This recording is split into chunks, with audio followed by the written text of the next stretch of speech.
We have 40 pounds of product ready to ship. Ready to go. Are you ready?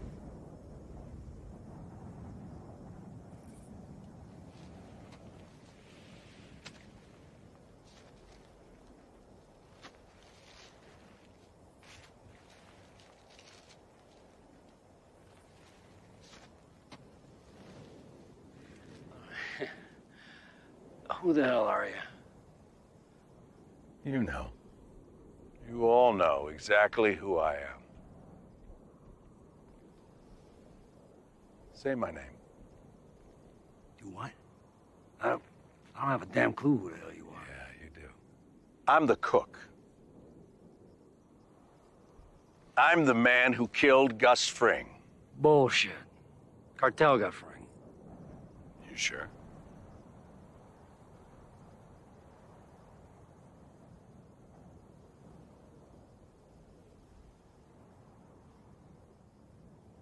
That's right. Now, say my name.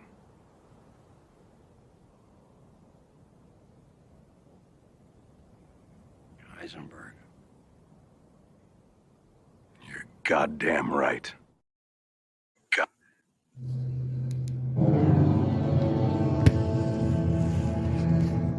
know what it's like to lose. Feel so desperately that you're right. Yet to fail, nonetheless.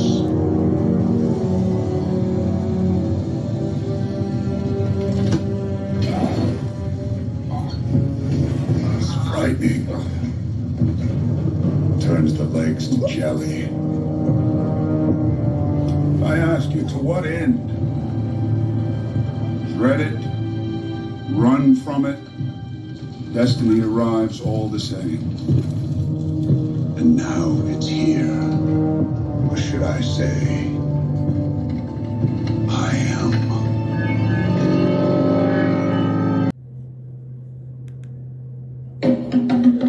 The champ is here! The champ is here! The champ is here! The champ is here! The champ is here! The champ is here! The champ is here! The champ is here! The champ is here! The champ is here! The champ is here! The champ is here! The champ is here!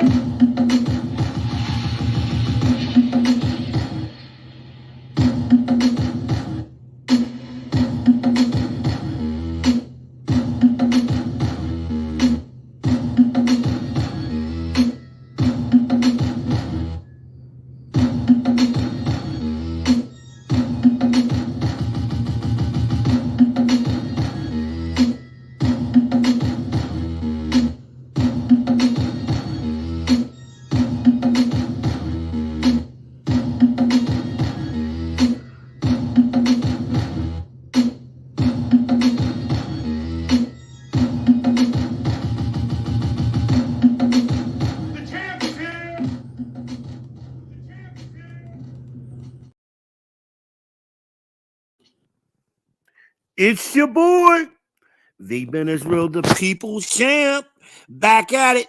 Another live stream. Hope everybody's doing well. We are now simulcasting live on the People's Podcast on YouTube. We are live on Facebook, Van Johnson. We are live on Facebook, V Speaks. Hope everybody is doing well. Hope everybody's doing well. Shalom, Israel. It's happy Sabbath day to y'all. How y'all Negroes doing? Happy Sabbath day to y'all too, even though y'all don't know. But it's Sabbath day. Happy Sabbath day. Hope y'all enjoying your day. Strap in. Hit the like button on your way in the door. Hit that subscribe button and smash the bell. Hit that share button and share to your socials. Hit that Cash App.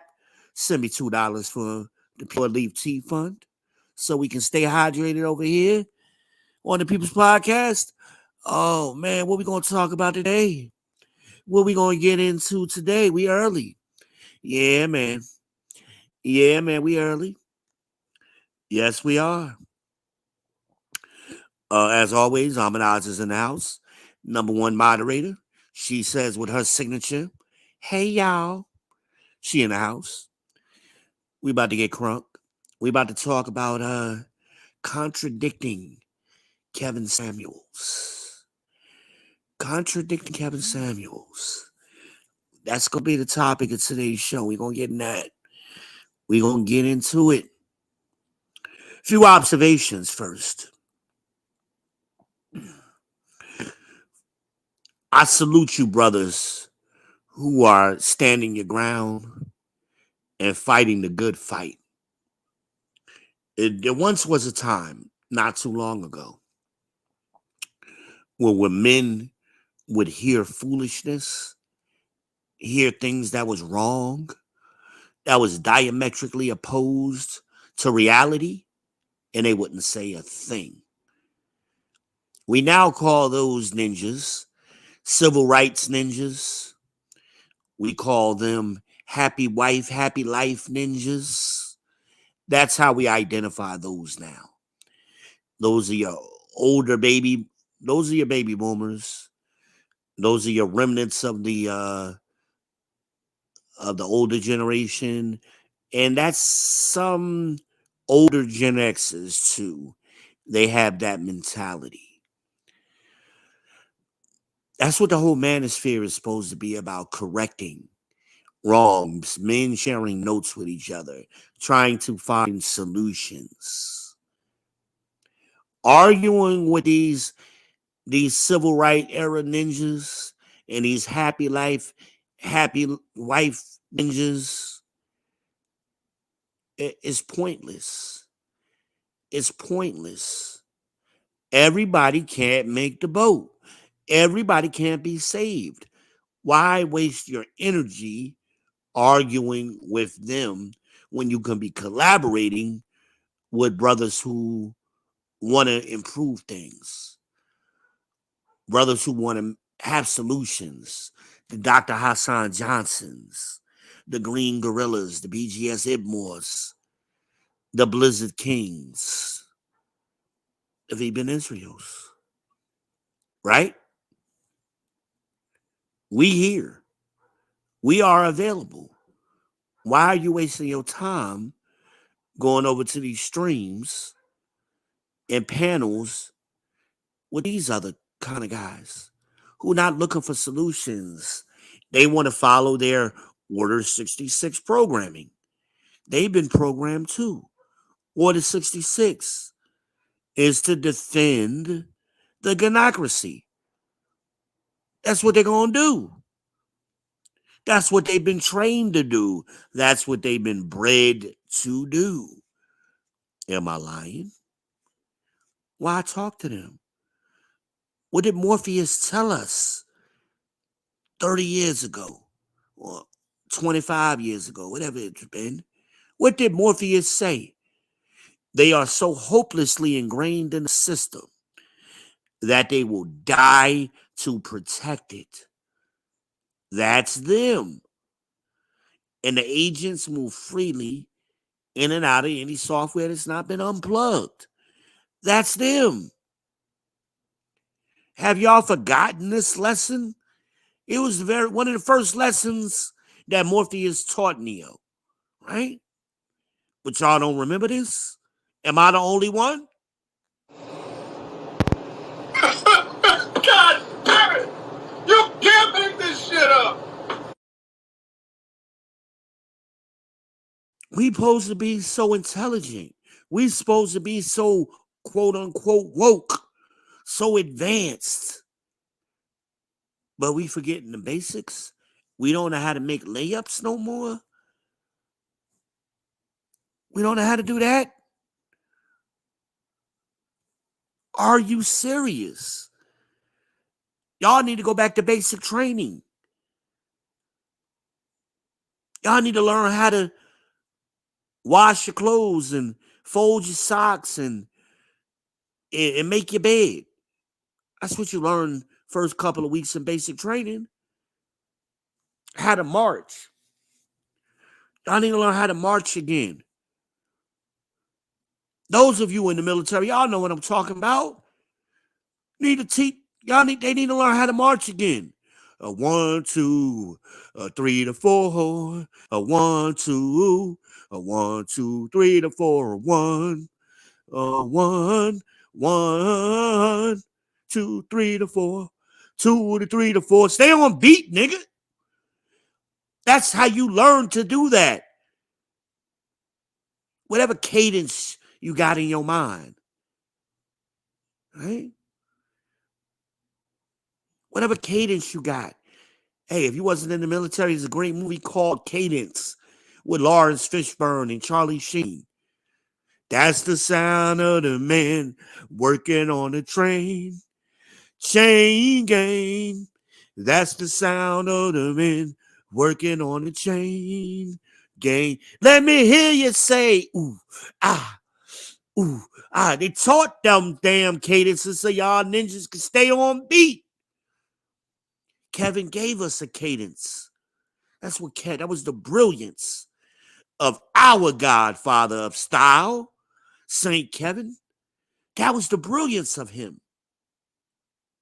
He gave us cadence, sign language, FBI, right?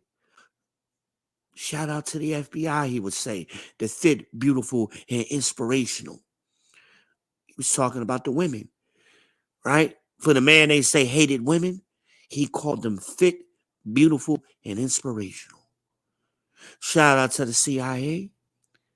He gave us the Henrys, the high earners not rich yet, right?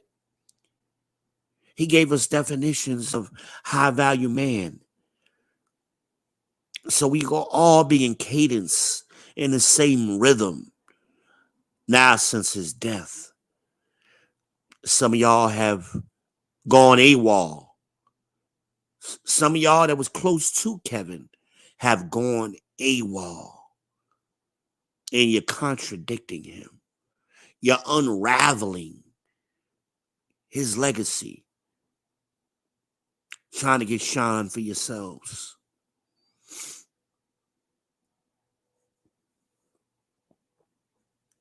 Let's all have a moment of silence.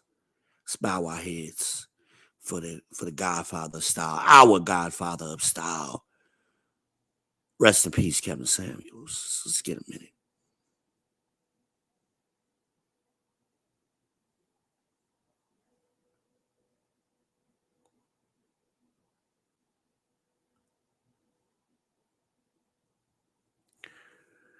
I'm going to close this moment out with a little prayer. All praises to the Most High and Christ bless. Please watch over our brother Kevin Samuels. We know, Lord, that you have sealed him. You wanted him early. You needed him to do some work for you. He was done doing his work here, Lord. But y'all said, no, man. We want him back, Lord. But no, we can't do that. God said, I need him. I need this brother up here with me. So you sealed him. You took him from us early. He was, 52 years old? Young. Our Godfather of South St. Kevin. Please, Lord, watch over his spirit. We know we will see him again, Lord. We know it. You're molding him, Lord. You had to, as you call us, your precious jewels, your gold, Lord. That's how you refer to us.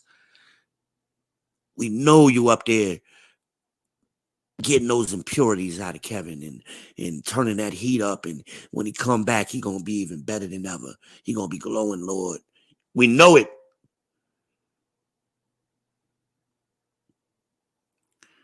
Rest in peace.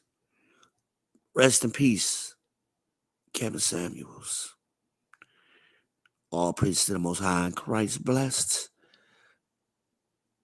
Let Israel say, amen. Oh, man. I don't know where that came from. I usually don't pray for people live on air, but I needed y'all to hear that. We always say, ain't nobody perfect. But yet we try to apply this perfect standard to people we don't like, or we don't like what they're saying. So if we already understand ain't nobody perfect, why are you pointing out the man's imperfections? What about the things that he did amazing and a way above average? What about those things? You ain't gotta like him to appreciate his work ethic. You ain't gotta like him to appreciate his demeanor, his patience that he had with people. The man had an unbelievable patience with people, with women particularly, far more than I got. Y'all know the People's Champ don't have that patience, y'all. God working on me. I'm working on myself. I've become way more patient in my older years than I was 10 years ago. I had zero patience. So I got a little bit more now. But I still got a little bit more to go. Still got a little bit more to go. But Kevin had an unbelievable patience. He was very skilled at what he did. You can't acknowledge those things unless you like a person. Is that what it is? Wait a minute. Amanah says, Amen. Amanah says, you know black women ain't built like that. Yeah, it's all right. We understand they was built wrong. They need a renovation. That's what we got to start. We understand they need work. We understand we got to do the renovation. That's how black men got to. Some of us black men need renovations too. And we got to come in the door understanding that we not complete. We haven't been finished yet. We haven't been saved, as the black church likes to say. That ain't what the scriptures say. The scriptures say that you must endure to the end so that you might be saved. Hello. Hello. Pastor Pork Chop ain't told y'all that. That's what the scriptures say. So that you might be saved. You got to endure to the end. So while we're here, we got to keep working. It ain't time to be tired. I heard 27-year-old young lady, I'm tired. You ain't did shit yet. How you tired and ready to retire when you ain't did nothing? Are you kidding me? My driver told me the other day, shout out to Ali, my driver. He says to me, I get up at 3 o'clock every morning. Every morning. I leave my house at 3:30 because my first pickup is at 4 a.m. Hell, I know there's been days he ain't dropped me off to 8 o'clock because he was picking up extra people. This man does this every day. 6 days a week he works. And on some holidays, when the weekend falls on certain days, when a holiday falls on, said him wrong. When a holiday falls on certain days, and we got to run on Sunday, he does it on Sunday too. So he going 7 days. And you got the nerve to tell me you tired? Are you kidding me? Are you kidding me? Tired from what, young lady? What have you done? Oh, I got to take care of my son. I got to do this. I got to do that. I said, where your son at right now? Oh, he with his dad. So his dad got him. When you get home, that boy damn near about to go to sleep when you get home. What you got to do when you get home? What is it you really have to do? Put him to bed? Feed him dinner? Well, that's what you signed up for when you decided to open up your legs. Or did you didn't know that was going to happen? That you made this life form and you was going to have to feed it? Hell, if you buy a plant, you got to water it. You made a whole human. You ain't think you was gonna have to do nothing? Are we serious? Are we being serious? Y'all not built like women of the past was built. They didn't have a dishwasher. They didn't have a modern washing machine and dryer. If they had a washing machine, they didn't have a dryer. They had to hang their clothes on the line. And then you know what it's, I don't know if you know, but if you ever hung jeans on the line, you know how hard they are and wrinkly they are when they come off that line. Now you got to iron them. You got to iron them wrinkles out there, them clothes. Y'all don't know nothing about that. Clothespins, them wooden clothespins, and hanging them out there in the wintertime. You don't know nothing about that.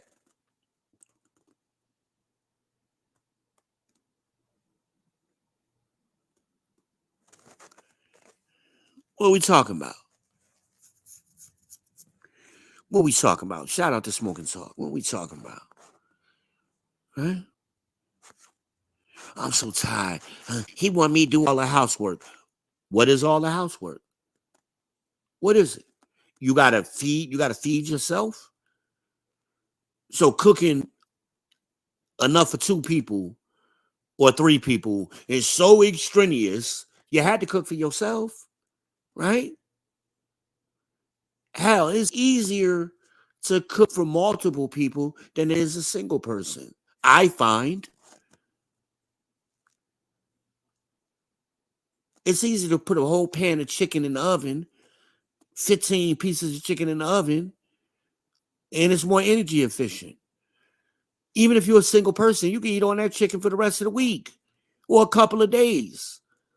So you're doing the same amount of work that you would be doing for yourself. But you want to complain because he eating too. Really? You washing clothes. No, all you doing is putting a load of clothes in the machine and pushing a button. You ain't manually washing clothes. That's strenuous. You push the button and come back an hour later and it's done. What are you doing in the meantime? Nothing. On your phone, on Facebook, on Instagram, gossiping.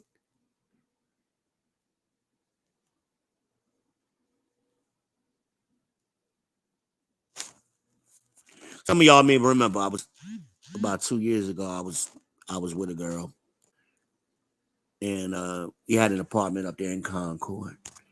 If you go back and look at them videos, in the background of the video, you could see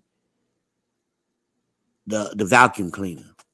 You can see the handle, the top of the vacuum cleaner, right? Go look at the next video after that, and the next video after that. See how many times that vacuum cleaner moved. Stayed in the same place. Why? Because I made it a point of putting it there. I was the only one to use that motherfucker. She didn't do shit.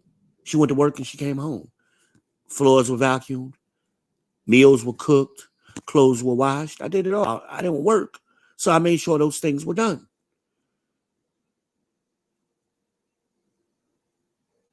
But I'm tired. I used to hear that bullshit from her.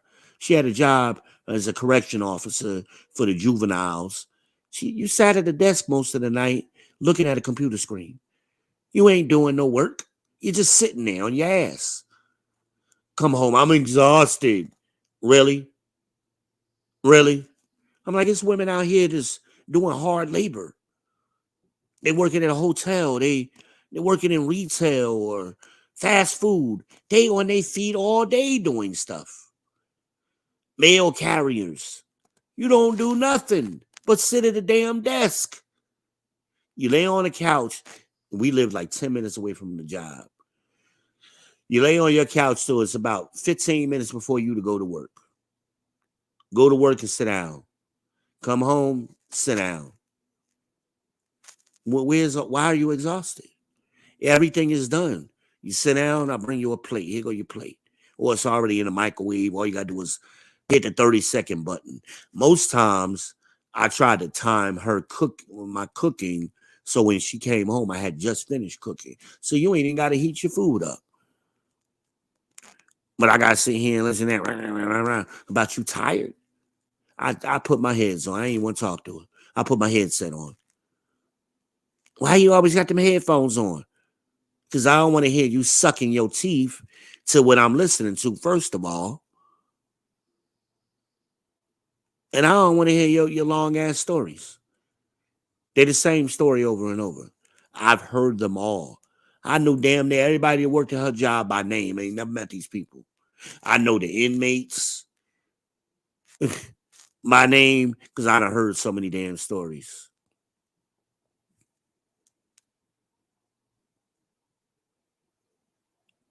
What do y'all do? Why are you so tired and exhausted? What are you doing? Then she had the nerve to want to get a customer service job for Verizon. I said, look, never worked in customer service a day in her life. You don't like fixing your own problems. Now you're going to get a job where you got to fix 100 problems a day for other people? I said, that is not the look. You will not survive. You'll work that job about a month and you'll be ready to quit. Why do that to yourself? Why? I don't want to hear it. And I'm not going to want to hear it if you go ahead and do what you want to do. I think you got working for the state or any state, people get those kind of jobs and retire. That's dream job. You want to stay with the state. You don't leave a state job to go work for fucking Verizon on some entry-level customer service in your 40s. Are you shitting me?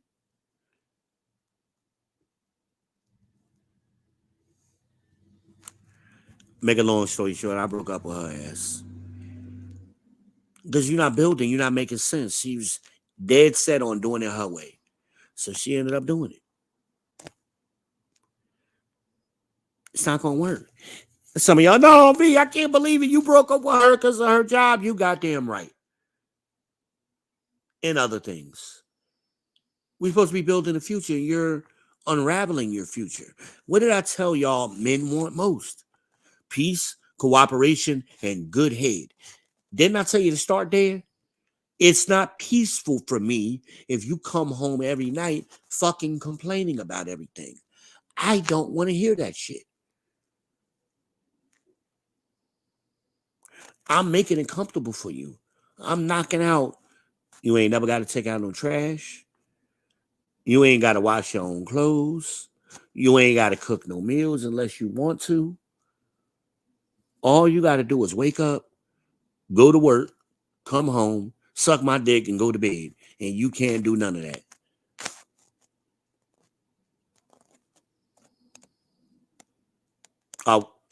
Are we serious?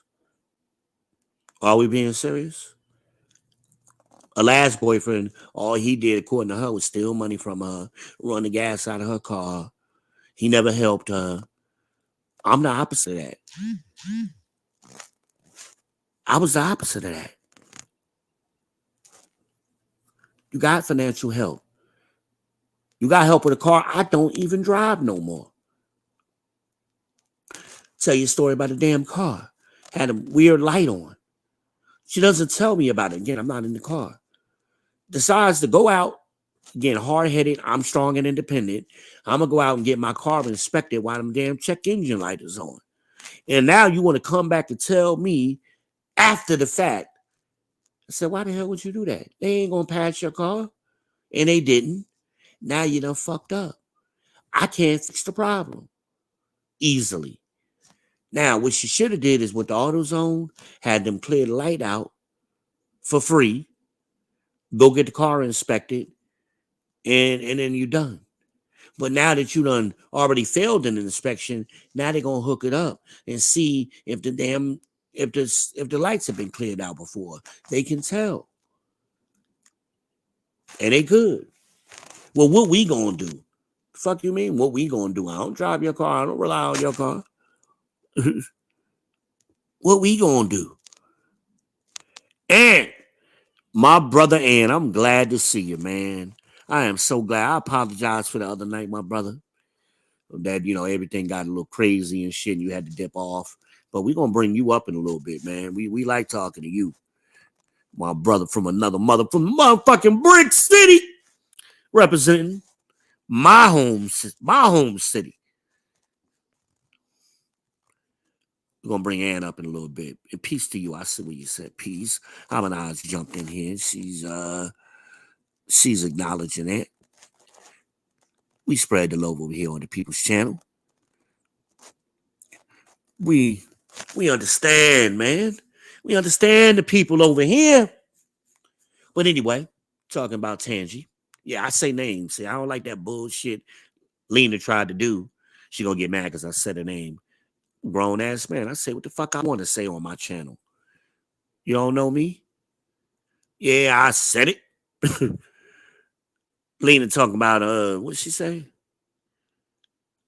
She didn't like that double talk shit. I don't do that. I speak very clearly. If you're a woman that's engaging with me, ain't no ambiguity, ain't no misunderstandings, ain't no vagueness, ain't no irrational thoughts coming from the champ.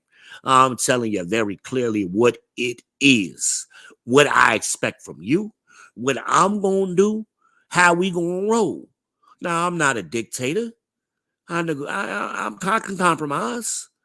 I ain't always right. But I'm telling the story, you know. So anyway, with the car with Tangi, now we gotta go down to the dealership because AutoZone and O'Reilly and all of them couldn't even figure out what code it was. We go down to the dealership. They couldn't really definitively say it. It was one of two sensors, they told me. It's either this brake sensor or it was another sensor. If it's the brake sensor, it's gonna cost $300.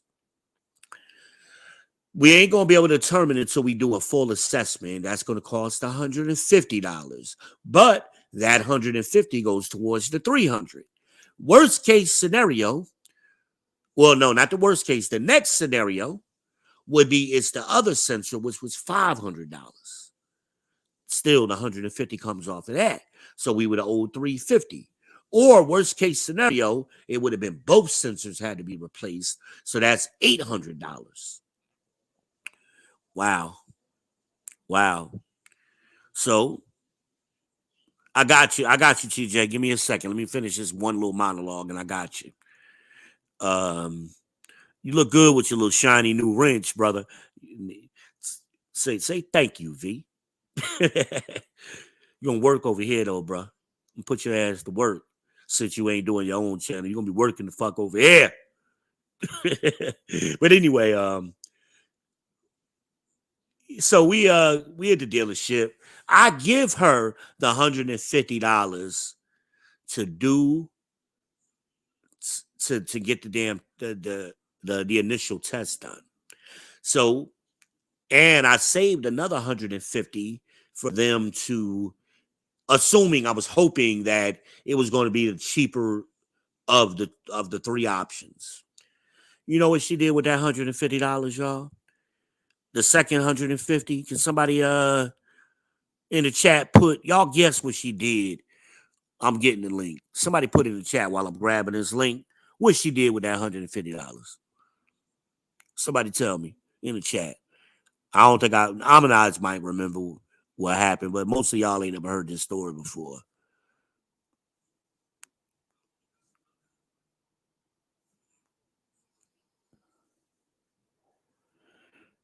What did she do with that $150? Instead of getting her car fixed, she went and got a fucking hair done. Are you shitting me? I said. Here's why I was really pissed. Because the reason I got with her, she's a pretty dark-skinned girl, right? From Charleston. And she had natural hair. She wore her hair natural and didn't wear no makeup. And that's what I liked about her. She goes and cuts her hair off and dyes that shit orange. And me and her had conversations about that previously, many conversations. I can't stand when women dye their hair in them goofy ass colors. Can't stand it. Why would you do that? Why would you do that? You ain't get your car fixed, and on top of it, you got your fucking hair cut off. My God. I'm a petty ass ninja. I'm not gonna tell y'all what I did, but I did some petty shit. I tell the brothers in the back chat. I'm not gonna put that on the air. I'm petty. Men can be petty, ladies. And I kept it to myself, my pettiness, but I did a certain thing. In because I was so pissed off at her doing that. Petty as hell. Anyway, so we're gonna get into it a little bit later on. Contradicting Kevin Samuels. We kind of riffing right now. TJ calling for the Rock. So Ann is in the chat. We're gonna bring all both of them brothers up, and I'm gonna pass the Rock, and I'm gonna sit back. So TJ, sir, we ain't on you, man. You get the Rock as soon as we come out this time out. I'm going straight to you. And you better be going straight to the hole, man. Don't be doing all that dribbling, trying to shoot threes like you Curry. Nigga, you're big, you a big boy. You going to the fucking hole, dude. Dunking. Ah, I want you like that in the post. Ah, I want somebody. That's the TJ we want to see. We want that old TJ back. We don't want this new TJ. We want the old TJ. Go right in the hole and dunk on a nigga, TJ. Ah, I want that dude. Ah. So anyway, we ain't on you. You are in. Whoever ready to come up, I'm ready for both of y'all. I am ready. While we waiting on them to come up, welcome to the People's Podcast. For those of you who are just getting here, mucho gusto. I am V. Ben Israel, the People's Champ. You are on the People's Podcast. You are now rocking with the best. I am the Shogun of Charlotte. I am the motherfucking Cookie Monster, Pumpkin Escobar, the Heisenberg of this ish, the King of Queens. Your boy, it's your boy. It's the People's Podcast, man. Welcome. Welcome. Share, like, subscribe, hit the Cash App. Send me $2 on the Pure Leaf Tea Fund, and we're going to start this up. Who we got first? We got Ant. Bringing Ant up. Bringing Ant up. Yo, peace, brother. You can hear me? Yeah, I got you.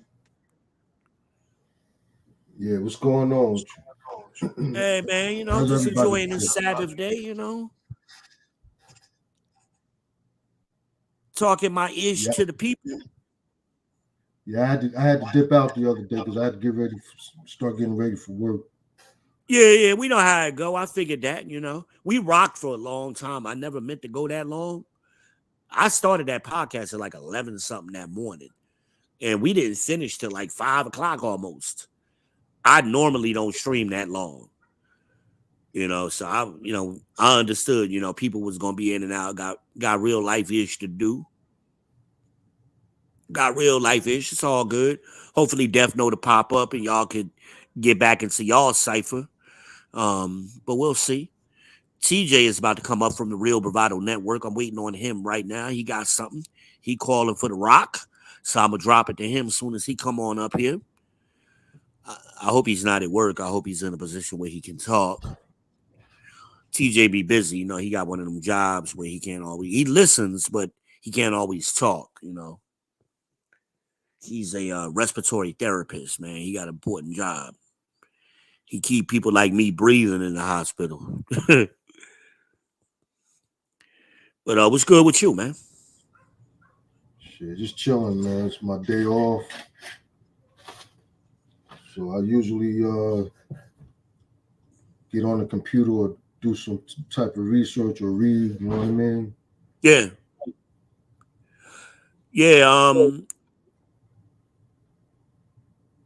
What kind of weather going on up there in Newark right now? It's pretty sunny, man. The weather's decent. Oh, okay, cool. We look. Weather. I don't know what the temperature is. Probably about 60 degrees here. It's nice and sunny here too, man. We chilling. Here in the QC. Saturday supposed to be a day of relaxation and do exactly what you described.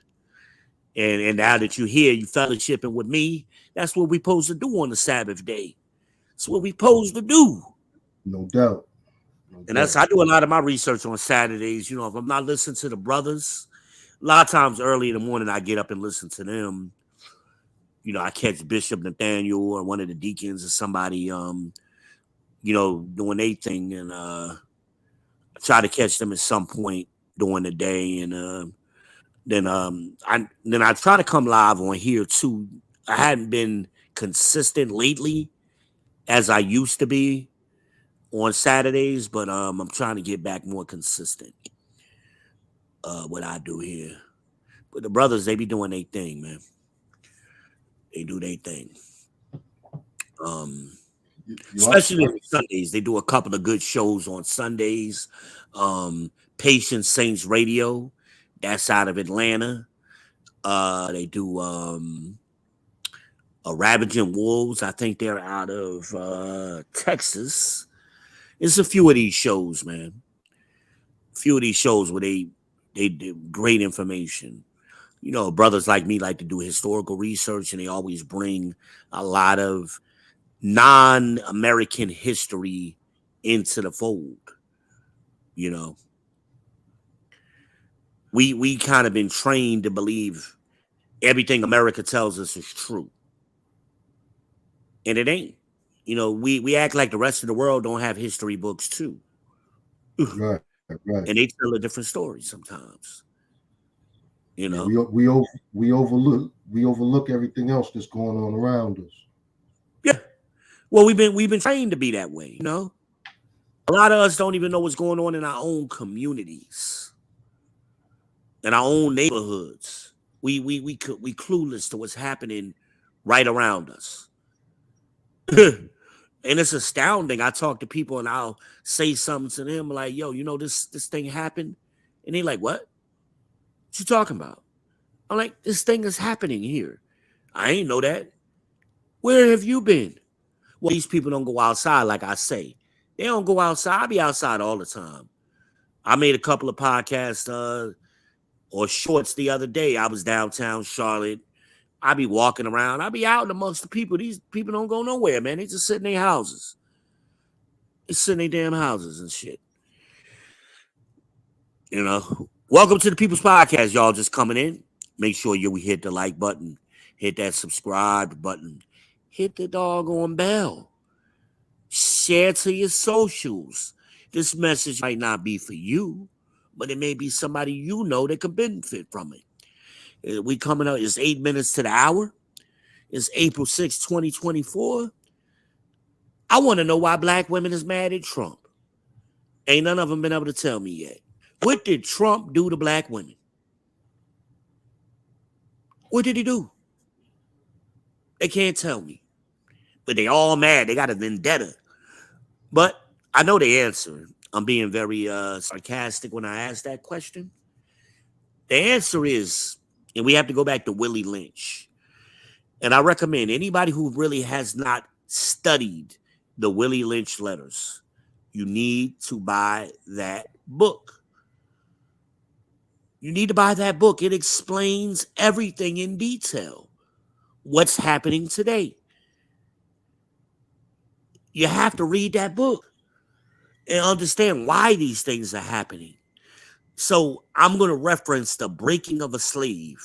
That's the part of the Willie Lynch book. You can get it on Amazon. Go to my Instagram. There's a link for it. Or go right to Amazon and buy it. It's like $15. Buy the damn book. It'll open your eyes. And what Willie Lynch starts out talking in the beginning of the book, why he implemented these methods for managing slaves. And he did it for good economics. He says that over and over throughout the book. We're doing this for good economics, for good economics, for good. And we're future-proofing it. So in case our future generations get soft, these methods will still be in place, even if they get soft. So you go to The Breaking of a Slave, and he describes, you take a wild Negro, right? Think of Kunta Kinte. Kunta was wild. Take a wild Negro who don't want to be broken, and you tie his ass up and you bull whip him damn near to death. And you make sure you do it in front of everybody. In particular, her. Her is the black woman, right? And I show the clip all the time of Kunta going through this. And they show the old man, and he says, Lord, help that boy. They're going to whoop him to death. And then they flash to the woman where you could see where her heart left her body. You know, whoever that actress was, she played that shit very well. And once that happens to the black woman, she's going to go from her natural dependent state, because that's the natural state of a woman, to be dependent on her man. She's going to go from the natural dependent state to a frozen psychological independent state. And once she's there, she's going to raise her kids in reverse order. The boys are going to want to be girls, and the girls are going to want to be boys. They're going to put the boys out front, or they're going to they're going to keep the boys behind, rather. They're going to be physically strong, but mentally weak. They're going to put the girls up front. The girls are going to be mentally strong. That's what we have happening today. And if you implement my methods, Willie Lynch says, they will last for 300 years, maybe forever. And they will start doing this stuff to themselves. Willie Lynch wrote that in the 1700s. 300 years later is the 2000s, ain't it? Was he not right? He was right. Girls want to be boys and boys want to be girls. And why, he said, did we do all of this? Why? For sound economics and good sleep. Because see, Whitey, the people who are really controlling this world, the rulers of this world, as the Bible makes reference to, those people, we get distracted by Democrats and Republicans. Well, the Bible tells you a house divided cannot stand, right? Well, where the Democrats Republican house at? In Washington, D.C. Is that house not still standing? What they call the people's house? Congress and the Senate? Because those people are not against each other. They're two sides of the same coin. The real rulers of this place we live in, this world, are the plutocrats. Those are the 1% of the 1%. Those are the ones who are sitting back controlling everything. Right? Those are those people. It don't matter, Republican or Democrat. Republicans or Democrat, don't matter. Hold on a second. I'm talking a little too much. I didn't pay attention to TJ. Hold on. I think that's TJ. Let's bring TJ up. I'm riffing a little bit. All right. Pass this rock real quick. I'll finish that story later. TJ, my brother from another mother. You hear me? Yeah, man. 10 minutes, B. Come on. I had 10 minutes. My bad. I'm like, good God, man. Shut your ass up and bring me up. When you drop the link, you got to pay attention to the back. You got to pay attention. Yeah, that's my fault, man. I started going off on the tone. Hold on a second. I got some feedback on my end. Hold on, let me close. I'm a mute. No, I gotta close the window. I got you open on my phone and on the damn computer. Hold on. Yeah, you sound good over here though. We hear you good. Yeah, I can hear the feedback in my speakers. I just want to go backwards real quick, and then you can go on. I want to go back to the whole peace conversation. The peace when you talk about peace, you know, me wanting peace. Listen, I know guys go home to their women and complain. Let me tell you something. It ain't nothing worse than a complaining ass woman. And a complaining ass woman that want to complain for the sake of complaining. Facts. It is the worst torture on planet Earth.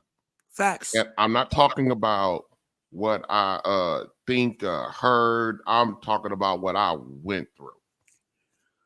Well, that's why I was telling the story about Tangi. That's who I was with at that time. And I mean, every damn day, it was another complaint constantly. I couldn't wait for her to go to work. Yeah. My missus complained about me, everything. Yeah, you ain't do something, you ain't do this, you ain't do that. No, I'll give you some examples of how ridiculous the complaints were. And hold on a second. Oh, let me just. All right. So, you know, she be ready to go to bed. You know, I tend to stay up late, watch TV. You know, she can go to bed. So she just complained about the damn TV in the bedroom. So I went and got some headphones, right? You would think problem solved, you know, go get some headphones, watch the TV with the headphones. No, now you ignore her. She getting offended. No. I wish that was the case. I wish that was her next complaint. I could deal with that. So I get the headphones, then she's complaining about the light from the TV. So I go, okay. So I go, well, when you're ready to go to bed, I just won't come in the room until it's time for me to go to bed, until I'm ready to go to bed, which is usually me 1 o'clock in the morning. You know? And at this particular time, you know, she was a high school teacher. She got up at 5 o'clock in the morning. I didn't need to get up until 8. So I would go and I would go stay out in the living room or whatever, or wherever, and just watch TV out there. Yeah. By the way, I would be in the living room watching TV. And then she'll be in the room in the bed, sleep, and the TV in the bedroom is blaring, drowning out the TV in the living room. Damn. And I would go in the room and turn the TV down, and she over there snoring and drooling and shit. And I go back out. Now, remind you now, she was complaining about I was being rude while she was trying to sleep by keeping the TV on, and then the sound from the TV, and then now the light from the TV. Now that I'm out in the living room, she got the TV blaring, and she in there knocked out. So then her complaint became the fact that I'm not doing my husbandly duties by sleeping in the bed with her. Like, it's just, you know, I mean, just how do you go from, you know, the TV too loud, the TV too loud. I fixed that with the headphones. Too much light. I go out in the living room. Then you start snoring with the TV blaring on 50. You know what I mean? So you just negated all of your complaints with me. And then you complaining about, because I went to the living room, started watching, you know, not coming to bed till late because of the, you know, okay, keep the TV off because of the light. So now you complain about me being in the living room. Complaining. That shit gets annoying. Oh, yeah. Tangi was that, man. It had nothing to complain about. Like, I just couldn't understand it. It's like, everything is good. Like my sons was at the house with us one time. And my son, she would typically get home about 11:30. So my son we were sitting in the living room. I was listening to Kevin Samuels or somebody. My son was on a PlayStation. My other son was asleep. Soon as she came in the house, I mean, soon as the door opened, it was like evil spirits blew in the house.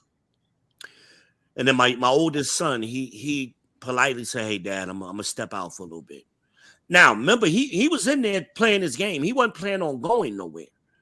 So he goes, and the next day he tells me, he's like, "Yeah, Dad, I went for a walk because I wasn't feeling that vibe. That when she came home, it was just like an evil vibe." So he felt it too. He was like, "And I know you was gonna go the fuck off." And I did. He's like, I just didn't want to hear that shit. But he was like, I didn't understand. We had such a good day that day. You know, me, him, and my youngest son, I had such a good day that day. So for her to come home and it just be such evil coming in the house, man, it was like, oh my God. What's wrong with you? Nothing. Okay. Hey, your plate's in the microwave. You want me to heat it up for you? No, I'm good. My son said, all right, Dad, I'll be back. Almost 12 o'clock. He going out, you know. He like, fuck it, man. I ain't staying here for this shit. Sad, man.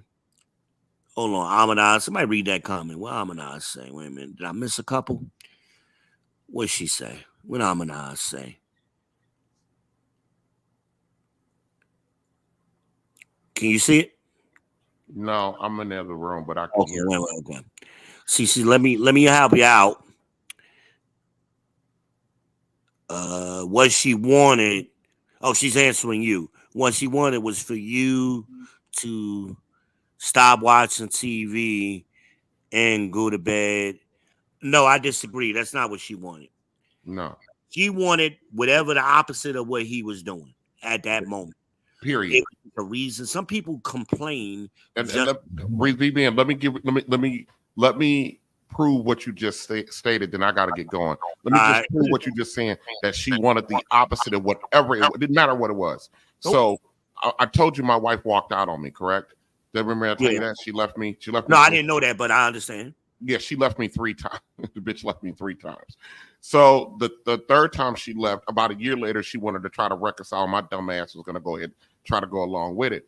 Yeah, because we want to preserve the family. I got well, we ain't got no family, just me and her. Yeah, I know. Yeah. I got a firm position. I do not spend nights at no woman's house. Period. There is no exception to that rule. There will never be an exception to that rule. I will never, ever spend the night at a woman's house. Okay. Women be on too much fuck shit and won't tell you the truth. Like what? Give me an example. Like most women got dudes that they still fucking with, and those dudes don't know that they didn't moved on. You know what I mean? So a lot of these motherfuckers would do be knocking at the door, knocking the door, showing up, got keys, too many. Look, even Shannon Sharp talked about how when he was with the Denver Broncos, he had knocked down this chick, and he had just finished knocking her down, and the next thing you know, he look up and some dude standing in the goddamn bedroom.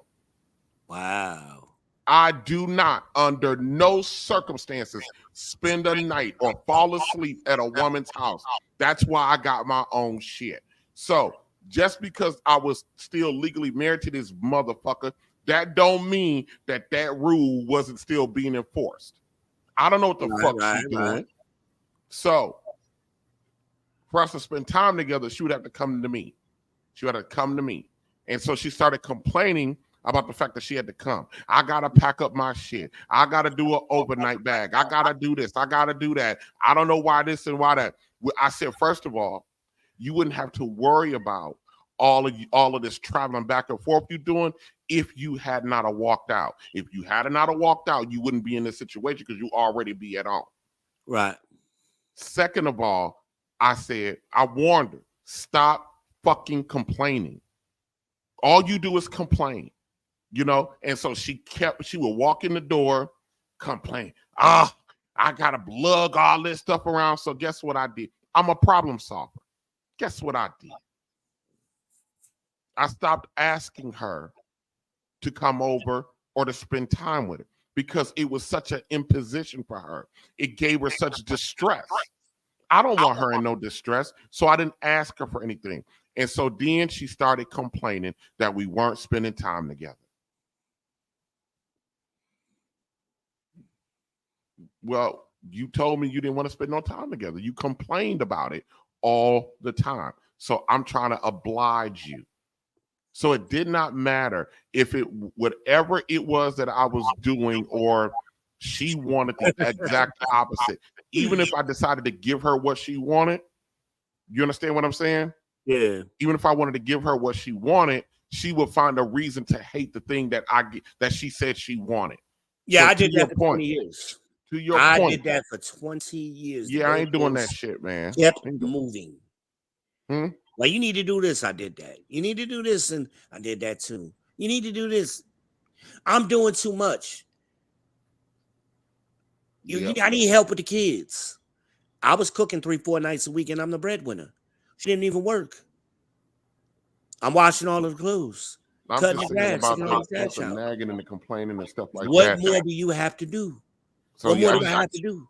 I It just was want to never jump on enough. and go. I just want to jump on because about that, because I know you done ran down the road a little bit about that nagging shit, man. That shit wear on a guy, boy, bad. You there's a whole bunch of other stuff you can do that we would accept in place of that nagging. I'd rather you smack the shit out of me and walk away. Then all that fucking nagging. At least that shit is over. That nagging is like torture, Yeah. man. But man, I mean, of course, that marriage has been over for a long time, over a decade now. It's been over for my daughter's 10. Yeah, it's been over for quite a while now. But let me tell you something. I don't tolerate shit no more, man. Like hardly any. Look, I don't tolerate you asking me too many fucking questions. If I ask you to do something, don't ask me why, what for, what. Just do what the fuck I say do. You know, and I'm kind of that way myself. I mean, even with Tangi, I gave the example of that car, her car. I'm like, we made a clear plan. We made the appointment for the dealership. Take your car to go get it fixed. And then she comes home with her hair cut off. I'm like, what the fuck? How did that happen? How did that happen? And then never got your car fixed. Like, why didn't you do what I told you to do? And then that's a domino effect because then the apartment complex we was living at, they was having her car towed because the tag was out of registration. I'm like, you created 5 more problems by not doing what I told you to do. And these is all your problems. Ain't none of them my problem. They're all your problem. That's So I where get I'm at with it. That's where I'm at with it now. I'm not tolerating shit. I've been separated for 4 years going on. And every now and then, well, as a matter of fact, I got to have a sit down with her to see where we at. But every time, well, I'll go back for you. So when me and my wife were together, I started doing courier work. I had my own contract, so I worked long hours. She's a nurse, so we will basically work the same hours. Yeah. And after we had our two daughters, I have 2 older children. Right. With her, I have 2 younger daughters. So, at first, we worked together to get them back and forth to school, and you know what I mean, and picked up. Yeah. But after a while, she started shucking that shit off on me, and I'm like, look, I deliver packages to people's house. I can't be stopping and turning around to go pick them up and drop them off. I could do one, but I can't do both. Right. You know what I mean? And eventually that's what happened because I call myself trying to keep the peace and be a decent person. But I hurt myself in doing that. So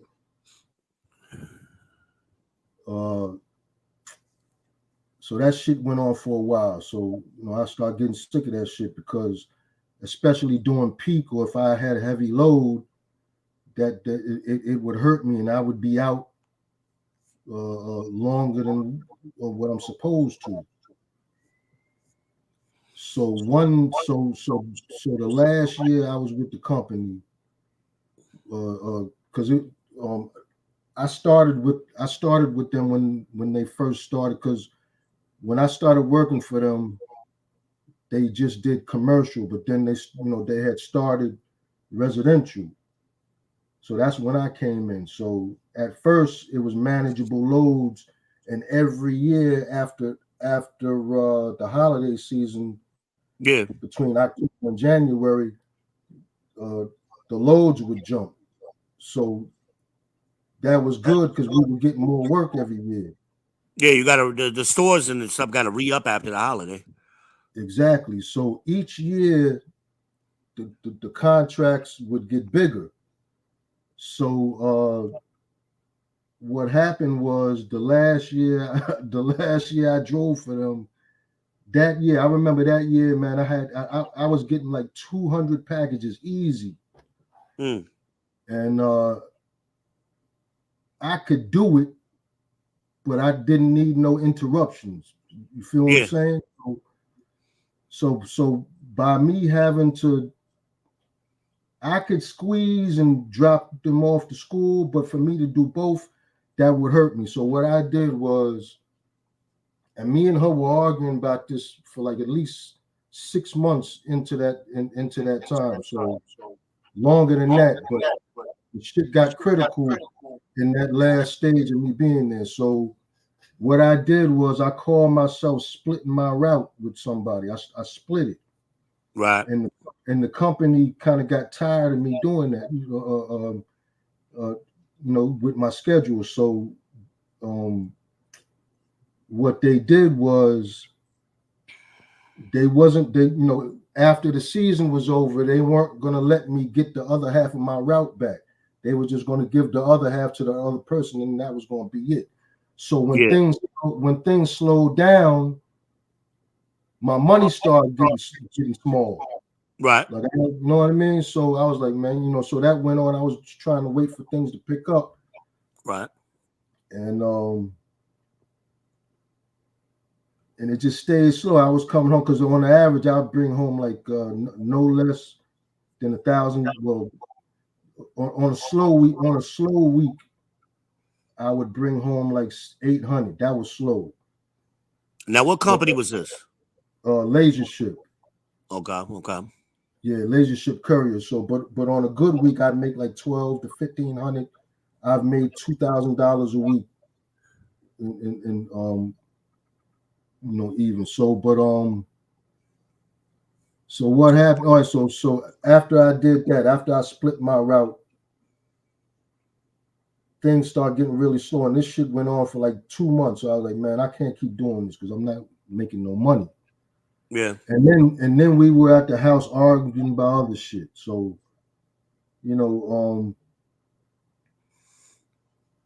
Peace so is a big thing. Having your peace, especially at home, is a big thing. Yeah, so that's my point, man. So arguing will cause you to make a bad decision, man. And so what I ended up doing, so I got tired of that. And what I ended up doing was I ended up contemplating getting rid of that and going back to a regular job, which I did not want to do. Right. And that's what happened. You know what I mean? Because of the arguing and everything else. I remember one day I got home early from doing my route. And this was like during the summer or the spring of the summer. And I came in the house.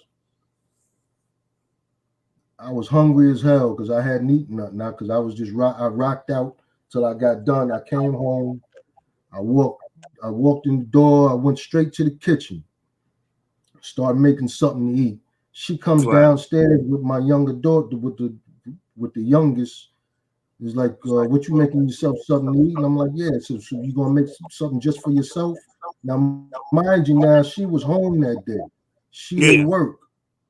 So she started an argument because I went to the kitchen and just made something for myself and not nothing for the girls. Yeah, Louis, you like, making something snack because you're hungry. Yeah. And I worked and her ass was home. So I'm like, well, hold up. First of all, you should be making something for me because I work today. Right. You know what I mean? So, I mean, I'm so glad I'm not there in the house with her anymore, man.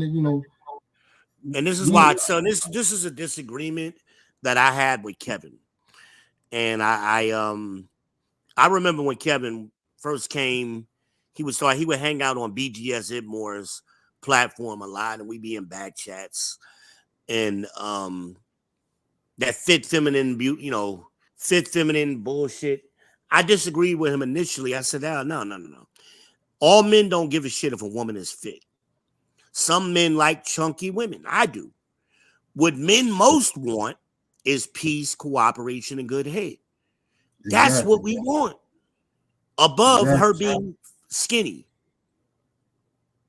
You'll get with a bigger woman, a larger woman, if them other two things are in place. Right, right. You don't have a problem with that. Because there's a lot of cute big girls out here. You know? And if she's cooperative and peaceful and she hitting you with the good guac guac, you in heaven. Exactly. But exactly. that was my disagreement with the Godfather. I agree with most things he said, but that was one of my disagreements with him. Peace is the reason I put that first. That is a big thing.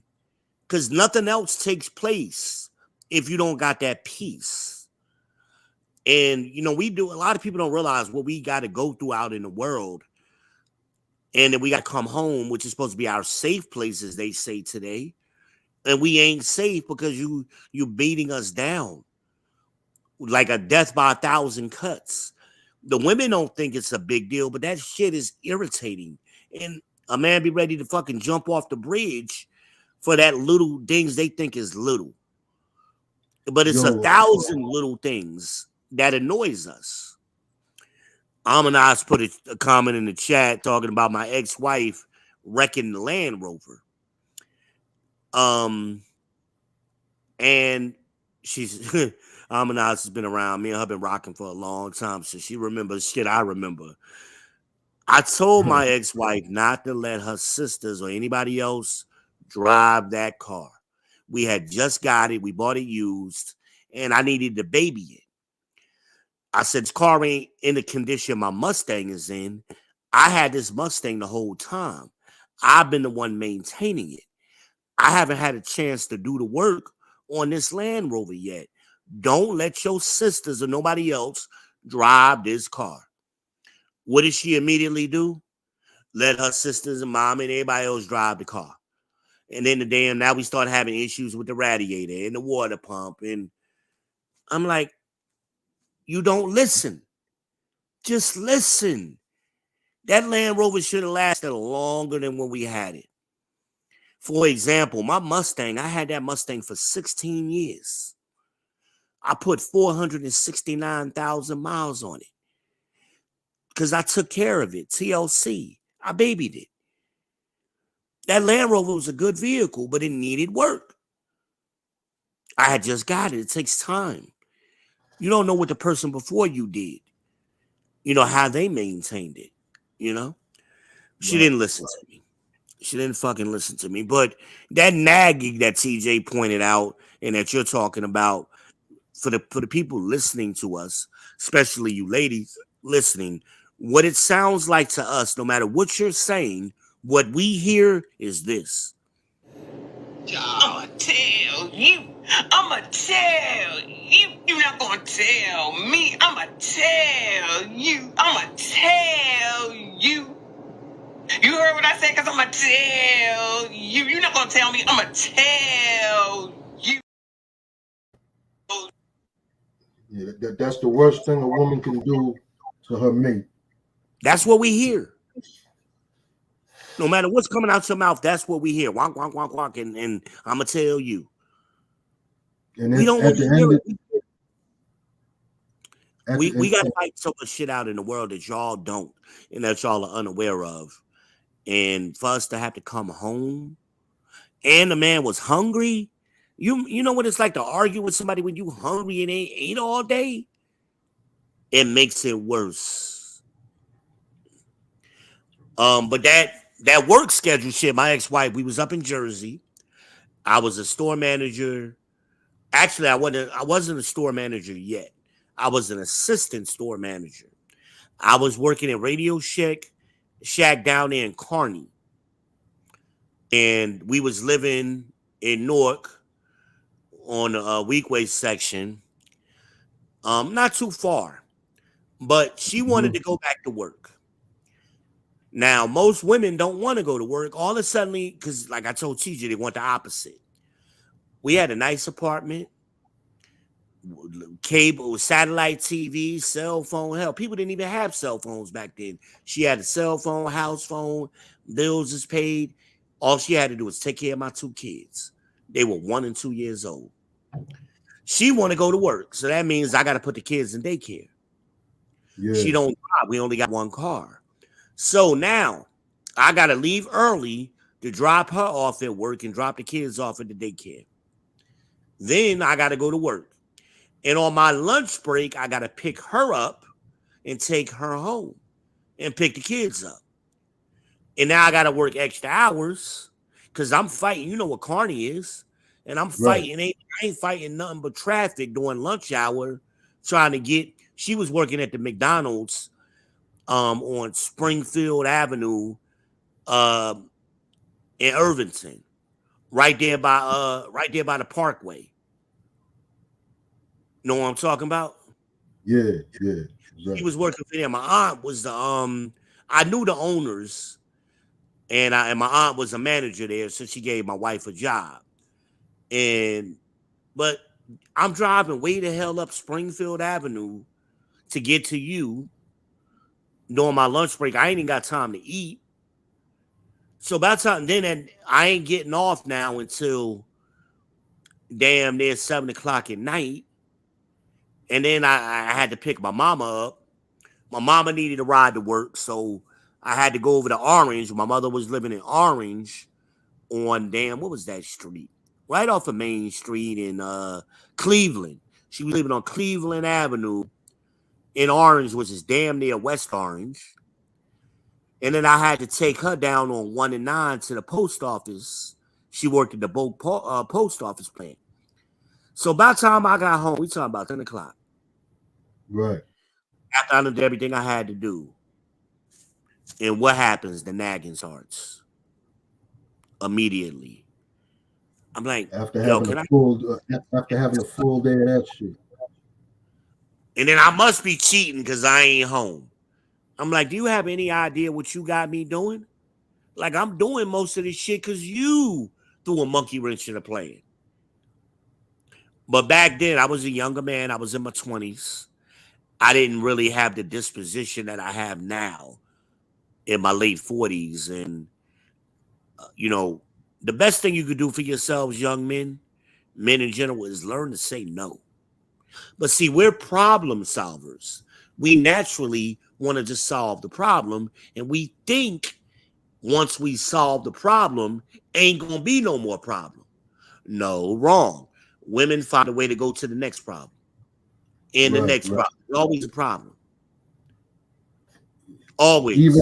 Even if you have children, you got to learn how to say no, man. Because especially the children. But then they'll use that against you with the children later on. They'll make it seem like you're abusing the kids because you said no. I said no to this little bastard because he hard-headed. No, I ain't buying him no sneakers right now because his report card is messed up. He gonna wear them old sneakers. I don't care if his toes is popping out of him. I was raised by them old people. My grandparents did not care. You're gonna make that shit work.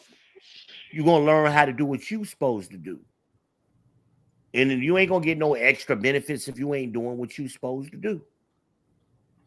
But women will use that today as they'll run right to social services, and he refused to buy the kids sneakers and this and that, and my ex-wife to this day still does that shit. My son at one point had 5 pairs of new sneakers. And when I say new, within the school year, he had gotten 5 pairs of sneakers. I remember when I was in school, you got 2 pairs of sneakers. You got one at the beginning of the year, and then you might have got another pair sometime between Christmas and Easter. Yeah, exactly. That's it. Them 2 pairs got to last. And I was an athlete. I played ball. I ran track. So my kids don't do none of that. So your sneakers should be lasting. My son had 5 pairs of sneakers. I got tired of that shit. And when I was a sophomore in high school, so I went and got a job. So But yeah, man, That's that's what we how it did was. at our age. I used to work at McDonald's on Dodge Street in East Orange. Now the one in East Orange is on Central Avenue. But the original McDonald's was on Dodge Street, right around the corner from the bus terminal.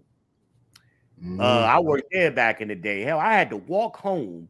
I lived in East Orange on Elmwood Avenue. Damn, the Elmwood is Sanford, about a block from Tremont, is where I lived at. And I had to walk way over there to go to work. And it was a group of us. We all worked. Everybody from the neighborhood worked over there. So we would walk home together. But it was a hump. Walking from damn near Bloomfield Avenue to East Orange, almost north. Hell, That was that shit is a hype.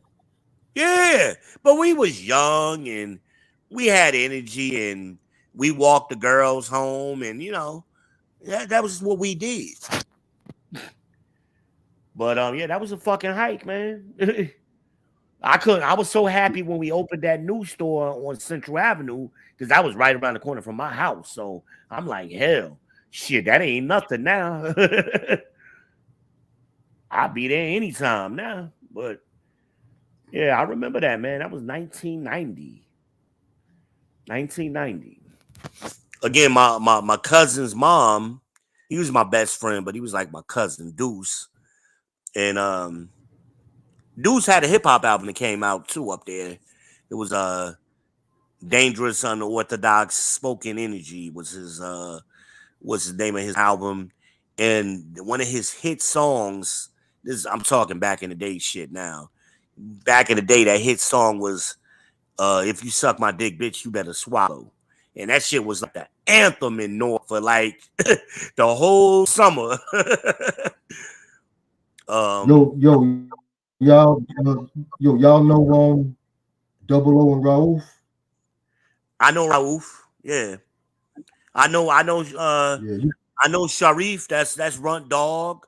I know all the niggas, man. Oh, okay, yeah. I know all them dudes. Ramageddon. Raouf passed like a year and a half ago. That I didn't know. Yeah, I know a lot of them brothers, man. Back in the day, we used to have a rap group in the 80s. My crew was called Bunch of Killers, BUK. But that was a long time ago, long time ago, early hip hop. But yeah, I know a lot of them brothers. I talk to Run Dog is on my Facebook. I talk to that brother all the time, man, Sharif. Oh, okay, yeah. Yeah, that's my man. A lot of them dudes I know. 5X, that nigga up in Colorado now, but Big Mike, we used to call him, but we call him 5X now. All them dudes, man. All them dudes. And if they don't know me, they know my brother. My brother's name is Animal. He's with that damn bike club. What's that bike club up there where the purple and black? You told me is that the Newark Knights? I think that's them. Well, that's the main bike club. I don't know all of them. That's what he did. They wear purple and black. When my father died, they all showed up at the funeral wearing purple. They had they was suited up with the purple and black vest on, with the black vest. They came to recognize my brother my father, because my brother rolls with them. They call my brother Animal. A lot of people know him. He bigger than me now, but that's my little brother. My big little brother. My other brother, his name is Torian. They call him Flo. He used to be, I don't know what he's doing now, but he was a store manager out there on Route 22 at Chuck E. Cheese. That's where he was working. So a lot of people know my brothers and shit.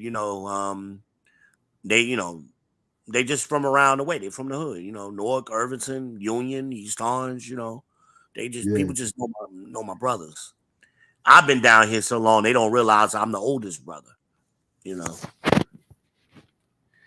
But yeah. But man, But let me get into the show topic, man. We're gonna talk about this Kevin Samuels thing, man. I'm watching The Lead Attorney today. And hold on, make sure I'm up to date on my comments. Oh, that was you responding to somebody. Okay. But anyway, I'm watching Lead Attorney, and I love the Lead Attorney. He's one of my favorite content creators. But here's the caveat. I disagree with some things strongly. And I've told him to his face. I've been on his show before. He's brought me up a couple of times. And I told him in AV, I don't like that high value talk that he does because he uses it too loosely. Basically, anybody that donates $50 to him, that's a high value man. That's not what Kevin said. Money is only part of it. There are 5 other bulletin points that go along with being high value. And just because somebody donated or super chatted you does not make them high value. And a lot of people on this Manosphere space, they donate money to big channels so they can get recognition, to make themselves feel important. And they not high value. They just regular everyday Joes. Yeah, you don't even know the motherfucker. Just because they drop some money don't mean shit. Don't mean shit. And I usually at the time we were talking about, the girl that got killed down there in Mexico. Shanquella Robinson. She was from Charlotte. Her and my oldest daughter actually went to the same high school at the same time. My daughter didn't know her because she was a couple of years older than my daughter, but they was there at the same time. He had the reporter from Mexico. He was giving out nothing but false information. And I'm a little bit more critical when I think. Lead Attorney is a lawyer. I'm like, you should be more critical than this. But he was just vouching for this man and he giving us all the good information. And I'm like, no, this man, he's lying. He's supposed to have been an investigative reporter, and he ain't did no investigation. And none of his information can be corroborated. So the problem I had with that whole case was the police was on site. The police actually let the young people go. And if they had been suspected of foul play, they were supposed to have been detained. How did they get from the resort to the airport, get on a plane and fly back, and nobody stopped them? Because there wasn't no fucking evidence. That's why. But they tried to make these young people seem like they were mastermind criminals and all of it. I'm like, stop.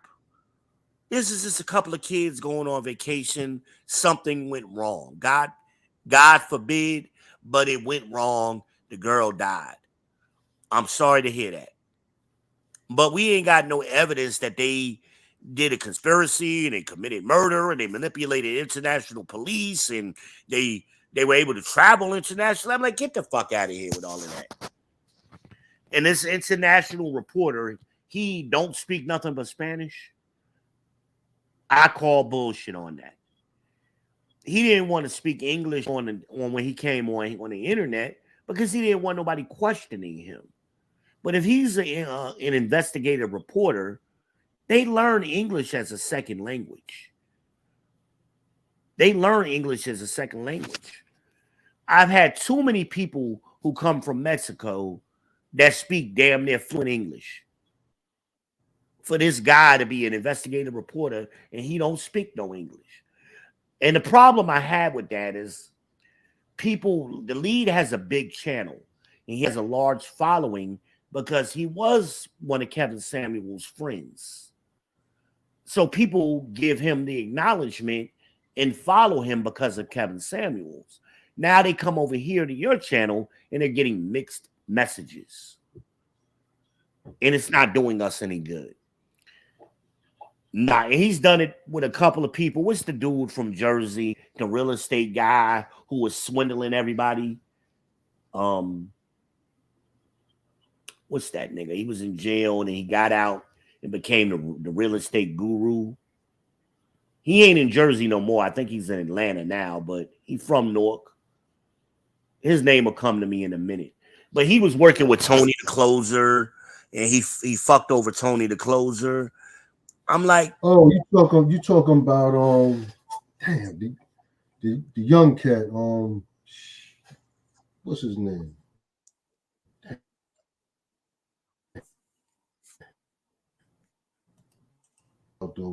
He's from Somerset. yeah, I can't remember his name. It'll come to me. Morrison. Yeah, His last name was Morrison.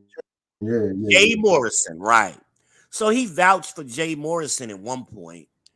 And I'm like, why would you vouch for this ex-con running this old ass flip the house Sam that Ninjas was running back in the 80s? Why? You're supposed to be a 20-year attorney. You should know better. Then Tony the Closer came out and he kind of stopped vouching for Jay Morrison and started vouching for Tony. I'm like, stop vouching for people, man. Stop vouching for all of these people you don't know. And they stories sound sketchy. Like anybody from the hood, see, the lead ain't from the hood. So he don't have street smarts. So he fall for things all the time, you know? But what he said today that irked me is he's talking about all these women, these high value women that don't need men. Oh, Atlanta is full of them, he says. Oh, yeah, they make 80,000, 100,000, this and that, and they really don't need men. Atlanta's full of them. It's not true. The average black woman in this country makes $36,300 a year. You can Google that. That's a fact. You can go to blackdemographics.com and see that number as well. These women ain't running circles around men, and they don't make no money. That's why the evictions in Atlanta was skyrocketing after the pandemic, after Joe Biden cut their money. That's why Fannie Willis, who was the DA down there, was living with her friend and didn't even have a lease because those women aren't doing good. But you keep pushing that narrative to women and putting it in their head that they're doing so good when they're not. It makes it hard for men like me and you to deal with them.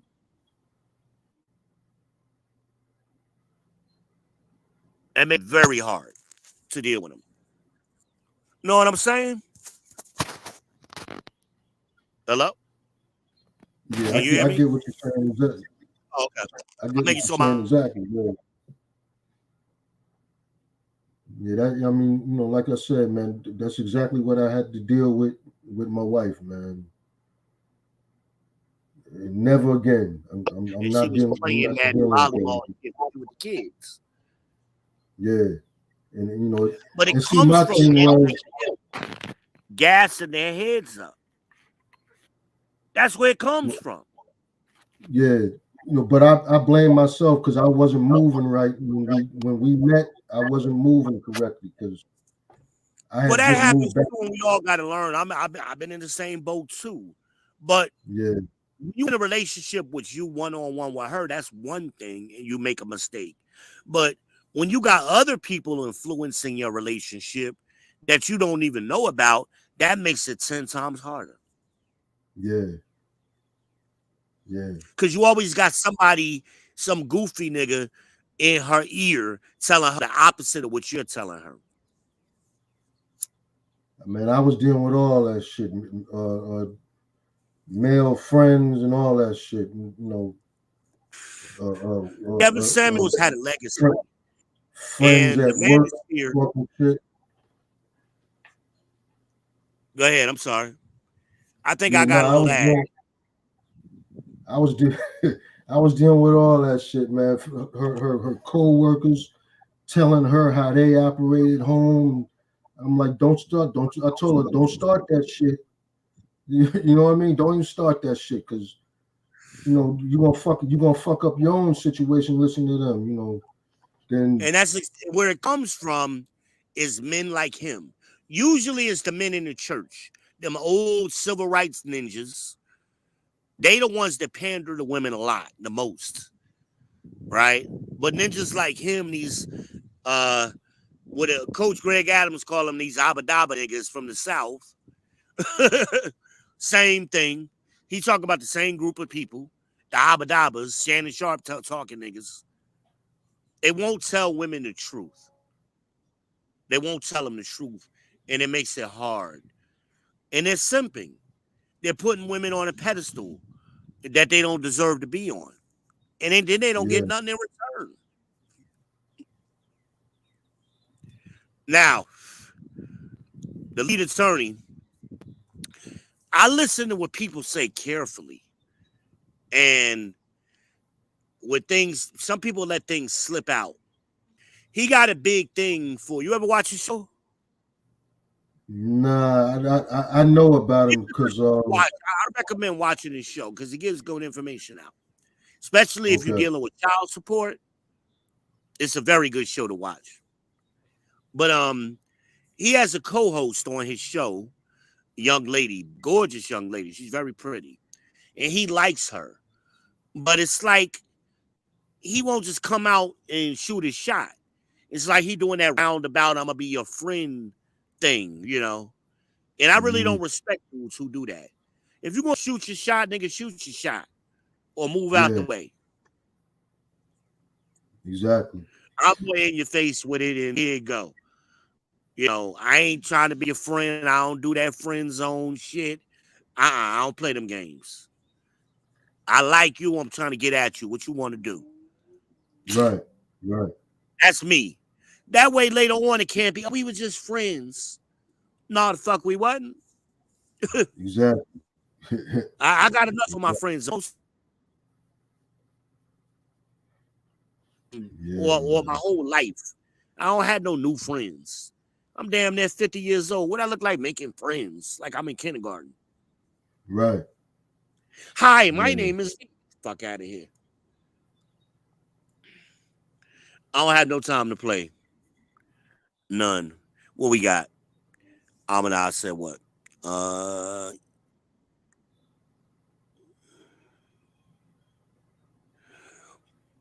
Well, Amina said, you know, AV is cute, but she ain't really pretty. Well, this is she checks certain boxes for average men. She's light skinned. She has the complexion going. She has the hair going.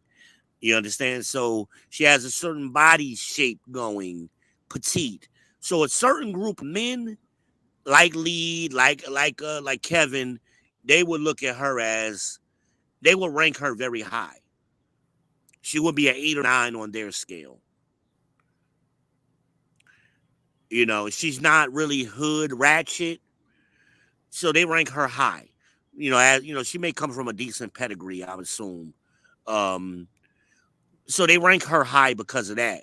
And they go with, again, they contradicting Kevin. Kevin's scale was fresh face, out the shower, no makeup from your neck up. What do you look like? That's what Kevin's standard was. But they're really counting other things in their assessment of her. The fact that she was in law school. Lee loves that. Oh, she was in law school and this and that. She's high value. You know. That's what them type of dudes do. Again, Fannie Willis would be high value to them as well. Fannie ain't nothing but a ratchet ass chick from the hood to me. But they will rank her high too. Nate threw away his whole life, threw away his kids' future for that chick, this ratchet chick, because they're ranking, they're contradicting what Kevin told them. You know? Wait a minute, what Amina say? Talk about KS.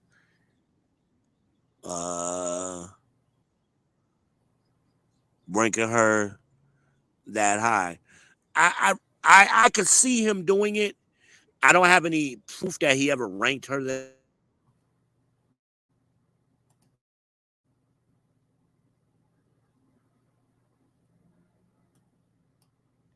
Her based on her potential.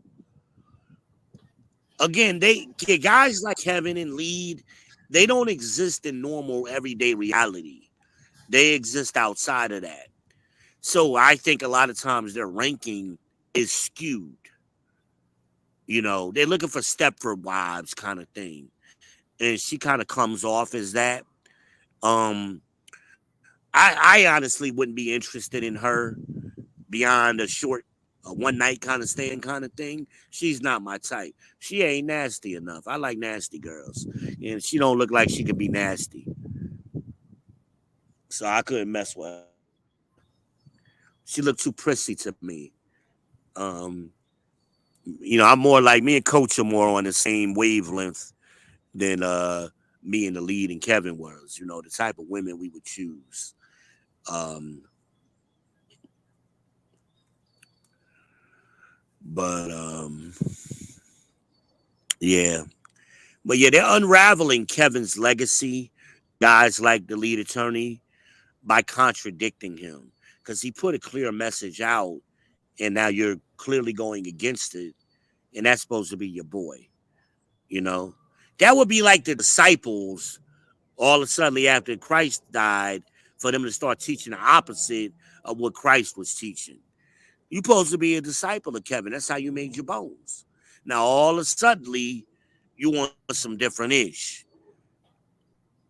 You know?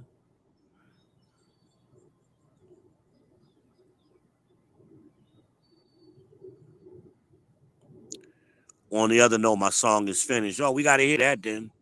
Definitely got to hear that.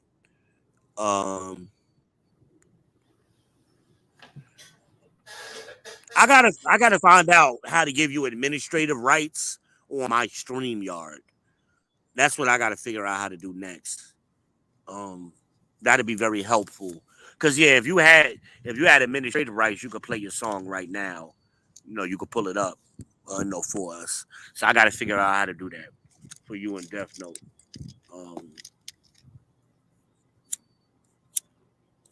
hell, I probably need to ask Death Note. I'm sure he knows how to do it.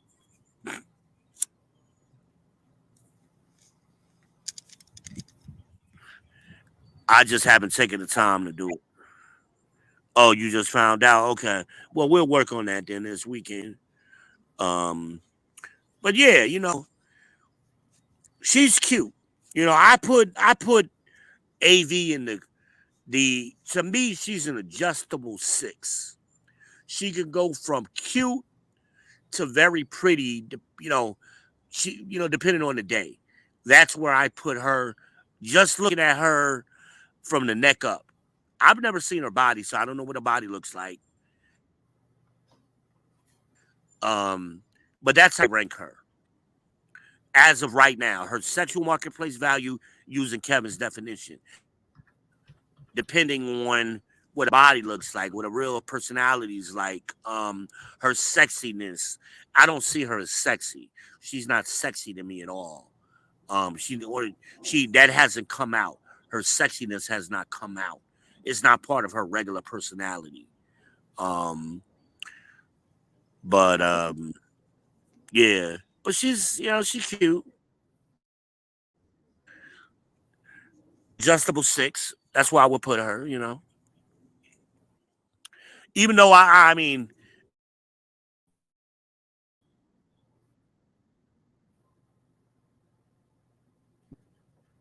But it is light skinned, Lena's light skinned, you know. Um, Tangy was dark, you know. So you had to go back to Tangy, Tangy was dark. Um, but I but I like ultimately I like women of all color sizes and shapes because to me your sexual marketplace value is only a starting point. Your initial sexual marketplace value is kind of like somebody appraising a used car, right? They have their initial number in mind. If you ever let somebody appraise your car, guy appraising your car walks up, he does it so much you automatically think, okay, that's a 2005 Camry. I'm gonna be right around here. So then he takes it for a test drive. checks out the tires. He checks if he's ever had any wrecks. And he can go up or down from there after he does a full assessment. But his initial assessment is that's what sexual marketplace value is. So I could rank somebody a 6, and then later on come back and reevaluate them and say, you know what, she really a 5. She really just average. Or I could rank somebody a 5 and go, hell, man, this girl's performance, because see, performance means a lot to me. But how is your behavior? How do you actually perform in a relationship? You can go from a 5 to an 8 in my book based on your performance, not on your looks. That would be your overall marketplace value, not your set. But I don't think Kevin, he died before he can really get into that. He died too soon. So a lot of the information that he put out there was incomplete. And then people filled in blanks with their own shit. But I saw where he was going with it. And he was only talking about high value men because that's what the girls was talking about, and he was really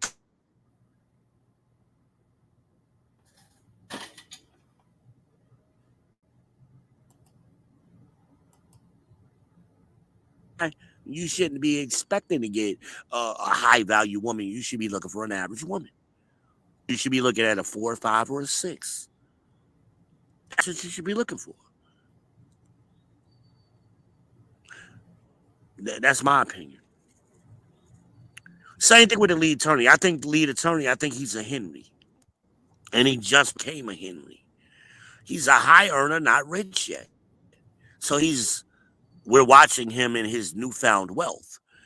But he's not high value. We see no evidence besides his YouTube money. Yeah.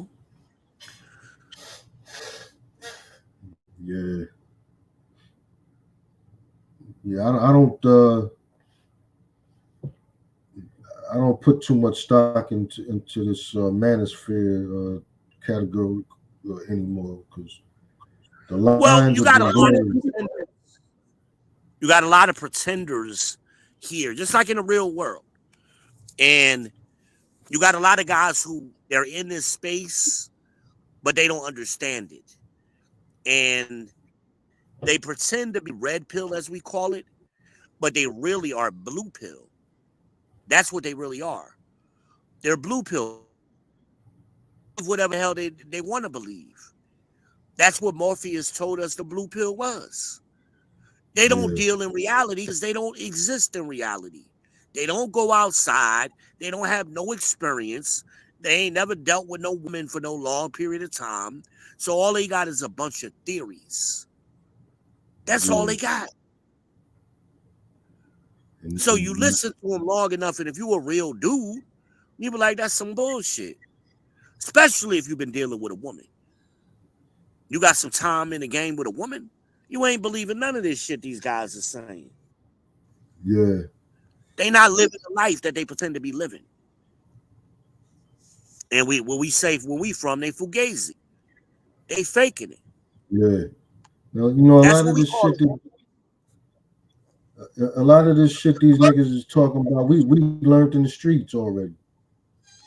Yeah. And you learn because you had experience. They don't have no experience. They've never done it anywhere. And I'm like, I was giving a girl advice on somebody's panel one night. And she had met a guy at the bus stop in Philly. And she liked the guy. They exchanged numbers. And she was waiting for the guy to call her back. Well, what I said to her is, well, why don't you call him? I was waiting for him to call him. I said, that's the thing. He's doing the same thing. And men have to be careful in today's world. So men are a little bit more cautious. So give him a call and say, hey, man, let's go out to coffee. Let's go grab a coffee and go from there. Here go this silly nigga behind me. No, dog, what she need to do is take him on a picnic. I'm like, nigga, in the middle of winter in Philadelphia, take him on a picnic? Yeah. First of all, people don't go on picnics for first dates. Right. You don't even know if you like the person yet. Go on a little coffee date. But It's that's the mostly kind of coffee dates. Motherfuckers don't go on picnics, really. ain't nobody going on no pic. That's something that you do with your girl on an anniversary or special Yeah. occasion kind of thing, you know. Yeah, but not somebody you just met. Not somebody you just met. But because he didn't have no experience with women, that's why he said that goofy shit. That's why he said it. I And wish I that's the would problem tell a with chick I just Manosphere. met. Again, I you got wish a I lot of would. guys who don't have experience out here giving advice and they out here talking. And women, they're gonna cherry pick everything they want to hear anyway. They're not gonna listen to exactly what you said. They're gonna cherry pick things of what you said to make it into what they like. We heard that the other day when Lena was on here. I've been talking to Lena for over a year. I've been very clear with her. And when I asked her those 2 times, did you meet a guy up there in Cleveland? Did you? It seems to me like you found somebody. She said no. And then she was trying to cherry pick what I was saying right there on the live stream. Oh, you said you wanted to be married again. I said that ain't what I said. I said I'm a father. I was built to be a husband. That don't mean I want to marry you and I ain't seen you yet. I Right. said if the right woman comes along, I would consider it. She took what I said, ignored everything else, and made up some shit. Oh, you looking for a girlfriend and a wife? I never said that. I said I was going to take the first step with you, and that's seeing you in person. That's it. That's where we're at. Now I'm trying to make you my girlfriend, and you live all the way the fuck up in Chicago. But they hear what they want to hear, and then they cherry pick little bits and pieces. And you see this all the time. You can ask a woman a question, and the first thing they're gonna say is, "To be honest." Why wouldn't you be honest? Why you got to state that? That means your normal thinking is a lie. Yeah. To be honest, why wouldn't you be honest?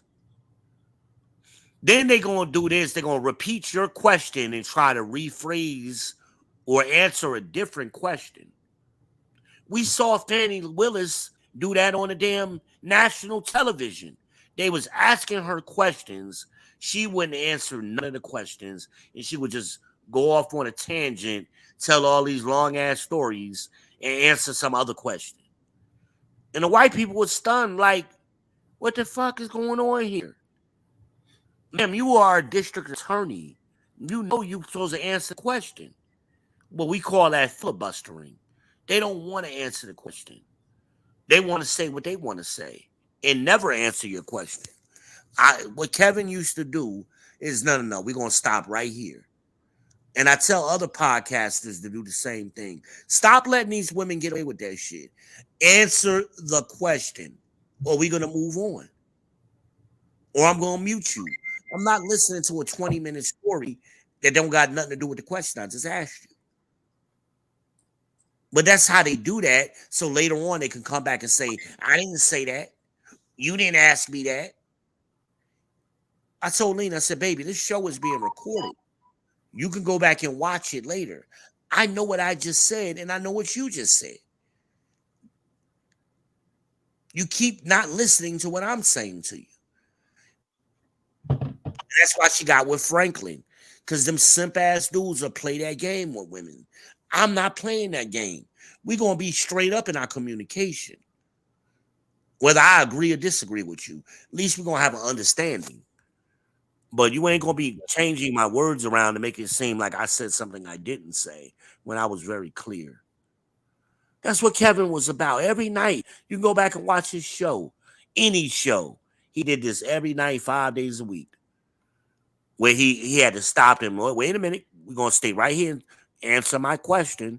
Answer my question. He will repeat himself over and over and over until they answer his question. Yeah, you made them accountable. You made them accountable. Exactly. Because they don't like to, they always want to be able to move the goalpost and have an option to change. And that's what she said. Well, I'm not allowed to change my mind. Sure you are. But when I ask you a direct question and you lie, that ain't changing your mind. That's you lying and being deceitful. Answer the question. This ain't hard. But then they wonder why they get into fucked up relationships and things don't work out for them. It's because you're being manipulative and deceitful. And then y'all want to come back and blame it on the men later. I'm not playing that game anymore. I played that enough with the women in my life. My ex-wife, the women in my family, sisters, aunts, all of them. I played that. I'm not playing that game no more. I made a strict rule 10 years ago. I think it was 5 or 10 years ago. I went on Facebook and said, y'all ain't never getting the last word ever again. None of y'all. And most of the women in my family have blocked me. My sisters, my don't follow me no more. Because I don't let them get the last word. Ever. Nowhere. In person or I stopped that with my sisters, my mother, same thing, man. But that's the growth of a man. When you get to that point, especially the women in your family, a lot of men, they talk that shit online that they so alpha and tough guys, and they bitch up when they get around their family members. They can't say it to their mama face. I don't play that game from my mama. My mama she mad at me right now. I don't give a fuck. My philosophy is fuck your feelings. Hashtag FYF. That go for everybody, including my mama. I don't give a fuck about your feelings. You don't care, she said to me. She said to me last year, you don't care about my feelings? No, I don't. Why? Because you don't care about mine. Yeah, because they they'll don't drag care about you. The women in your family will drag you the worst. They have. They have. Mine and they too. will side against you. The Bible tells us that. The Bible tells us that was going to happen here in this time. This ain't ancient shit. The Bible said God created a new thing on earth. The time frame is New Babylon. We're in New Babylon now. He created a new thing on earth, he says. And women will encompass their men. The word encompass is an archaic word or archaic definition, means plot against. So he's saying women will plot against their men. That's a new thing on this earth. And that's what we see. They plot against us. The women in your fucking family. They'll side with your exes and all of that shit. Oh, brother, please don't go there. I got stories. Yeah. Oh, I got stories. Too. They couldn't stand her when we was together. Me too. They couldn't stand her ass when we was together. Now that we ain't together and divorced, they buddy with her.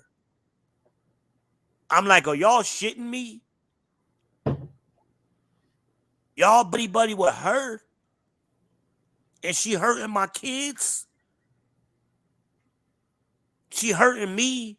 And you signed against me and my kids for her?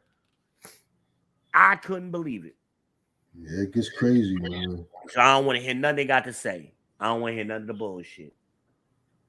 Hell, my cousin, they love to reinvent revisionist history. Me and her grew up in a house in East Orange. 306 Elmwood Avenue is where we grew up.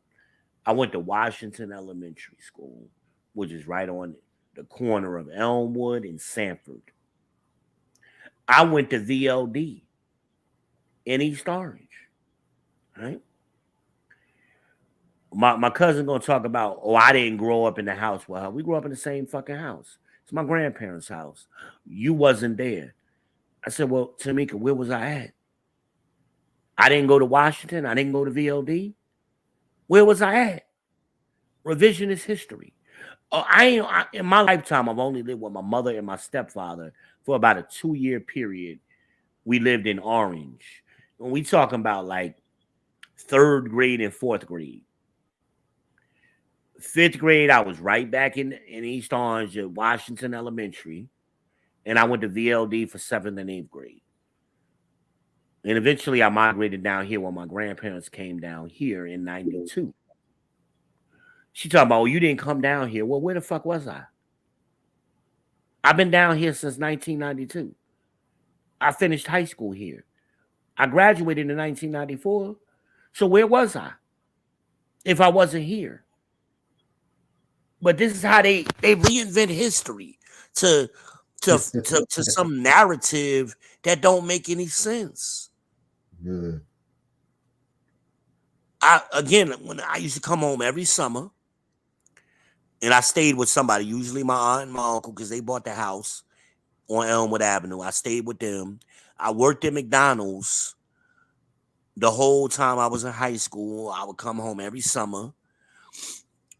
I was a store manager with Radio Shack on 22. None of this happened. Are you serious? All of these people on my Facebook page who remember this shit, who went to school with me, you're telling me they're lying too? I mean, like, what are we talking about here? Yeah. But this is foolishness.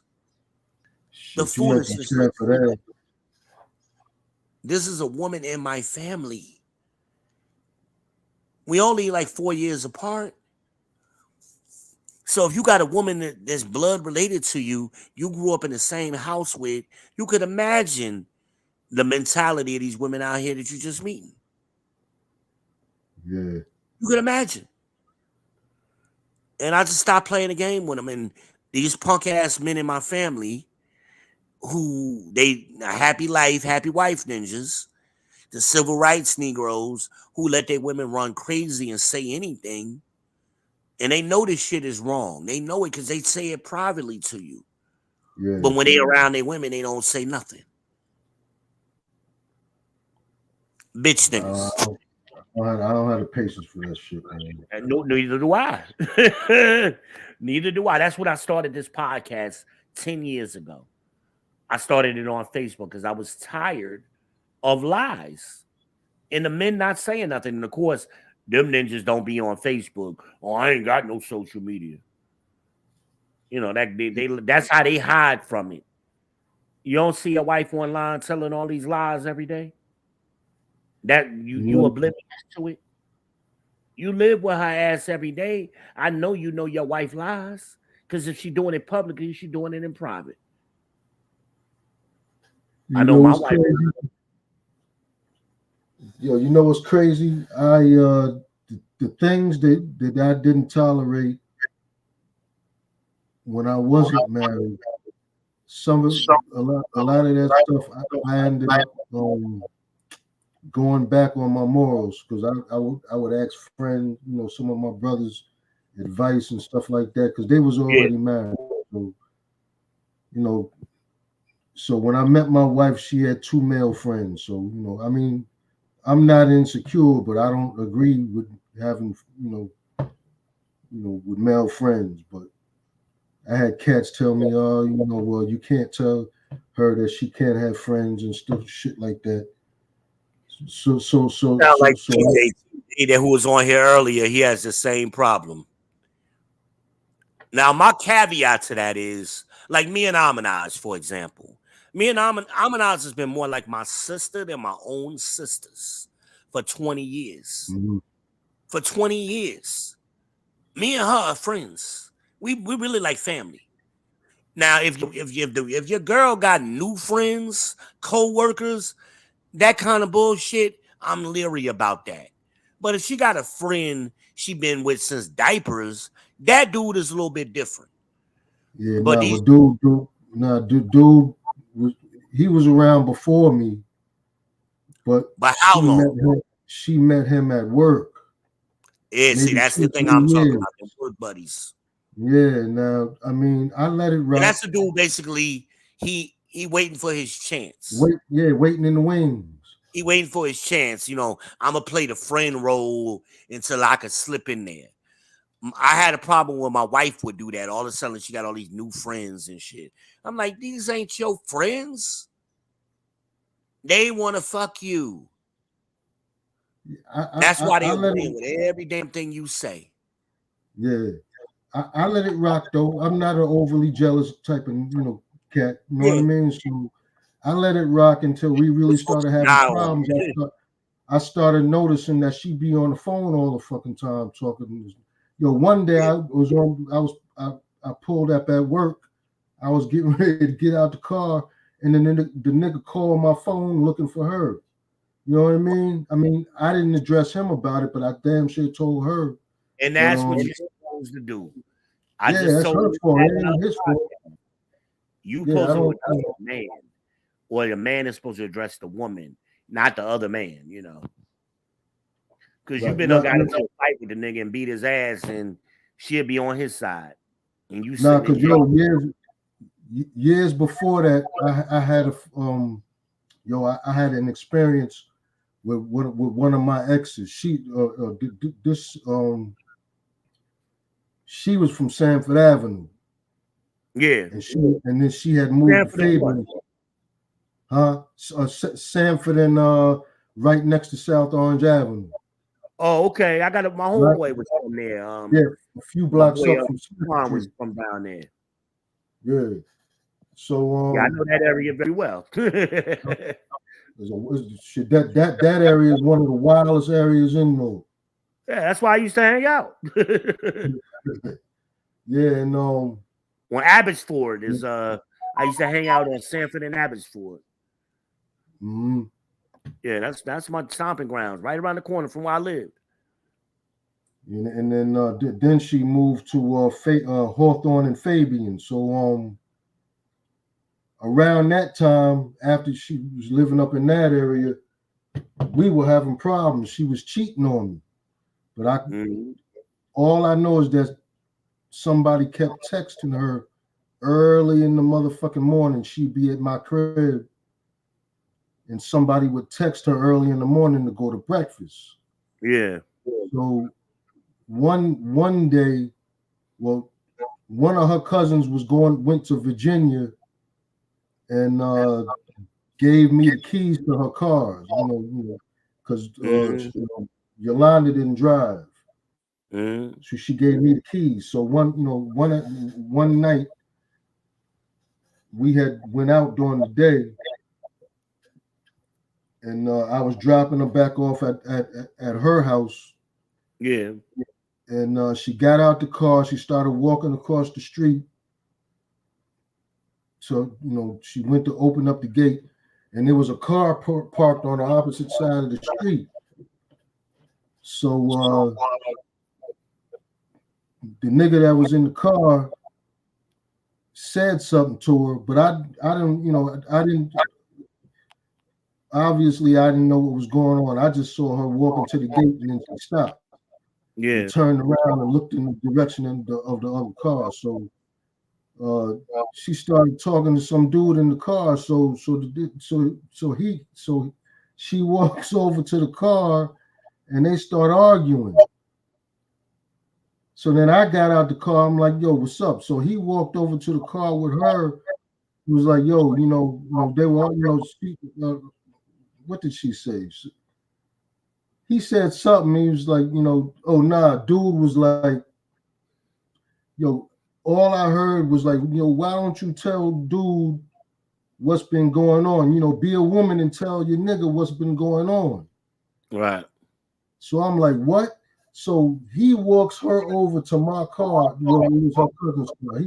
He walks her over to the car and lets me know that they've been dealing with each other. Wow. And this is going on at night over there off of Hawthorne Avenue?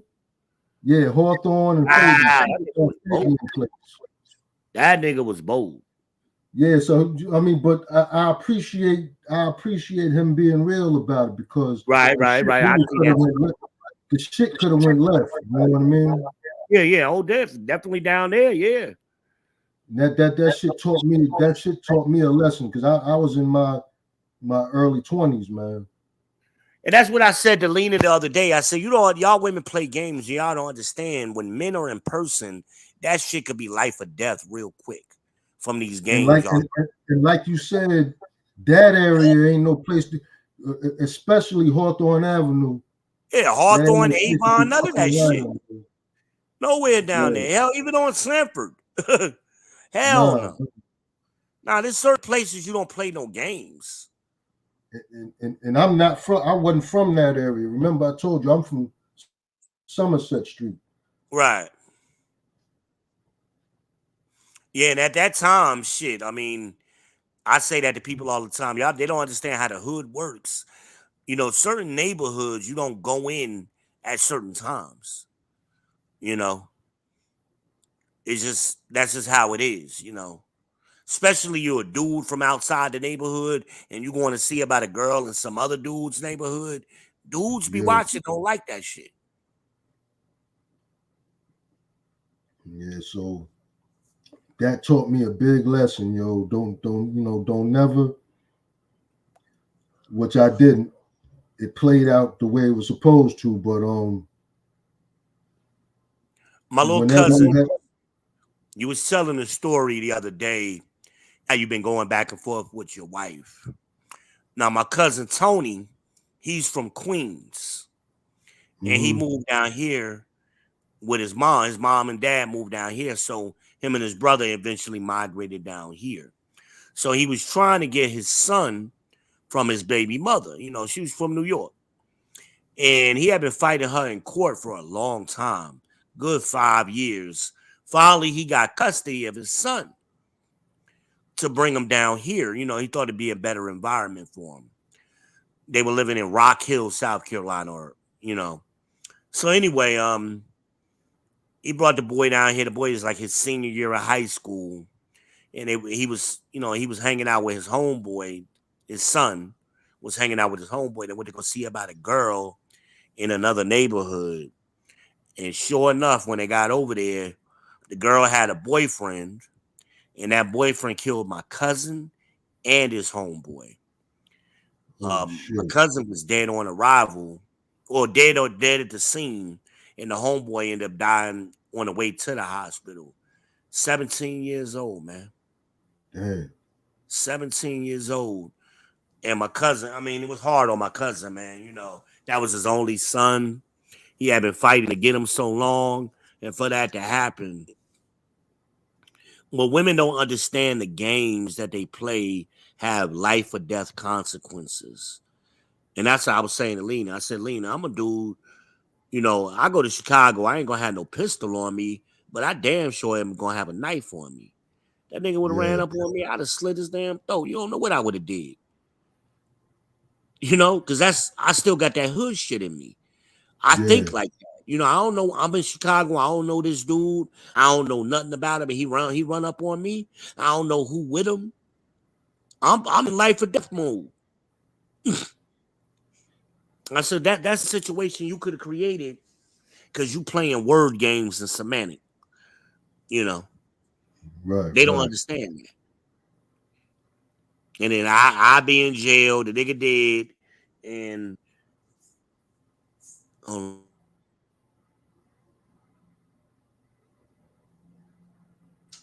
yeah, I'm sorry. Yeah, I be dead. No, he be dead. I be in jail, and then she out here on to the next one over some silly shit, over not being honest and shit. You know, that's why I got so heated. You know, people like, oh, you making a big deal about nothing. No, y'all don't understand how serious this shit is. You playing games, and then kids is getting involved in the shit. Like I know her daughter. I speak to her daughter all the time. You know, I made promises to her daughter. Like, so it ain't just like I'm some dude you met. You know, like we're a little bit beyond that. You know, but women don't understand what men put into a relationship. They think it's all. I'm tired. I'm moving on. I'm gonna move the goalposts, and it's supposed to be cool with everybody. No, we give up. We give up our motherfucking lives to yeah. It's dudes out here who will kill you over that shit. You know, you playing games with them. You know. You were telling your story, and Amanah said, "Oh shit!" But that shit was crazy. But it taught, you know, like I said, it taught me a valuable lesson, man. It taught me a real valuable lesson. I've seen some of my friends go through shit. I saw one I didn't go that night, but two of them. Now my I used to hang out with my cousin and his crew a lot. They would they lived down in Baxter Terrace. I used to be down. I spent a lot of my time in Baxter Terrace. So So one night, one of my brothers, he threw a party for his girlfriend at the Peppermint Lounge. Shout out to the Peppermint, Central Avenue, Orange, New Jersey, y'all. Yeah, so he threw his girl a party at the Peppermint, right?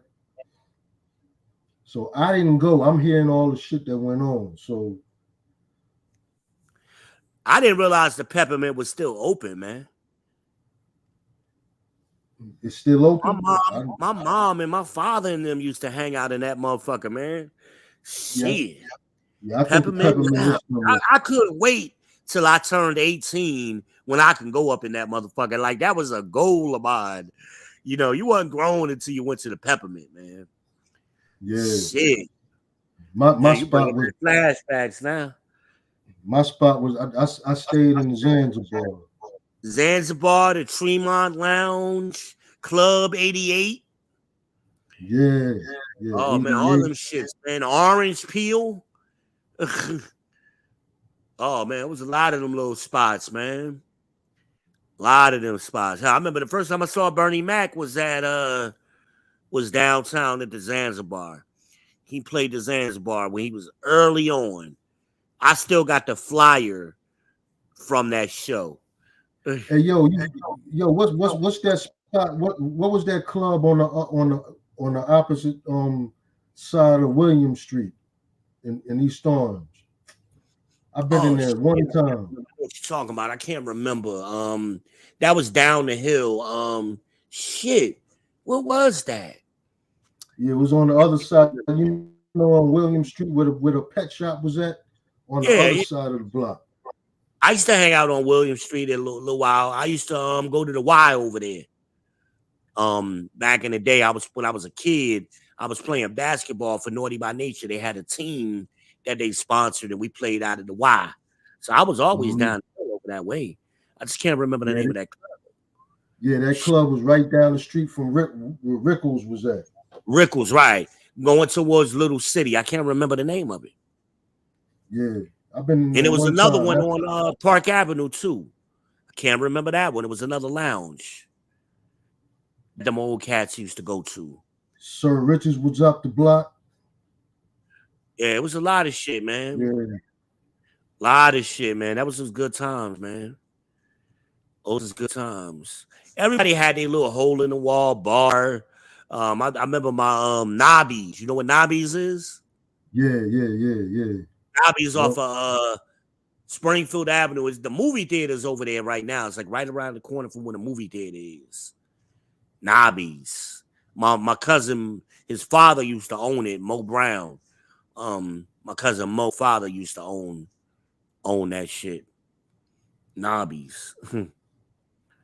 Everybody had their little spots and shit, man. The Silver Fox.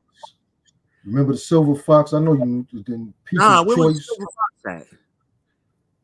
The Silver Fox was over there, like South 11th Street or some shit like that. And then the People's Choice was down there, University Hospital, like across from McDonald's. Yeah. Okay. Yeah, it was all kind of little spots and shit, man. My stepfather was a party guy, and he sold a little coke back in the day. So I know a lot of these spots, you know, him toting me around, you know, making his little drop and shit, you know. Like the Tremont Lounge, you know, the Peppermint, all of that kind of shit, you know. I was born into the game, man, you know. I never really dabbled in that shit that much. I sold a little weed and shit, but a little coke, a little bit back in the day, but I always kind of sheered away from it because my parents was heavy into it, and I saw what it did, Yeah. to them. So I always didn't fuck with it too heavy. But hell, that's how I paid for college, man. I, I I tried it paid one for college. time. I tried that That's shit when one you used to time go to and got 42nd picked up. Street to pick up. Back then, I come up here, man, park my car down there, somewhere down north, and catch the PAB train over to the city, go to the spot in 42nd. And back then you could buy pounds of dirt for like 500. I come down here, a pound back then was going for like $3,000 down here. The same pound I would get for 500, I could sell it down here for $3. Almost instantly. Like I never sold dimes and nickels. All I would do is sell quarter pounds and half pounds. So by the time I came down here, them shits was gone. So I Man, paid for college. that I really paid for wasn't college. that really wasn't my lane. I tried it one time. I smoked most of my weed, and then But that's the funny thing. I never was a smoker. Even to this day, I really don't. I can't do weed, man. I'm a punk when it comes to weed. But I always had a business mind for shit, Yeah.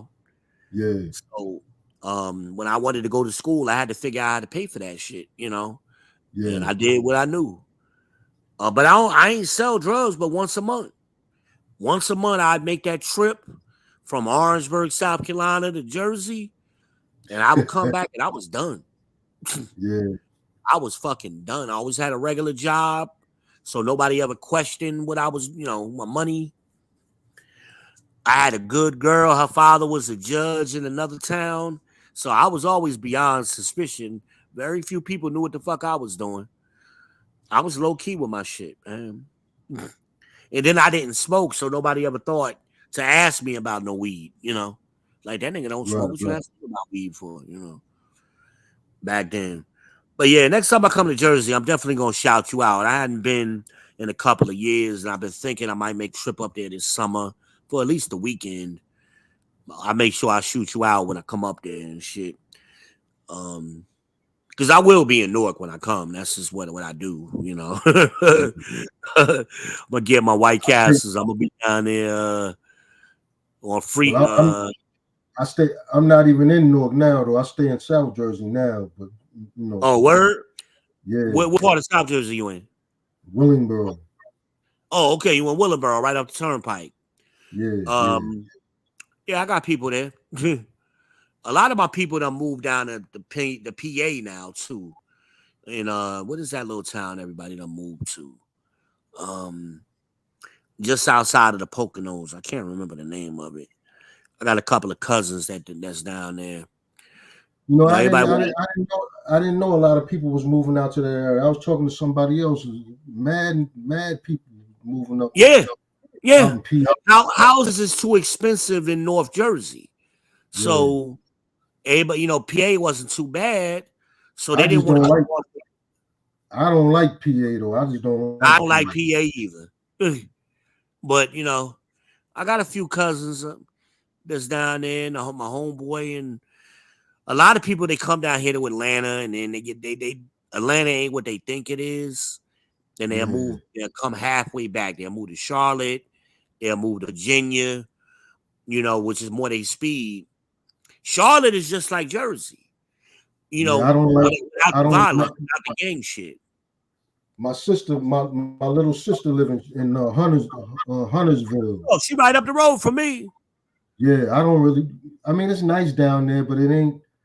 I don't really like North Carolina like that neither. Going to Huntersville, right, is like going to, it's like going to South Jersey. To me, that's what it's like. It's not like northern New Jersey, but it ain't that. It's only 10 minutes from Charlotte. So whatever vibe. And Charlotte is funny because it reminds me of East Orange and Newark, different sides of town. Like South Charlotte is like being in Livingston or South Orange, Short Hills. That's what Yeah. South Charlotte is like. West Charlotte is like being in Newark. East Charlotte is like being in maybe in East Orange. North Charlotte is the university area. That's kind of like being close to Bloomfield, like on the border of Okay. East Orange, Bloomfield. So you got different vibes depending on what you like in Charlotte. Now you get outside of Charlotte, you in the country. Yeah. Get Now, too far outside of Charlotte Metro, you in the woods. and that's And what that's I what don't like. Now, I lived in Georgia for 10 years, and I where you like. was at Atlanta? No, I was in Macon, in North Carolina, where I've been in North Carolina, outside of where my sister was at, is kind of different than Georgia. Yeah. I kind Well, of Macon actually ain't really country. Macon is kind of, it's a town, not a city. So where I'm at, that would be like being in Monroe, or Concord or Kannapolis on the outskirts. But Macon, I know Macon ain't too bad. I mean, it ain't rural South. It ain't the rural area, but you kind of like in between Atlanta and the rural, like getting real country, you know. Yeah. Macon is cool. I could do Macon. I met a girl from down there one time. She was it's fucked up. I'm a fucked up individual. Let me tell you. The girl was I like this girl, man. She was sexy as hell, had an incredible body. You know the reason I stopped talking to her? Because her son looked retarded. I couldn't stand the way this little nigga looked, man. It was like, what's wrong with you? He wasn't slow. He just looked retarded.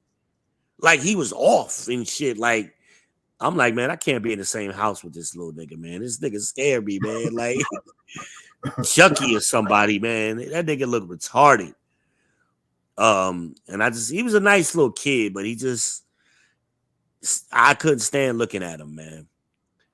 I'm petty. I was petty as fuck, man. I'm telling you. Good girl, though. She was good. Nice girl. She didn't live in Macon, but she lived like right outside of Macon. Because when I went to see her, I didn't drive down there. I took the bus because my car was being worked on. I took the bus down there, and she came to pick me up in Macon.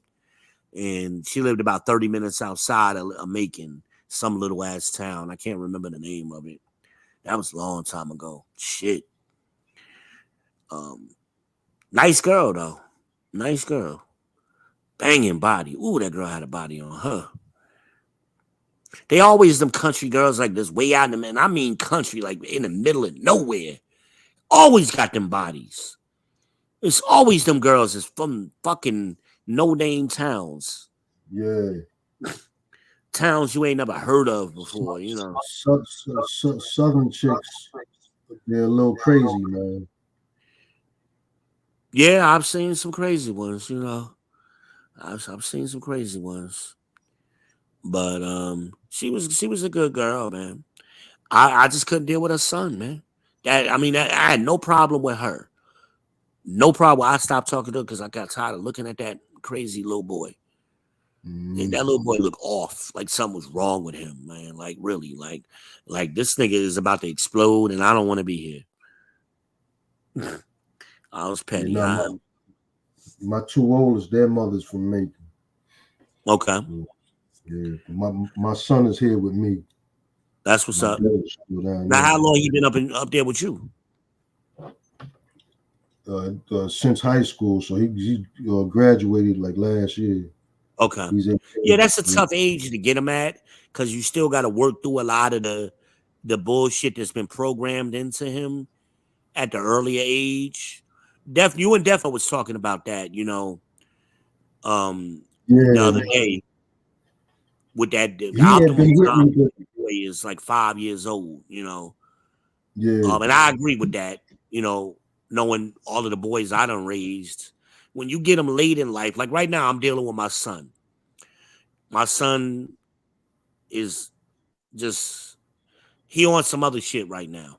And he's 24. And I'm like, if you just listen to me, your life would be so much better. If you just listen. But you got too much of your mama in you where you don't listen. Now, my daughter, who's about to be 23, listens to everything I say. She doing good. She doing way better than him. And he just won't get it. And she be saying to me, Dad, Dad, I don't understand. My son's name is Dream. I don't understand what's wrong with my brother. I don't know what's wrong with him. He just won't do what he's supposed to do. I'm like, the difference between him and you is you listen.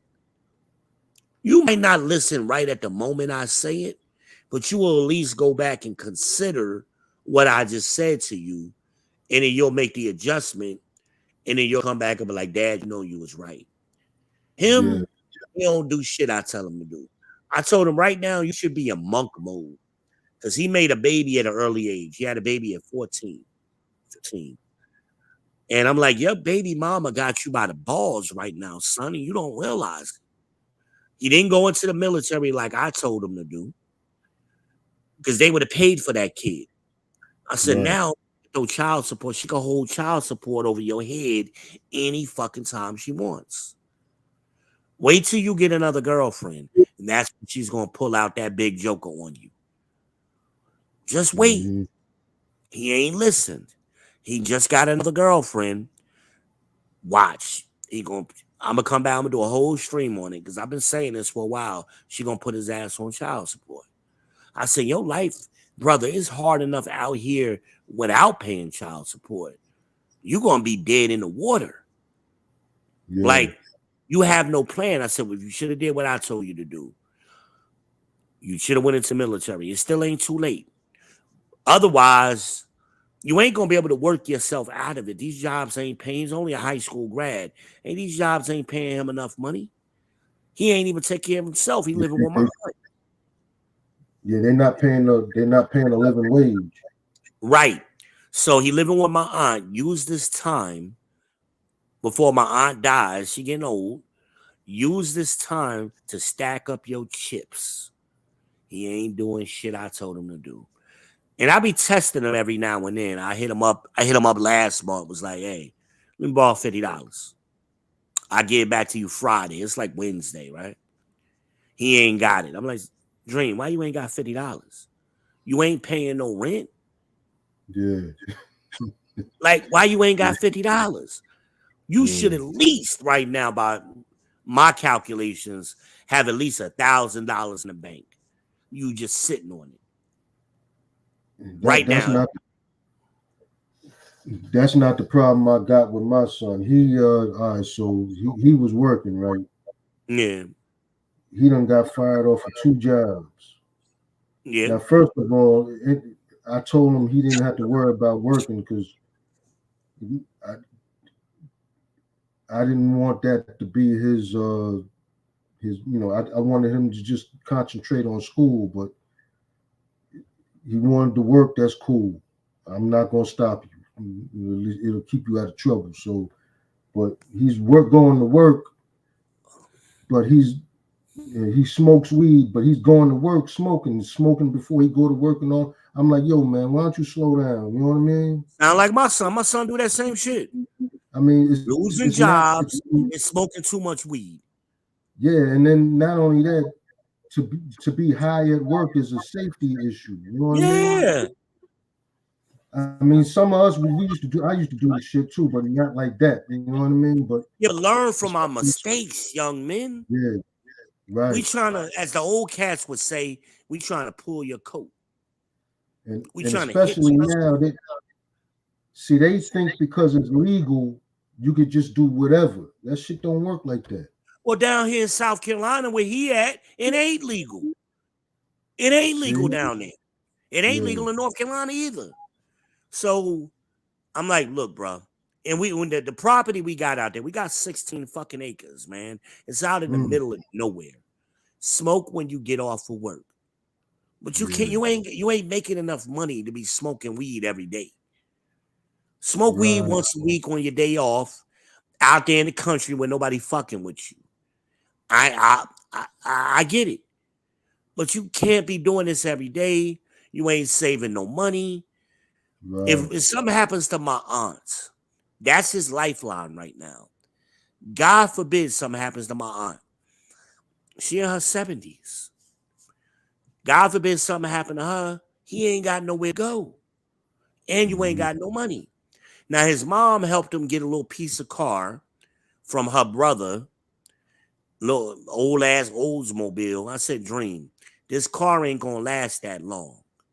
So you need to be saving some money so that way when this car breaks down, and it will, especially the way you're driving it, it's gonna break down. You got money to get it fixed or you got money to replace it. This old ass car wouldn't even bother getting it fixed if it ain't something minor, like a tire or something. The engine blows, the transmission goes, fuel pump goes. It's a 30-year-old car. If any of that goes, you need to just replace the car. Get you another little $2,000 car that'll last you until you can get something better. He ain't listening to me. Listen to his mama. I said, Dream, every car your mother has ever driven, who got it for her? You, Dad, including the car she's driving right now. And I ain't been with her in 7 years. She's still driving the same car. I said, so I know something about cars, son. And I know what you got to go through as a man. Ain't no safety nets. You got lucky right now that we had an aunt that got a big ass house and took you in. That's luck. That luck that's it. That's your last chance. Since you don't want to go into the military. Had he went into the military at 18, he could have did 3 to 4 years and have been already out. He would have had a career. He would have had a skill. He would have had a little bit of money. My cousin went into the Army right out of high school, and did his 3 or 4 years, came out. My cousin doing good now. He up there in Baltimore.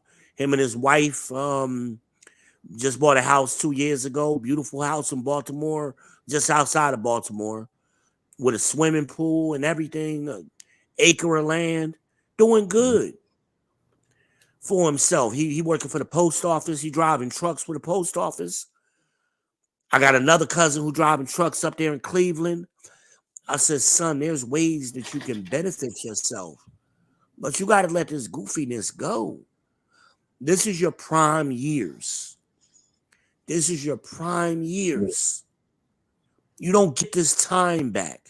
I don't want you getting my age, wishing you had did something different when you was in your 20s. Oh, I wish I had listened to my father.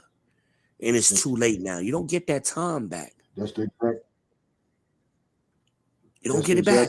Same thing I told my son. Don't fuck up your 20s. You know what I mean? Or your 30s. You got dudes fucking up their 30s on goofy shit, chasing pussy. Pussy always gonna be there. Actually, you get more pussy later if you listen to me now. Yeah. I told my son, I said, before I started talking to Lena, the last 2 girls that I had talked to, hell, they was 28. One was 28. The other was 29. I'm dating girls in your age range. Yeah. At my age, I'm 28 this year. I'm like, them girls in your age don't want y'all because y'all ain't got no money. You ain't got shit going on. So they look at it like me. I turned 54 this year in March. I felt kind of funny dating chicks in their 20s with shit. You know but they more compatible with us. Yeah. They ain't got all of that baggage that these 40-plus-year-old women got. It's a headache dealing with them. Yeah, it is.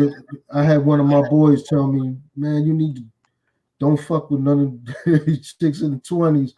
you need to date somebody closer to your age. But I'm thinking to myself, man, I don't want none of these old motherfuckers with 3, 4 children. That's bullshit what he told you. Yeah, That's a happy life, happy wife ninja telling you that shit. Yeah, I'm not doing that shit. Well, think about what Malcolm X used to say. He got it from the Honorable Elijah Muhammad, right? And coincidentally, Malcolm made this statement when he was in Newark. He was at Temple 25 in Newark. Mm-hmm. What he said is a man should be looking for a woman half his age plus 7. Right? Mm-hmm. That's Elijah Muhammad shit, but Malcolm made it popular. So half of my age would be what? 24 plus 7 is 31. Yeah. Right? That's the age. You right in there too. So 54, you're gonna be half of your age is gonna be what? 27? 27. Yeah. 27 plus 7 is what? 34. That's the age group. We're more compatible with those women. They haven't had 20 years worth of baggage in their brains when you get them. I talked to I had this girl, I do these things called Hey V. And Hey V is when they send me DMs or emails asking me questions. So a couple of months ago, the girl hits me up. She's 50. And I'm like, well, what are you looking for in a man?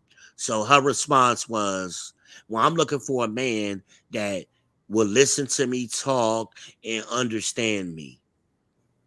I said, bitch, that shit ain't gonna happen. You 50 years old.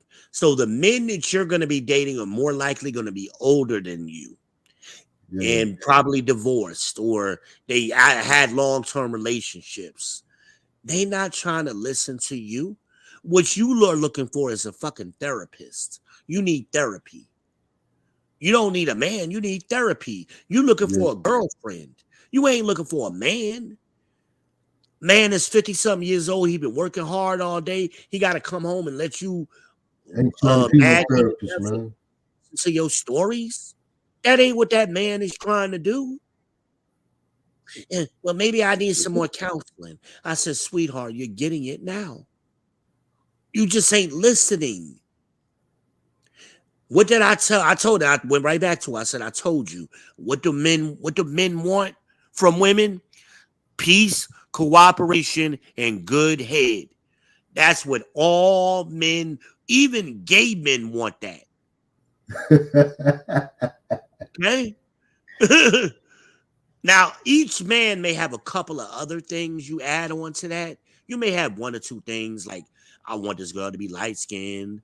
I want her to be short. You got your own little nuanced things, but them 3 things is in there. You want peace, cooperation, and good head. Good head solves a lot of problems. I try to tell women that. That should solve a lot of problems, yo. If you want to nag your man, do it after you done gave him some good head. He'll listen to every fucking thing you got to say before he fall asleep. Wait a minute. We got motherfucking a cerebral assassin on deck. Sir, you need to go ahead and come on up. I don't know why you playing games with me. We said, what about everybody? Bring your punk ass on up here, man. You notice your wrench, right? You see a shiny new wrench? So your boy got you. Bring your ass on up here, man. Got Ann up here. He been waiting on you. Do I need to drop the link again? Amanaz says, hey, Death Note. Death Note get all the girls saying nice shit to him. They don't say nice shit to me. Hey, Death Note. I can hear her saying it in her head. Hey, Death Note. They talk to me. Hey, V. Hold on. Let me see if I got this link where I could drop it again. No, I got to go back and get it. Hold on. Let me go back and get this link for Death Note, because he probably got to scroll through a million fucking Yeah, chats and shit to get to it. Hold on. Do Death Note this courtesy. Real quick. The Cerebral Assassin. God's Gift. One of the best moderators on YouTube.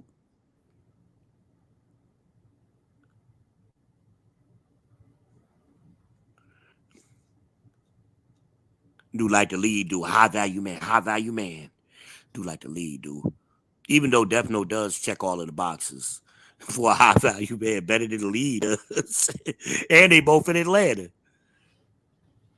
All right, they go to link. Anybody, Death Note specifically, but anybody want to come up and go one-on-one with the great one, you are more than welcome. We got Ann up here. You ain't going one-on-one. Actually, Ann is up here. We're going to double team you. So come on up here with us. Get some of this talk. Brothers just venting on here. You know, we was talking earlier about Kevin Samuels unraveling Kevin. We done talked about a few things. We talking about just man-ish right now. He's shouting out Amanaz. Come on, Death Note. Bring your ass on up here, brother. No Diddy. No Diddy. No Diddy. That's new shit. We ain't saying that gay ass pause no more. Get sick of these millennials. Every time you turn around, pause. Nigga can't even get a whole sentence out without saying pause 5 times. Shut up. Shut your ass up. We saying no Diddy. And I know the lead attorney is listening to me because he said no Diddy the other day. After Death Note and me started this shit, Death Note invented it. I spread it. Here go lead attorney like the next day talking about no Diddy instead of pause. I'm like, really? Really? You gonna act like you don't know me when I come up on your channel? Really? I can't stand them hating ass petty ninjas that do shit like that. Mucho gusto. I am V. Benesville, the people's champ. The Shogun of Charlotte.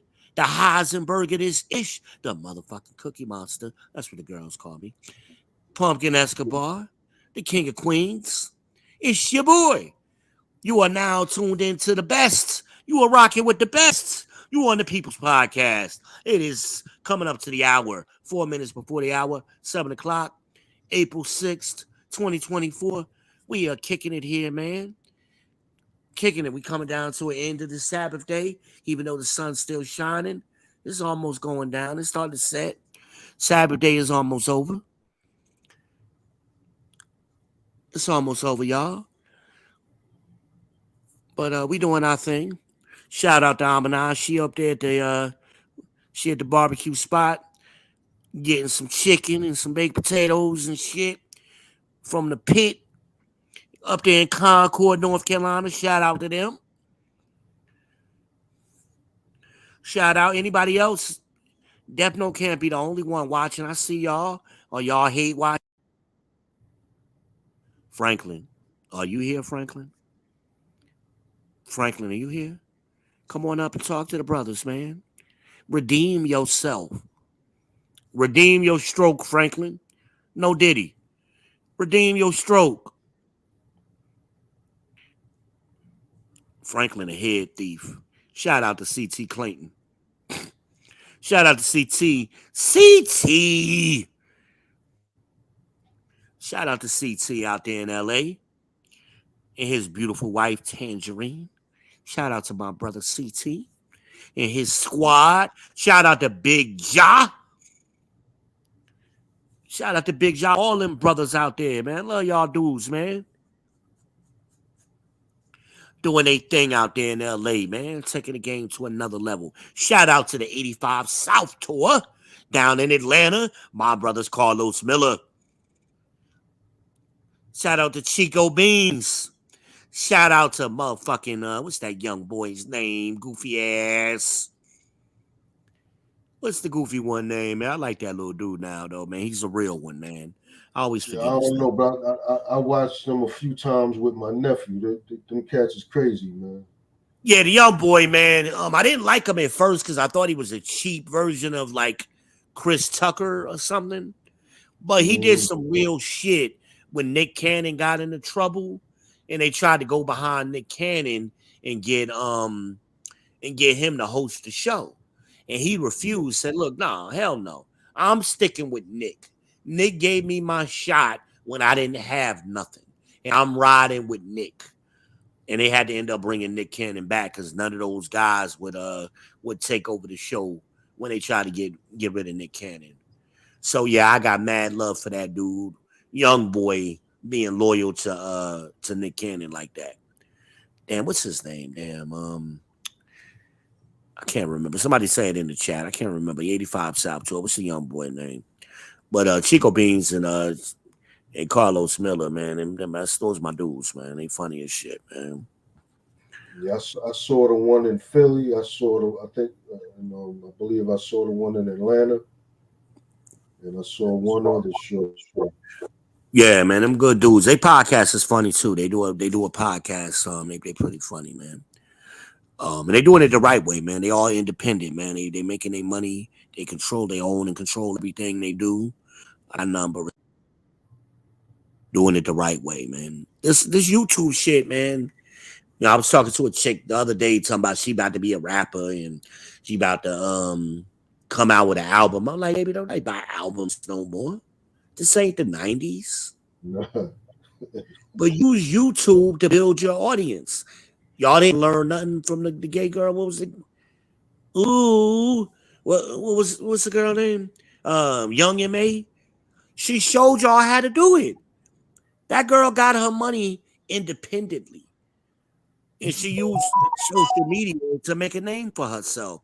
And you got the new one that's coming out now that I like. The big girl, man, her sexy ass, Pretty Bully. I like that girl, man. That girl got bars. Pretty Bully. Use social media, man. Ain't nobody signing record deals no more. Don't nobody even buy records. The fuck? Everybody got to play with record deal anyway. You make money from the tour. Or you can get on here on YouTube, establish a presence, make your money, and then go on tour. And for yourself. That's how you do it. But black people, we always so far behind. We don't use technology to our advantage. Death Note, are you going to come up? Sir, we're waiting on you. We're waiting on you. It's the People's Podcast, man. We're waiting on you, man. The people calling for you, man. We're trying to close out this game, man. We know you clutch. It's the fourth quarter. Trying to put you in, man. You acting like KD right now, man. Scared of the fourth quarter.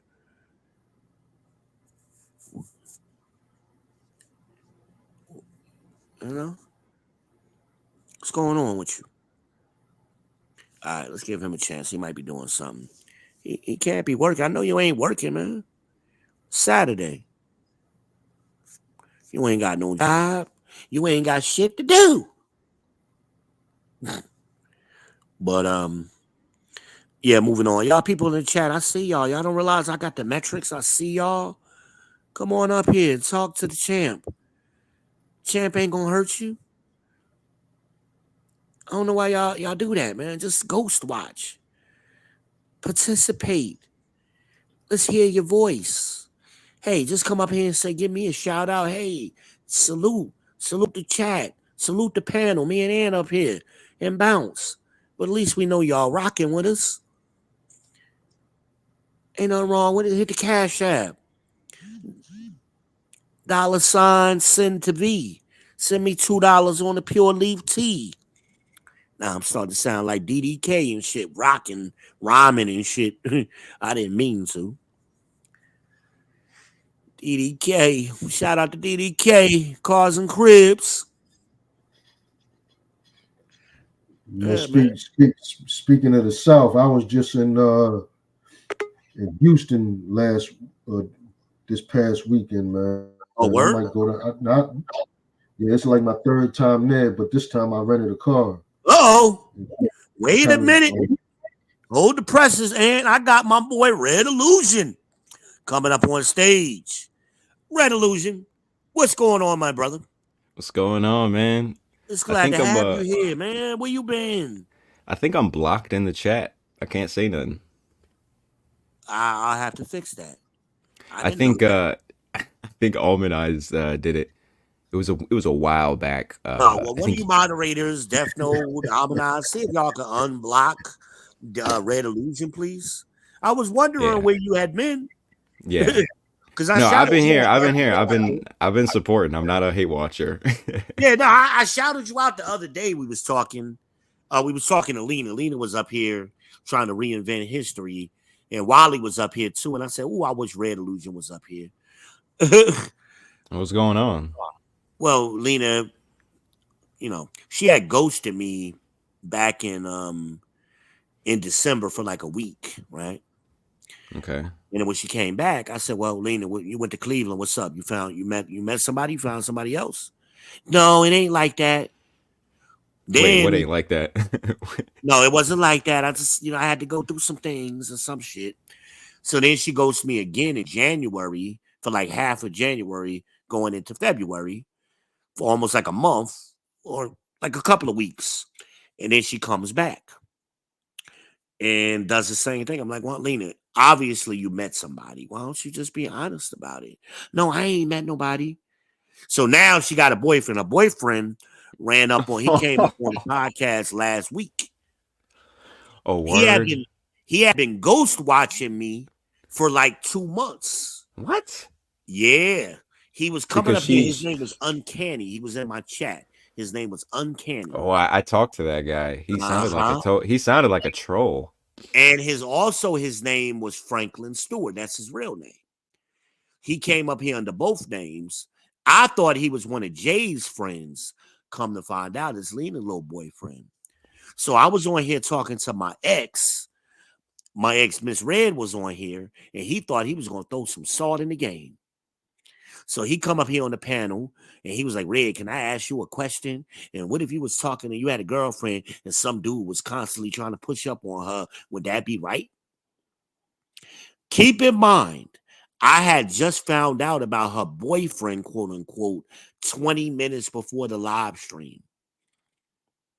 I Oh, had talked to Lena earlier that day. She never had mentioned it. That happened later. We talked earlier that day. She was still talking about coming to see me in May, when did she say that? right before I went live. And right before What? she told me she got a boyfriend. Man, y'all are too old for this. That's what I said. That's exactly what I said. So she definitely said I see. I don't know what you talking about. I see.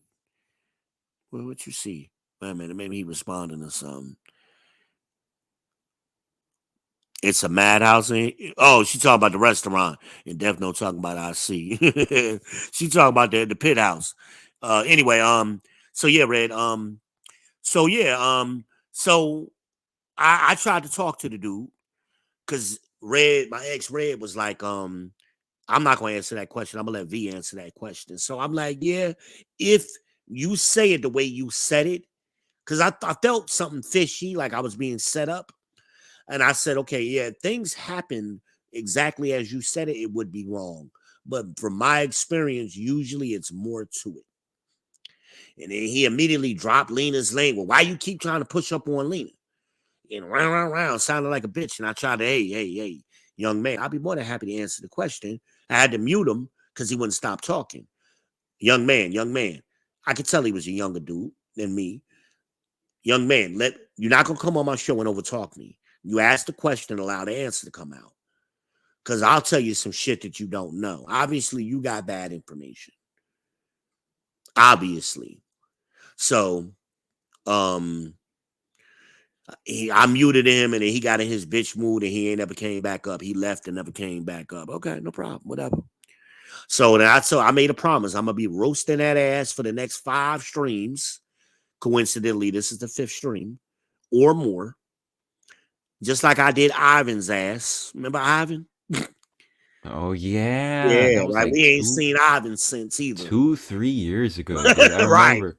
We We ain't were seen talking that about that case 3 years in straight. Texas. That's a good memory. Yeah. I'm a roast that ass. That's what the fuck I do. So Lena been coming up here trying to get us or get me to stop talking about it. No, baby. I ain't even got no beef with her, which is what I said to her. I'm not mad at you. and ain't nobody roasting you. Well, I feel like you low-key roasting me. Lena, nobody's talking about you. I'm so talking about wild. his bitch ass. And I will keep talking about him. Now, if you want me to talk about you specifically, now Red was roasting Lena. I wasn't roasting Lena. Red been on Lena ass, telling her like you moving funny, baby girl. Like you moving real fucked up.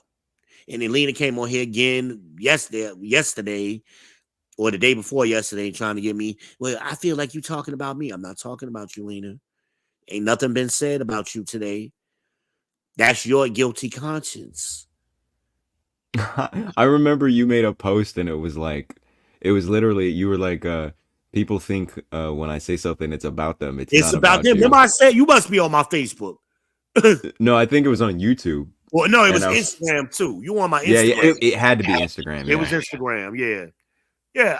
I've been saying that everybody, and I always say this shit applies to at least 3 or 4 of y'all. And it's always that one person who will come back. You talking about me? You low key dissing me? I can understand why you think this applies to you, but it's not just you. I'm not specifically talking about you. Things happen in threes. I always say it. But I was very surprised at Lena, because she been hanging around us for a long time. And that's wild. I didn't even know she was like that. And then she's lying. Like, I didn't lie. I said, Lena, I asked you a direct question, and you never said yes or no. You actually said no. Well, I didn't know me and him was going to be together. That's not what I asked you. I asked you, did you meet somebody? I didn't ask, did you make him your boyfriend? See, they like to play them semantic word games. That's how women do. That's not the question I asked you. Shout out to Kevin Samuels. Answer my question. Did you meet somebody? Only reason a woman ghosts you is because they got another bull in the arena. Yeah. Whether they going with him, they don't become asexual. They got him on the side waiting. They don't put him in the back pocket. They're for lease. That's how they do. And we've been talking about this for how many years now? Lena, come on, you should know better. And you should know me better. I'm not backing down for shit. Now, what you can do is you can have your punk ass, your bitch ass boyfriend come up here and redeem himself. We will be more than happy to have the conversation with him. That's uncanny. Uncanny Franklin Stewart. See, we done doxed his ass. I remember this dude. I remember this dude from JBJ. He sounded like a troll. He sounded like he was making everything up. His story wasn't matching up. I said, Lena, did you forget who you've been talking to? Who I am? Who Red is? Who Death Note is? We research motherfuckers. After I gave Death Note that name, all I had to do was give him the first name and the city. We knew that got his mama name, his daddy name, the address, everything. Lena, you forgot this is what we do? Oh, man. Yeah, he was doxing himself. He did. Well, he made a mistake when he first came on my channel. He came up under his name, Franklin Stewart. And he said some slick shit.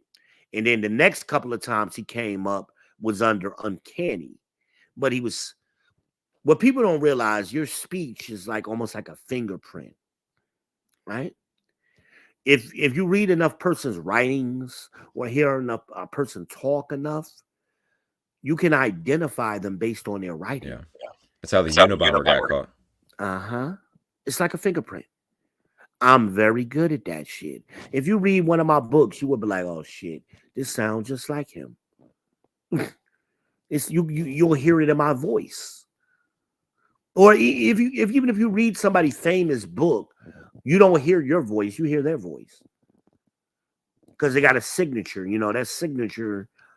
You read somebody's autobiography, you hear their voice.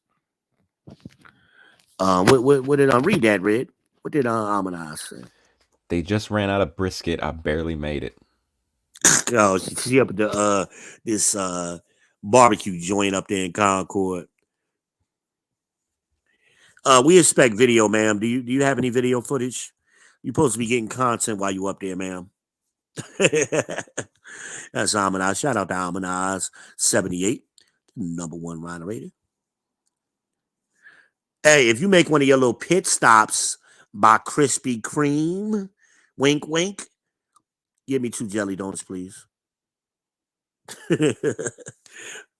Appreciate you. I need that crack in my life tonight. Yo, Aunt, I don't know if you ever had Krispy Kreme. You've been out here 10 years. You had to have Krispy Kreme, right? Where Aunt at? They got them. They got them in Georgia. Yeah. You ever had one? Yeah. Yeah, that Krispy Kreme, that shit is crack, man. That ain't no regular donut. That shit is fucking crack. I'm kind of partial to Dunkin' Donuts. So am I. Krispy Kreme is too much sugar, man. That's what I'm saying. It's crack. Yeah, that's what it is. But the thing here with the Dunkin' Donuts down here, which is different from the ones in Jersey, they don't make the donuts fresh all day down here. Nah, I ain't know that. Man. I had to learn that recently because Dunkin' Donuts used to be my shit. And my favorite they Dunkin' keep them Donuts warm all right day, there like in Newark, Tim on Hortons. Central Avenue in Newark, right before you get to the Parkway. Across from the cemetery. I'm trying to remember what street that is. Grove Street? I think that's right, like Central and Grove. Central and that's Grove, like borderline East Orange, Newark. Yeah. No, that's Newark. That's definitely Newark. You go past Munn Avenue heading towards Newark. It's right there on the left-hand side. That was my spot. Yeah, when you get past Munn, exactly. That was my spot. And it was, speaking, we talked about bars earlier. There used to be another bar right on the corner of Central and Munn. It was a bar in the back and it was a liquor store in the front. I can't remember the name, but that was a popular spot. And there was another one in Orange on Scotland Road. It was a pizzeria and liquor store, but they also had a bar in the back too. A lot of people used to hang out. Yeah, I remember all them old spots, man. All right, what Amanaz say, man? They totally different. Yeah, they are different, but I want some. So, ma'am, if you stop, I want 2 jelly donuts. Let me reiterate that. Wink, wink, if you stop. Thank you very much. I appreciate you. That'll be a donation to the People's Podcast for today. I take food donations too, y'all. Y'all ain't always got to cash at me. You want to send me some food, send me a gift card. You can do that as well. I take all of that shit. I'm greedy. But yeah, Red, I was very surprised. It just hit me because we was up here having a good conversation. Me and Red, and then he interrupted the conversation with that bullshit, way off topic. And then she did a couple of days later when Ant was up here talking to Death Note. They was talking that's about the one I young heard. men. They was having a good show, and she came up here and derailed that show too. I wanted to hear what you guys were gonna say about Jay, and then she came up, and I was like, I'm tuning out. Yeah, man. I don't care if it's on or not. It ain't got to be on for me. The jelly usually don't be that fresh anyway. The glaze be, but it ain't got to be hot now for me. I just want the crack. Dunkin' Donuts don't even have the same donuts that they used to have. Well, down here they don't. They never did. I said that before. Like, even here in Charlotte, it was donuts that I used to get up in Jersey. They used to have this raspberry whole wheat. That shit was fucking fire. Down here, I tried to get it down here. They didn't know what I was talking about. They was like, "What you talking about?" Shit's totally different now. The other, you know who different down here too? Entenmann's. Now you go up north, you get the Entenmann's bread from the supermarket, like ShopRite or Pathmark or something. You can get banana nut bread. I ain't seen one, man, in a long time. You can't get that down here. Even though they got Entenmann's down here, you can't get the banana nut bread. That shit is a conspiracy theory on the internet because I went and researched it. That shit is like people keep up with that shit like they keep up with the Mac Rib and McDonald's and shit, you know. Got a whole Twitter following and shit. I'm like, damn, this shit crazy. And the funny thing is we got a bakery, they got a factory down here. I'm like, why don't y'all just make the shit? Like, why? Like, why you make it in Jersey but not here? Yeah. That bullshit, it gets on my nerves, man. I gotta go all the way to Jersey and go to the supermarket to get me some bread, and I gotta try to sneak on the plane with the fucking bread. I gotta figure that shit out.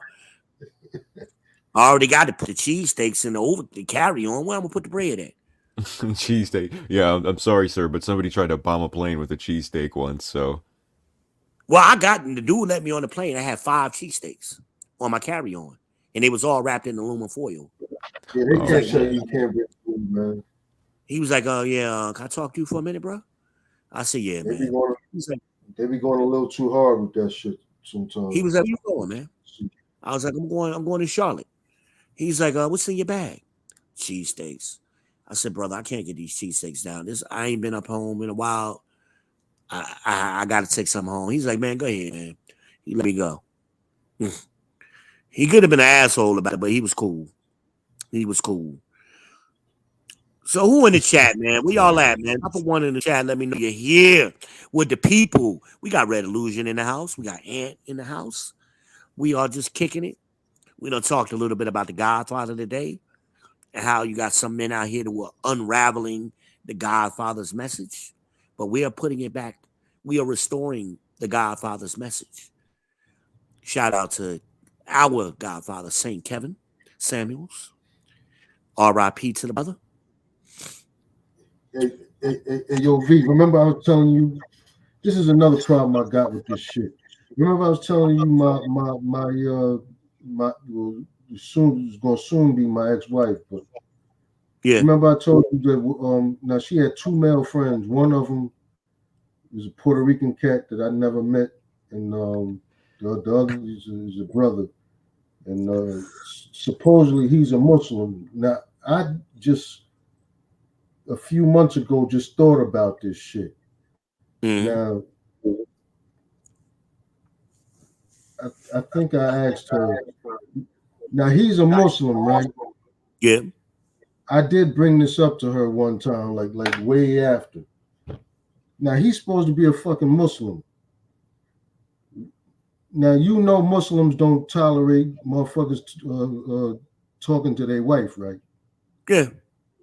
Yeah. So I asked her. I said, matter of fact, I did have a conversation with her about that. So I said, I'm like, he's a Muslim now. Does he hold his now? He's friends with you, knowing that you got a husband. Does he let his girlfriend or his mate have a male friend? And my wife was like, yeah. I said, bullshit. Well, you know, you got a lot of fake Muslims out here too now. Yeah. It's like you got fake Christians, you got fake Israelites. So you got brothers that they you know they talk a little bit of Islam, just enough to pass. And they ain't going to no mosque. They ain't praying 5 times a day. They ain't reading their Quran. They ain't got no prayer rug. None of that. They smoking cigarettes. They celebrating Christmas and Thanksgiving. You know, the modern Muslim.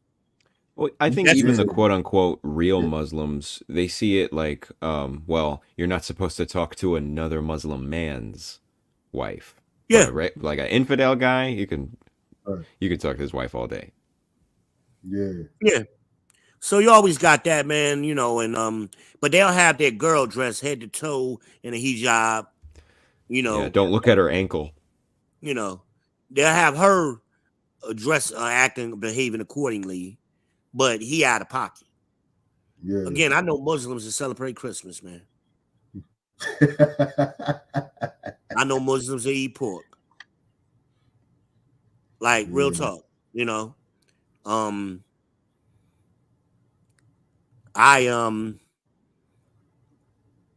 You know, again, in other countries, and this is what we don't get, and I said this to a sister recently. I said, y'all think this thing is in a place to control you, but these rules are put in place in societies to protect you.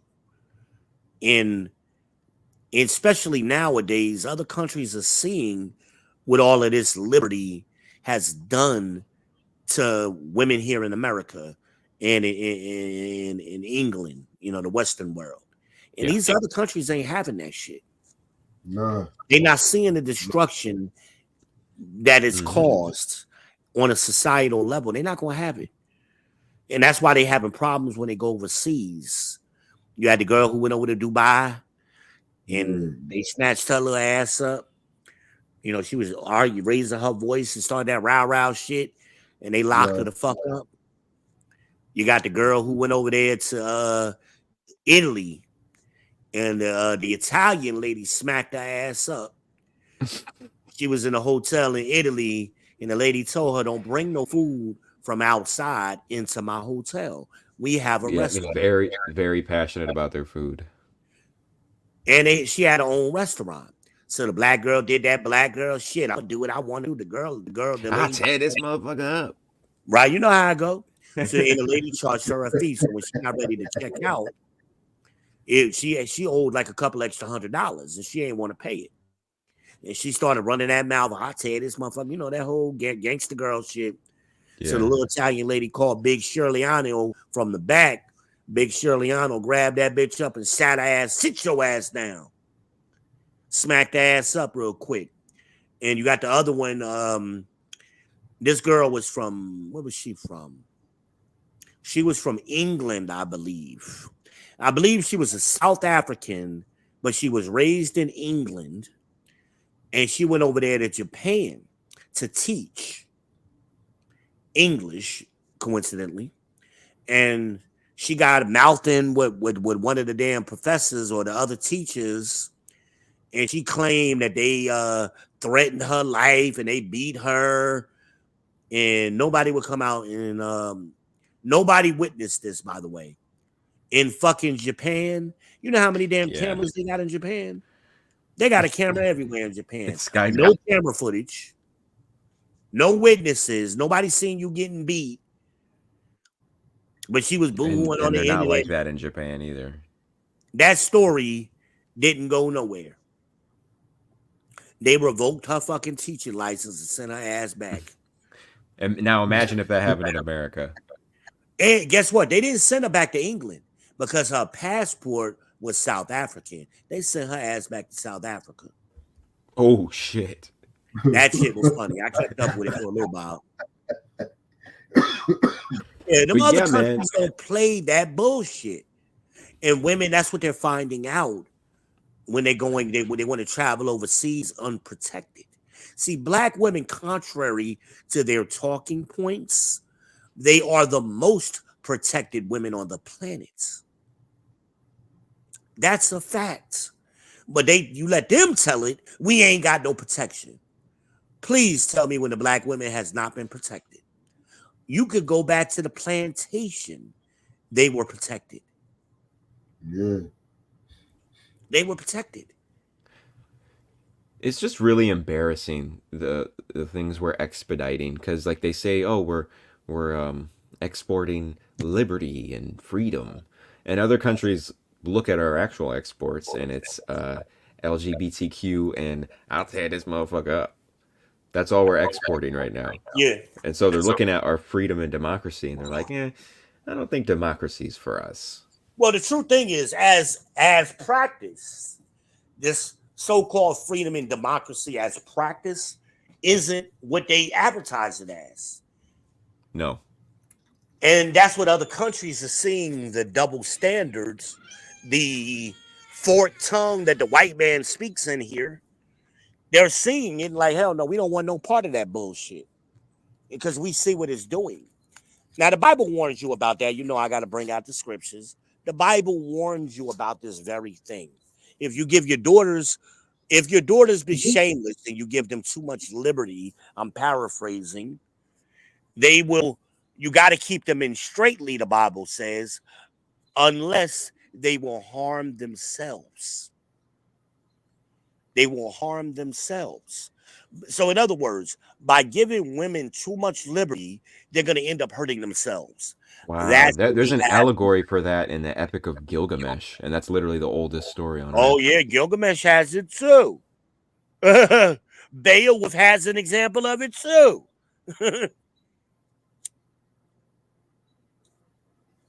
You speak my language, man. You know I know that shit. Yeah, I it's don't not bring new at those all. things out because most people don't know the allegory of Gilgamesh, or they don't know Beowulf or any of that kind It's of stuff. Gilgamesh is amazing, man. There's cucks, there's simps, there's Oh yeah, thas, because there's this single is what those moms. men of those time periods. That's why I say to men, this whole talk about modern women and I want a traditional woman. I said these women ain't no different. All you got to do is start reading, go back thousands of years what those men were writing about women, and you'll see the same shit. Or look at France after the revolution, and how those women acted. I mean, but you had a bunch of see, understand the men who came over here in the beginning to build this country weren't the alphas. They weren't the top dogs. They were the bottom of the bottom that Europe Yeah. sent over here. That the outcasts, the sigmas. Right. So that's who makes up the leadership in America today. And these simping ass niggas was happy to get some pussy because remember, in the old country, most men never married. Most Yep. so they was All the happy as founding hell to get fathers. pussy down. Yeah, they didn't give a Yeah, fuck. shit. For those people that don't read, you could even watch Vikings or Ragnarok, and it'll show you how men operated. You know what I mean? Yeah, those were laws. That was society back then. And what I told you earlier about history, all you gotta do is read history that don't come from America, and your eyes will be opened. Yeah. Yep. Men in these older societies, they didn't let these women go crazy. They And had shame laws against simping. because it's unsustainable. They tried it already and it didn't work. It damn near destroyed. It did. Every empire can be traced back. Their destruction started with a woman. Every empire got fucked up over women. Except World War One. That was a dude. Well, I mean the empires like Rome, Yeah. Persia, Mede, Egypt, Definitely England. Egypt. Yeah. Women fucked it up. This feminist shit didn't just start, it's been happening. It's been happening for thousands of years. Everything is a circle, and this ain't nothing new on the earth. So it just comes back around. So we see it resurging again, and we got to deal with it again, or it's going to destroy this empire. Dude, that's why I love your analogy of Order 66 programming in these sips. Because, like, a lot of guys think we got the clone army on our back, but, they're just waiting for the orders. Well, let me give credit what credit is due. That analogy came from the late great Kevin Samuels. He was the first one. It's very the whole context is very fitting. And then Angry Man and me and Angry Man have been pushing it in a modern manosphere since Kevin has been gone. But yeah, that's Order 66, man. It's Order 66. Execute Order 66. And you didn't realize how deep that the Emperor had been planning shit until he had inhibitor chips in all their brains. Fucking amazing, man. People miss the symbolism of these movies. They miss it altogether. You said Order 66? Yeah, that come from Star Wars. Yeah. Once more, the Simps will rule the galaxy. and we shall have a gynocracy. Order 66, man. That's what these women have been programmed with. That's that, and that's that nagging. It's all that's Order 66. The Star Wars prequels are really beautiful, and a lot of people like they didn't understand it. They're like, "Oh, why is Emperor Palpatine attacking himself?" The whole movie is about how the Emperor makes himself the biggest victim to take over the galaxy, and it's these perpetual affairs and the false flag. They're trying to kill me like I told you they would. Exactly. And then right after that, the attack on my leg has left me right scarred. after that, he got strong as the shit Empire. again all of a sudden. And then he because the victimhood gave him power. Lord, that's what's amazing. I was like, wasn't he just a bitch a minute ago? He was a bitch 2 minutes ago, and now he tough as hell again running the universe. Well, he got his political career. He was a senator on Naboo. And he staged a false flag to make himself look like a victim and make the Republic look weak. And then because he was, the strong senator, he became chancellor. Yeah, he convinced them that they need a strong security leader. state army, and at the last second turns it against the Jedi. Well, again, that's Bible. The Bible says, beware of men who talk soft as butter and smooth as oil, because in their heart is war. Yeah. Right? See, they go to church. These people, these Christian women, they love going to church, but they don't know the Bible. Lena talk that shit. I thought we were gonna be partners. You ain't never heard me say no bullshit like that. Ain't no partners. But you go to church every Sunday, Lena. If you're listening, you go to church every Sunday. They ain't never told you about divine order, God, Christ, the husband, the wife. It ain't husband and wife. It's the husband, then the wife. Everybody reports up. Kevin Samuels used to say that. Everybody reports up. Man reports to Christ. Christ reports to God. Christ told you, nobody getting in unless they come see me. So Christ told you. He's a gatekeeper. You got to come see me. And when I come back, I ain't playing no games with y'all bitch asses. He ain't listening to no long stories. He going to ask you, why you do this, and to chop your damn head off. You better read Revelations, ladies.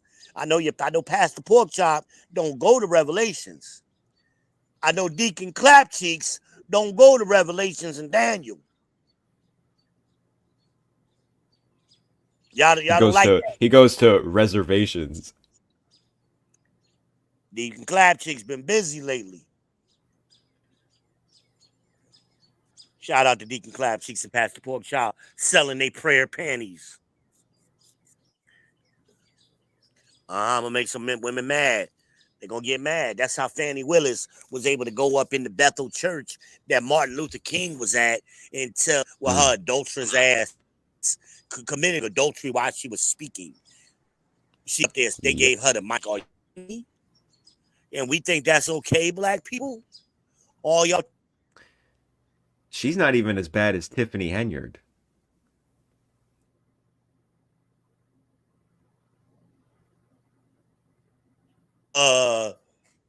What's the other one? Letitia James. There's a few of them. Yeah. What's the other Brown. one? Yeah, Ketanji Brown. You got the other Stacey one. Abrams. Stacey Abrams. Cori Bush. Right. You got a few of them. What's the girl who was twerking upside down in the ass out? Yep. I forget her name. I mean, come on. The world is watching Biden. Kamala Harris. The world is watching. All of these women they haven't become liberated. They haven't become free. They've regressed into bed wenches for the Democratic Party. Yeah. Tiffany Henyard is corrupt as hell. She's got the whole police in her pocket. Oh, she gangster. She's For straight real. up. She did that damn Nino Brown shit one day, didn't she? With the board trustees, she went in there like Nino Brown on them. built herself an ice rink and then closed it to everyone else. Yeah, she gangster. Why y'all worried up to $7 million? Did not fix that pothole? And just last week she shut down the township hall. I So saw it. old folks they don't pay their taxes and bills online. They go to the hall and pay it. Now they have to stand outside in the rain. Yeah, she's something, man. But this is what they want. The reason why they put these DEI hires in place is because those women at Order 66, they've been programmed to be gatekeepers. Yeah, these women are like the droid army. They've been programmed to be gay, and they all behave the same. It doesn't matter their education background. It doesn't matter their location, their upbringing. They are the same person. They are clones with Order 66. For those of you just coming in, welcome to the People's Podcast. Mucho gusto. I am V. Ben Israel, the People's Champ, the Shogun of Charlotte, the Cookie Monster, the motherfucking King of Queens, the Heisenberg it is ish. Say my name. Y'all welcome here. If you're just now getting in here, make sure you hit the like button, hit the subscribe button, smash the bell, share it to your socials, and hit the Cash App. Send me $2 for the Pure Leaf Tea Fund so we can keep your boy hydrated. I'm about to die right now. I ain't got nothing right now. I'm waiting for my water to get cold. But I ain't supposed to be drinking that much water, y'all. Y'all got to help me out. My body doesn't get rid of that water fast. That's why I go to dialysis. I could drink tea, though. Tea is better for me than water, believe it or not. Because it's not all water. All water hurts me. My body it'll go right to my ankles and go right to my lungs, and I'll be on here, can't breathe and shit. But enough about me, man. It's about the people, man. I do this for y'all, man. We've been rocking for a while. How many hours we been at this today? 3? Are we at 3? Yeah, 3.5. Damn, okay. Yeah, we rocking, man. We gonna keep doing it. We need these chats. Men need to talk to each other. Stop talking to these women. Talk to your woman. But getting on panels with a group of women is unproductive. It ain't gonna be that's why that whole saga. I should make a documentary called 15 Kids, JVJ Saga. And because like I cannot wrap my head around 4 live streams, 3-4 plus hours about one sarcastic comment. Cynthia G, let me guess. No, it was that what was her name? It was a girl who said, "Yeah, I got 10 kids, add 5 to that." Oh, that was Lola. Lola, yeah. Now, and Lola wasn't even that bad because I was on one of them podcasts. The problem is Jay doesn't listen. So he just wants to be right. Well, she was actually being sarcastic to Jay. And she said something like, he said, "Well, what, you got 5 kids?" And she says sarcastically, "No, add 10. So he takes her literally at, "You got 15 kids." And then he does another show the next day trying to get her to admit that she lied. He did a show before that and a show after too. So I'm listening to the show. This is the one where he tried to go off on me and you, right? Yeah. Yeah. So we in the chat like, "Jay, she's being sarcastic. And you and Red, you and V and Red, you don't want to because I'll expose y'all." So what did I do? I ran right up there. You gonna do what? I don't back down to nobody. You gonna expose me how? I'll wait. So then he goes on for about 45 minutes. I sat there patiently. And then he said it again while we both was up there. And I ate his ass up. I said, "Where your girlfriend at, Jay? Where the girl that's supposed to be in the other room with your lying ass? You still telling that lie? You don't want it with me. You ain't ready to go one-on-one with Great One. I ain't lied about shit. I got over 700 count live streams. You ain't found a lie yet or a contradiction yet. And I can't remember how many countless streams of his I've been on over the last few years. Ain't been no lies. And like you told him, hey man, you questioned that man's integrity. Because he said, oh, you be on here calling women bitches and hoes today. Right. What does that have to do with anything? First of all, when did I do that? Never. Now It's a smear. That's what women do. And unfortunately, he was acting like more of a bitch than the women. Yeah, I might call a woman bitch loosely. Hell, they call each other bitches. I mean, why I can't say it? But if you acting like a bitch, you a bitch. I call men bitches too. You acting like a bitch, you getting called a bitch. But I wasn't on no panel going back and forth with no woman calling them a bitch and a hoe. I said, I don't even use the word hoe. And then you said, nah, I ain't never heard him say that. Lena said it. Somebody else said it. I'm like, you looking stupid, Jay. There's nobody on your own channel. Nobody's backing you up.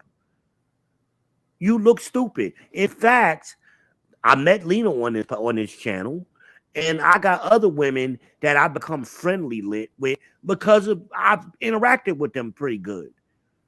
Me and Jane, even though we disagree, we have great conversation.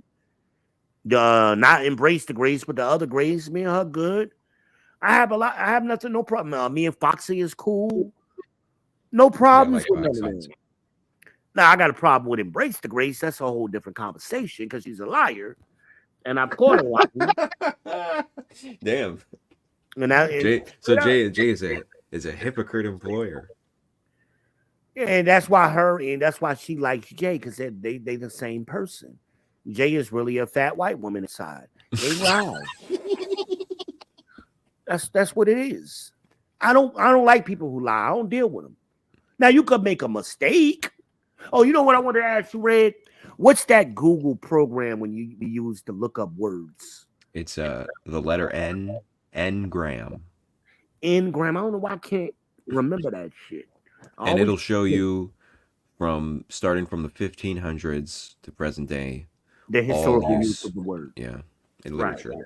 Yeah, that comes in handy. Ngram. I got to remember that shit. And that's all of y'all out there. If you ever curious about etymology or the history of a word, that tells you when a word, like we were talking, I remember me and Red did a show, we were talking about comet. And I was telling him it was a made-up word. And we looked it up, and he was like, you're right. That word didn't get popular until 1900s. Exactly. Afro. Exactly. Made up fucking words that we act like, oh, the real name of Egypt is Kemet. Shut your goofy ass up. You ain't read that in no book. You ain't read that in no on no historical map. Yeah, they didn't put it in hieroglyph letters. It ain't in no other language. It ain't in Spanish. It ain't in Old English. You ain't never seen that word until here in America, some goofy ass, fake ass Muslim 5%er poor righteous teacher nigga from New York made that word up. Unless you can figure out how to pronounce eagle wing fish scale eyeball. Well, you don't know what the hell it was called. J in Hebrew. Ain't no W in aqua, but we know it mean water. Yeah. What the fuck are y'all talking about? Is there a J in Chinese language? Do you know? They got like 1 million fucking characters. I don't know. Words don't always have a direct correspondence because the American alphabet is not, again, the Chinese or Mandarin. They got like 1,000 characters. We got 20 something. Yeah, ours is meant for like procedural and like communicating big ideas really fast and like simplifying it. But they, people with this foolishness, Order 66. And they get stuck in their brains where they think they know something. And it's like, have you even thought about what you're saying? Have you tried to rationalize what you are in fact saying right now? They haven't. They got the chip in them. They got the chip. Order 66. Execute Order 66. Angry Man does that voice perfectly. Shout out to AM. Shout out to my brother Valdez, the Angry Man. Make sure y'all subscribe to the Angry Man channel. Get some good content over there. My brother, the Angry Man.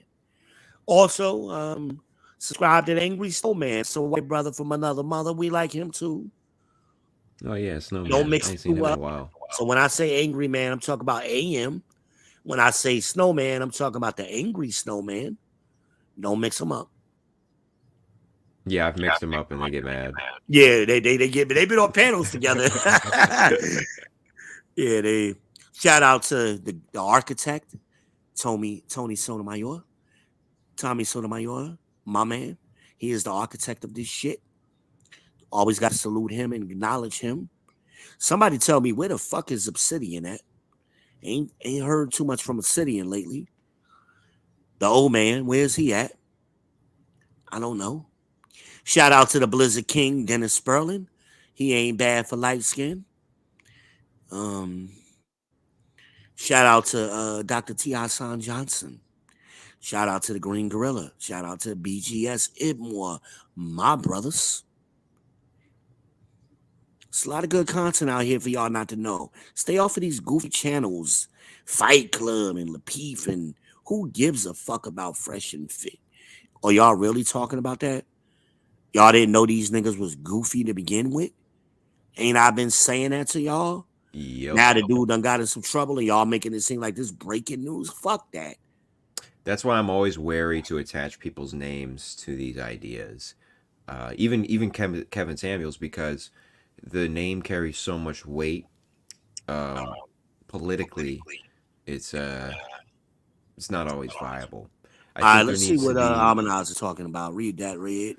She said, "No raspberry have to come back in the AM." All right, two glaze. Glaze is good. I'll take glaze. Okay, too glazed. And then Shit, wait a and minute, then we she gotta get that said message out quick. his channel got She snatched. So I talking don't know about what she was talking Obsidian. about. I Yeah. didn't know that. I didn't know he was completely snatched. Okay. Wow. Again, men don't. I tell content creators, especially when you're new, you're building a channel, do it slow. Do it slow. And I know a lot of people boomed during COVID, like Kevin and Pearly Things right after Kevin and Andrew Tate and some other people caught the tail end of that tail wave. But historically, the better channels are not your largest channels. They're smaller channels, and they were built organically from the ground up. And they don't do a lot of panels. They They were might do guests gatekeepers. here and They there. were gate kept. They do a couple of guests here and there. Like I got 2 men on here today, but we ain't got 10 niggas on here arguing with bitches. You'll A never lot of see that on sarcastic this comments. podcast. And that's why Red got mad at me because I muted everybody. She thinks I just muted her or I took favor over her or Lena over her. No, I muted everybody. Lena just kept unmuting herself. But I had to get control of they were arguing back and forth and nobody could understand what they were saying. So I had to shut it down. It wasn't nothing against Red. Everybody liked Red. You know, since I introduced her, everybody was liking Red. But you know, she get mad at me. It's all right. You can be mad. You know, it is what it is. You've been mad at me before. You'll be mad at me again. It's okay. But it wasn't no disrespect to you. It is, I got a show to run. And I'm going to shut that shit down. I'm known for that. I will shut the shit down. We're not going to be talking over each other. Here we got 3 men on here. We ain't over talked to each other once. How was that? Men could not over talk each other, but women, they always do it because they don't care about you. They don't give a shit what you think and what you feel. They're going to say what they want to say, and that's the end of it. So y'all niggas keep playing that game. I ain't playing that game. Fuck your feelings. Hashtag FYF has been in effect for years now. Y'all better adopt that shit. And I mean adopt that shit at home. Just don't come on the internet talking that shit. I tell women to their faces, fuck your feelings. I told my mama to her face, give a fuck about your feelings. I don't care. Oh, you so disrespectful. I'm not being disrespectful. You're disrespecting me by not acknowledging what I said. But then I'm supposed to get what you said all of this credit? The fuck out of here. I'm spitting facts and you spitting bullshit. But what you say is more valuable than what I'm saying? Not gonna happen. Not gonna happen. So it is what it is. Oh shit. She 185. She on 85. Thank you though for trying. I appreciate you very much. Thank you for trying. I'm sad now. I'm really upset, and I wish I had some sad violin music to play because I'm emotional now that I can't have my donuts, and I really don't know what I'm going to do. And it's crazy on here, man. And it's that time of the month when things get crazy. You know, it's the beginning of the month. And I have bills to pay, and I don't know what I'm going to do. You know what? We're here for you. Anything you need. That's how women do, man. That Charlie Brown shit. Quack, quack, quack, quack, quack, quack, quack. That's what they do.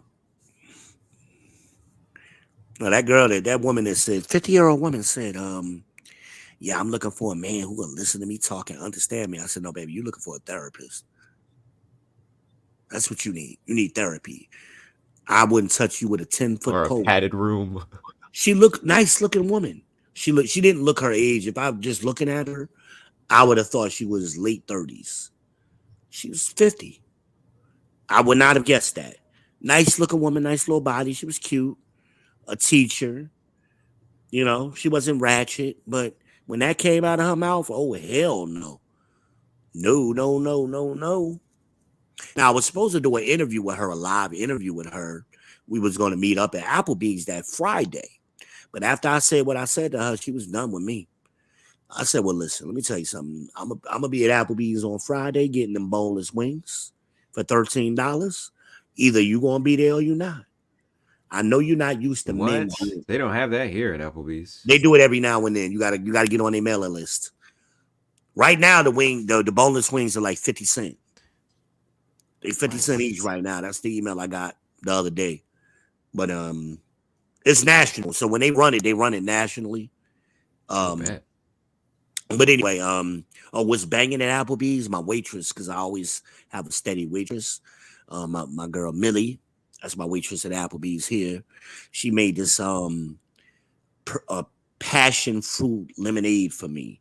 That shit is banging. That shit is banging. Yeah, make sure you get that. You go to Applebee's, y'all. Tell them Millie sent you.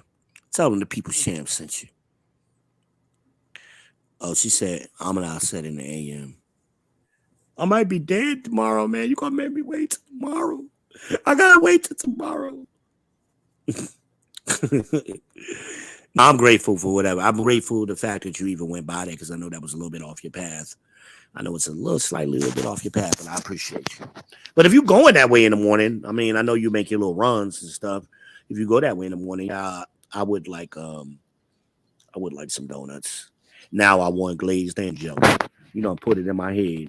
Shout out to the watchers, to the viewers. Shout out to my chat. Y'all been pretty active tonight. We've been rocking for a while on this extended stream, talking about we initially the late great our godfather of style, Kevin Samuels. Rest in peace to Saint Kevin. Yeah, man. I wish he would have made it to. He was writing a book. I wish he could have made it to that point where he would have got that book out. But he just had so much going on. He was doing so much, that man. I wish he could have wrote the book. But you got a lot of good books out here, fellas. You got Coach Greg Adams. He got Devolution and The Free Agent Lifestyle. Those are good books, especially for young men. You want to get them a gift? Get them one of these books. They all on my Instagram. I put books up there all the time. Coach Greg Adams. You can just search for him on Amazon. You got the 48 Laws of Power, which is another good book young men should read. That's what I was trying to explain to Lena. But when you gonna let it go until he is fucking dead? That's when I'm gonna let it go. You destroy your enemies. That's what 48 Laws of Power teaches. You destroy your enemies.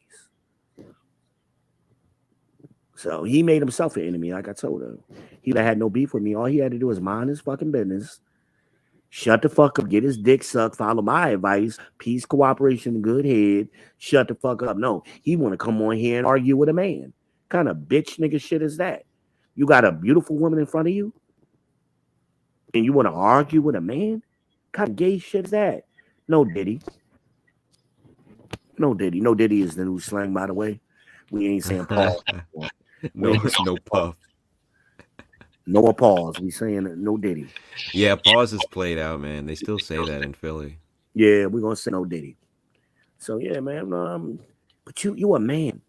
You got a woman in front of you that you done drove come at least an hour to see because he live in Cleveland, she live in Chicago, and you focused on me, a man that had never seen her in person.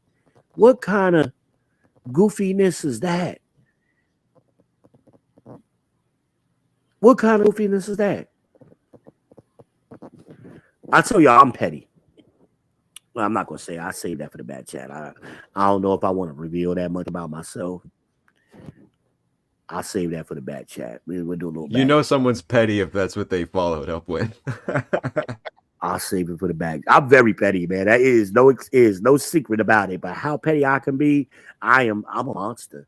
I make no quarrels about being a good guy and all of that. I'm a fucking monster. I'm really a lion. So there are no pacts between lions and men. I can be as petty as they get. I will fuck your grandmama to be petty. I'll have Miss Bethel bent the fuck over just to be petty. I am malicious like that. I know I'm working on it, guys. I know I should be that way, but I am. I'm working on it. I'm better now than I used to be. I used to be very petty back in the day. And I keep it to myself. It's just me, my little private thing. I'll be laughing and giggling to myself after I do the petty shit. They don't even know I'm doing it. I'm like, you thought you got over on me, Yep. Yep. Too funny. It'd be funny, my private little jokes. Chat, where you at, man? Let me get a like in the chat, man. I know it Red ain't in the chat, and I know Ant ain't in the chat because they up here. Why y'all ain't talking, man? I'm an ass talking. Where y'all at? Hey, y'all. In her signature voice. Ghost watching, ninjas up here watching me. I'm going to wait for him to say something, and I'm going to come up there and try to change the conversation. Not today, you aren't. We're not doing that today. I gave y'all the opportunity last night. Nobody came up. I did a smoke show. We had SmackDown last night. Nobody came up. That was the show for it. Nobody came up. So y'all got to wait till the next one.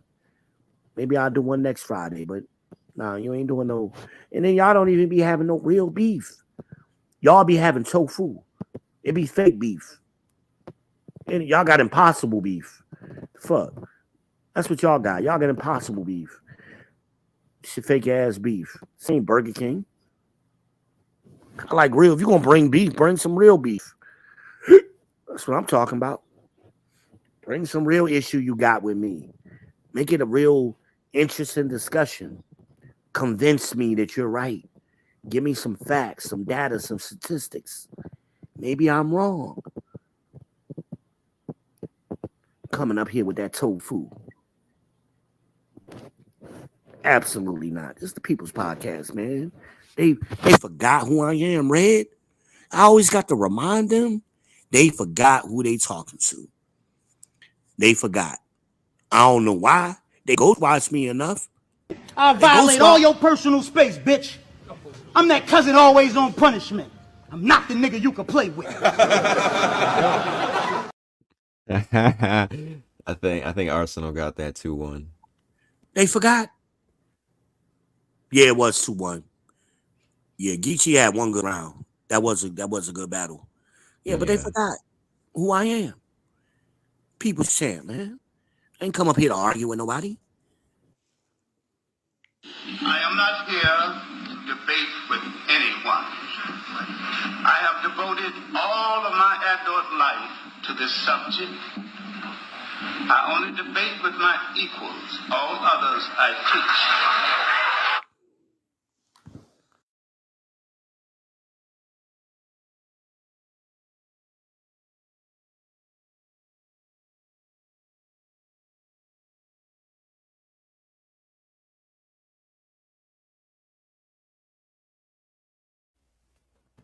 It's 8 o'clock Eastern Standard Time.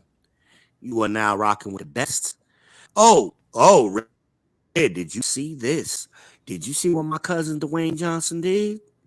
No, I heard his name floating around. I'm not aware. Oh yeah, he went on Something about Fox News and Biden. said he ain't endorsing Biden.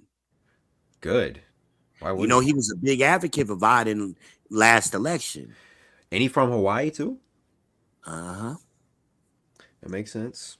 Well, he's from Florida, but he got people in Hawaii, his Oh yeah, roots, yeah. his mom's people.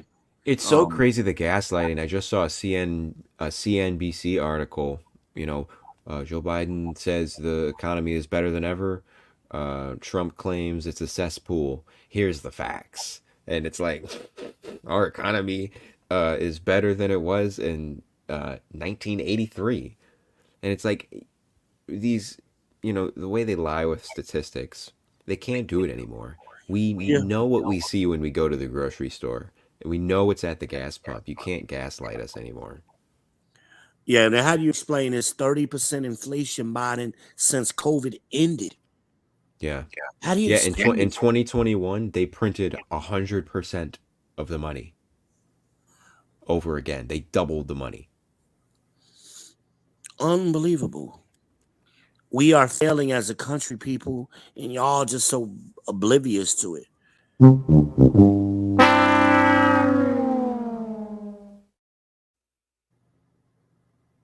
Yeah, and it's squads of Contangis and Fannies Yep, the and DEIs. Tiffany's The that DEIs. are attacking any way out of it. They are the henchmen. I guess you think that's air you're breathing. See, all these people miss the metaphor in the Matrix. They claim they understand red pill, blue pill, but they don't understand the metaphors and symbolism of that movie. They didn't really watch the movie. Nope. They watched Bullet Time. That's all, and the karate, and they missed what was actually being said. Even if you understand the movie, there is a philosophical line of thought you have to go down. And this is why I think technically the first person to use red pill in like a political sense was Curtis Yarvin in like 2002, and he's talking about like the cathedral, the deep state, that kind of thing. And there's a whole line of reasoning Right. that follows with the symbology behind the Matrix. Yeah, he beat me because I think the first time I used it would have been more like 0607, I think. Yeah, His first time I ever used it in a relationship. Yeah, he coined it in 02. He said pickup artists coined it in like 07, and around that same time conspiracy theorists coined it. Yeah. But it's all the same thing, really. Yeah, so we all saying the same shit. And that's why I was on somebody panel, this nigga DDoS or DDS or somebody. I think I was on Femi's panel when I first met her. And I was telling her I invented the red pill, blue pill shit as far as this manosphere space is concerned. And this nigga wanted to argue with me. He ain't never heard of me. I said, all you got to do is go to my Instagram. It's on my Instagram where I had the blue pill and I had the red pills in my hand and I was making a commentary on it. That shit was like 15 years ago. So show me somebody from the manosphere who was talking about the red pill 15 years ago, sir. I'll wait. Yeah, the only place I heard people talking about it, but it was like deep internet conspiracy. Well, that's what MGTOW and male rights activists were back then in the beginning. That they were like black, like the dark web. It wasn't mainstream. Yeah, because they realized that Iran the gynocracy is just one tentacle of I guess you could call it the Illuminati.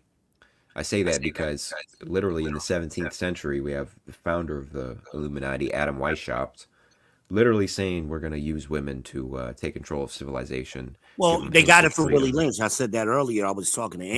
This was 100 years before Willie Lynch. Well, that would have been the 16th century. That would have been the 1600s. Willie Lynch was 1700s. The 1700s is the 18th century. Yeah, I didn't mean to say century. I meant to say 17. Yeah. Hundreds, yeah. Oh, shit. Where'd he go? Are you there? But Willie Lynch spelled it out, man. Yeah, he well, spelled it out. what's interesting about those is he wasn't like trying to create like some evil plot. He was pitching it like a business proposal. Because that's what it is. And that's what I said to Ann earlier. What he's doing is he's just throughout that book, he just says it over and over. Good economics. Good economics. The reason we're doing this for good economics and good sleep. Over and over and over. He says it over, and this is why we're doing it. It's not because I want to be malicious to black people and I'm a bigot. No, we need to expand our consumer base. He didn't look at black people as equals. He looked at them like horses, like they were cattle. That's how he looked at them. And we have to treat them a certain way. We have to herd them a certain way. Well, guess what? Most people in this country thought like that back then. So yeah, it wasn't even like that. It was more like a beekeeper and a beehive, and the bees are totally oblivious. And it's like, well, am I wrong for harvesting this honey? I mean that's they had a sense of what is manifest destiny. That was big. Yeah, social Darwinism. Yeah, that was big. And what people don't understand is they don't study politics or political science or history or any of that shit, and everything is racist. Oh, he was racist? Yeah. They already won. What do you mean he was racist? He already won. Black people weren't competing economically. So how did he be? They don't understand racism is an economic term. They don't understand that. They, in their limited minds, it's racism is a black and white issue. You either this or you're that. You either hate black people or you like black people. That's racism to most black people or most people in America. No, that's prejudice. That's bigotry. Racism is a competitive relationship between groups of people. They're competing for wealth, power, and resources. A racist individual is an individual who gets enough wealth, power, and resources where they can force another individual or groups to act against their own will. Oh, I like that definition because I can think of one group of people that fits into that category. I could think it's right up top of my head. It's been the same two since the beginning. Yeah. White men and black women. No. I wasn't thinking those. I was thinking something else. What you was thinking? I was thinking a group that shall not be named. Okay. But when you understand that definition, and this definition is at least 30 years old, Dr. Claude Anderson gave us this definition a long time ago. It eliminates the confusion on what a race, who's being racist or what racism is. Saying I don't like you because you're black is not racism. Now, using my wealth, power, and resources to make it so that black people have to operate against their will it's a difference. It's a difference. Oh, like I use the example of a prejudice or a bigoted statement would be them black people, them niggas sure love chicken, right? Well, like Dave Chappelle said, everybody knew you was gonna get the chicken as soon as you got in here, boy. Like that's just prejudice. That's bigoted. Racism would be I'm gonna use my wealth, power, and resources to make it so you can only afford chicken. That's the difference. Fried chicken. They don't get it. And of course, niggas are gonna fry. They ain't gonna bake it. They gonna fry. They don't get it. And this is why they have problems with white people. What they don't understand is the closest group to us to being an ally. Me and Snowman talked about this one night. Black men and poor white men. So they've always been scared to unite together. This happened in 1693. I encourage you to read about this. It's called the Bacon Revolution. The Bacon Revolution. I remember that. Bacon's and that's Rebellion. What led to the formation of racism. Because the rich whites did. That's a good point. Thank you for bringing that up, Red. Y'all listening. The Bacon's revolution is very important, and they don't teach this in school. Yeah, And Nathan Bacon. He unites this big army to take care of the tribal threat that the governor. So of what they Buchanan were scared of, the Virginia. rulers of this country were scared that poor whites and poor blacks were going to unite together and overthrow their power and take their women and resources. Why? Because we outnumbered them significantly. I think Bacon's militia was like 300 of his own militiamen, like 300 Irish, and 300 Africans, and they destroyed Jamestown. They burned it to the ground and chased the governor. You don't realize about that time in pre-colonial American and early colonial America, the Irish that they had, a lot of them came over here as indentured servants, and some came as slaves too. Yeah. Right? They were a lot of times they were in the fields together. That's where the red meat comes from. And but after Jamestown, they slept in different rooms. That was still going on into the 1970s. That poor whites and poor blacks were very close. Yep. Right? Very close. All you gotta do is study the migration, the ones who did the harvests on the East Midwest, Coast. Really. No, stay on the East Coast. They went from Florida to New York. That was poor whites and poor blacks from Florida to New York every year, working together. Yeah. They were poor. They had nothing. The West Coast had its own immigration thing going on, but I'm talking about the migrants, not the immigrants, the migrants. Those were American citizens. That shit was still going on in the 1970s. It didn't. So most of us are only a generation or two away from that. We act like we've been out of this shit for hundreds of years. We 2 generations.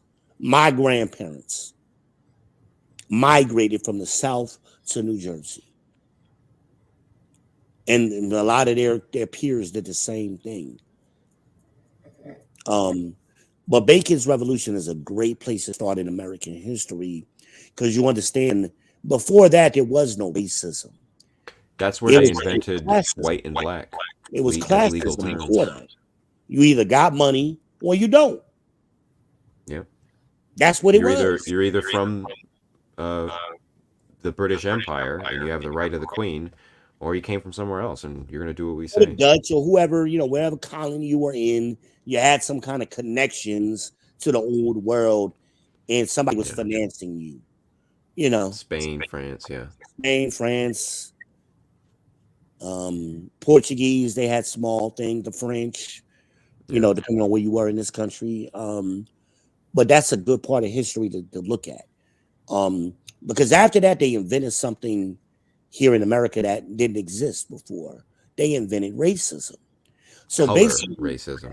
What they did was they made it for poor whites. They didn't want to give poor whites any money or resources. So what did they give poor whites? Privilege. And as long as you white, you better than them niggas over there. No matter how poor you are. You want to see this in effect? Take your ass up to West Virginia, into them coal mining towns, and see them poor whites living in trash can damn houses. They still think they better than black people. They could be so they harbor their problems and they blame black people for them. Meanwhile, because they have that privilege, the black people resent them. That's what got created after Bacon's Rebellion. They didn't want the niggas coming and the whites coming, the poor whites coming with the pitchforks. The same thing is happening today.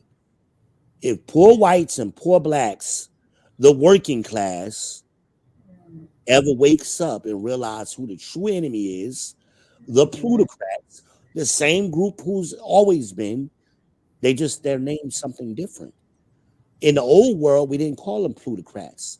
We called them the monarchy. They reinvented themselves when they came here and became the plutocracy. Yeah. That's the problem with Donald Trump. That's why he can't make it into the boys club, because he doesn't have any connections. He's not a blue blood. He has no connections to the old world. He's new money. So they've been boxing him out in New York all of his life. Even though he had the money, he couldn't get into certain circles. That's the problem they got with Donald Trump. He's not a blue blood. He's not in the old boys club. He's an outsider. Elon Musk is the same way. They outsider. Oh, yeah. You know, Bill Gates was an outsider. Bernie Madoff was an outsider. Bernie was just petty. That's why he robbed all of them. I feel like Bill Gates turned over and became like an he got acceptable. See, if you're here long enough and enough, they get a new enemy to fight, they'll forget about you. So remember, you know, after the World War II, when all of the immigrants started migrating over here to New York City, and they went to different boroughs, and you had the Italians, they had their group, Little Italy, you had the Jews, you had the Portuguese, the French. The Gangs of New York is a great movie to watch to understand that. Yeah. I love it. But now all of those same groups are what? They just white folk now. You just consider them as regular whites now. But you go back less than 100 years, they were fighting each other. But they got something out of it. To make the peace, they got something. So the Irish got what? The police departments. Right? The Italians got what? The courthouses. Right? What did the banks? And anyway, they all got a little piece of the pie. Yeah. Is what I'm saying. You know, I'd really have to think about it to see how it all. The Dutch got factories. Yep. And they stopped competing against each other, and they didn't necessarily work together. They just stopped competing against each other.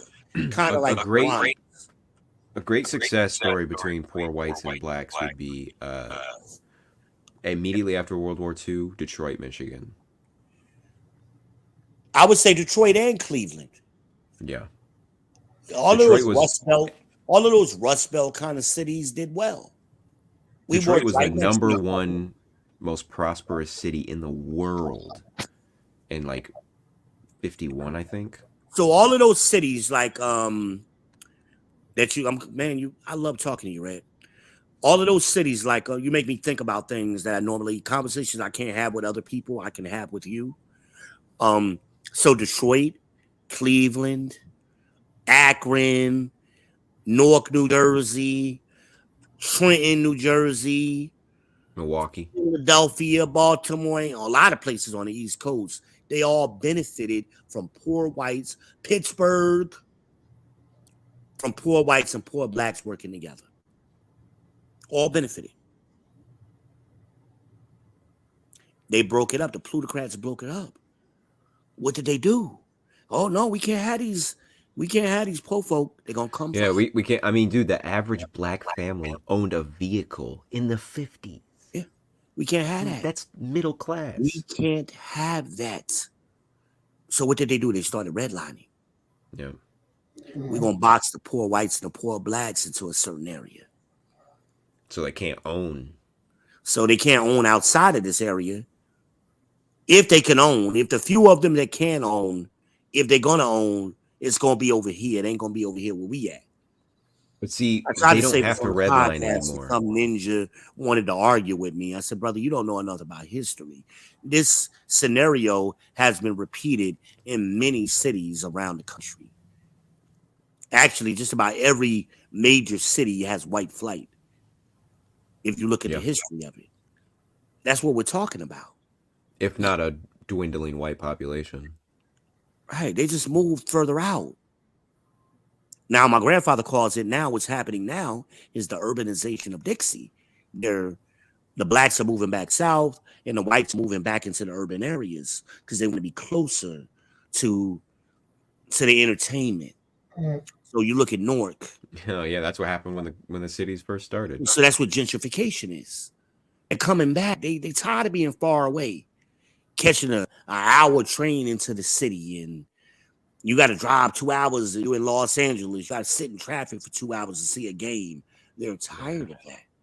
We got all of the money. Why we got to do this? So they don't understand this.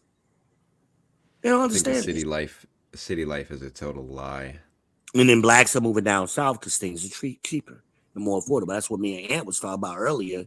He said he didn't realize so many people from Jersey. South Carolina, Arkansas. Well, South Carolina is still untouched. I'm fascinated by that. I'm fascinated by 90% of South Carolina is still rural. You ain't even got a major city in South Carolina. You got two large towns. You got Columbia, and Columbia is not even really a town, it's a metro.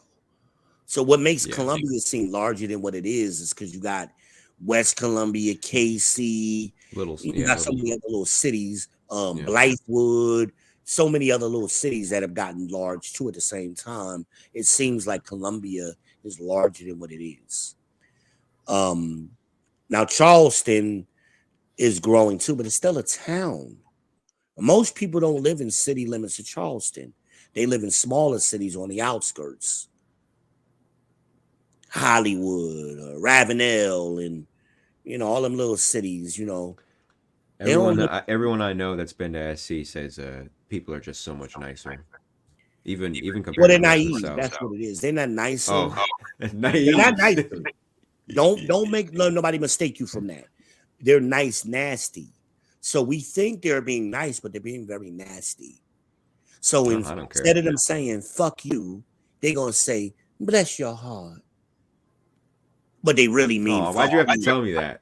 I could have lived without knowing that. Nah, I want you to know coming in the door what you're dealing with, because these motherfuckers down here are vicious. You got some vicious people down here, man. Vicious. You think it is the heat? Make no mistake of where you at. Remember, I went to high school. I graduated high school in South Carolina, and I went to college in South Carolina. So I went to USC and South Carolina State. I know South Carolina very well. But it's ripe. I think it's ripe for industry, and unfortunately, it's slow down there because you got still the blue laws are still strong in South Carolina. In the old, is it a blue state? Huh? It's not a blue state, is it? Yes, it is. What? Yeah, South Carolina is historically blue. Yep. Yes, sir. But it could work to your advantage. Actually, if I hit the lottery, and I've been debating with this, which state would I move to? South Carolina is on my list. Let me put it like that. It's on my list. I'd if I was staying in America, I'd stay in Michigan and move to the Upper Peninsula. I want to be somewhere warm. I want to be somewhere with low taxes. Yeah. Those are two. Puerto Rico. Those are two things I'm looking at the most. And I don't want government in my life. I don't have a problem with it being a blue state.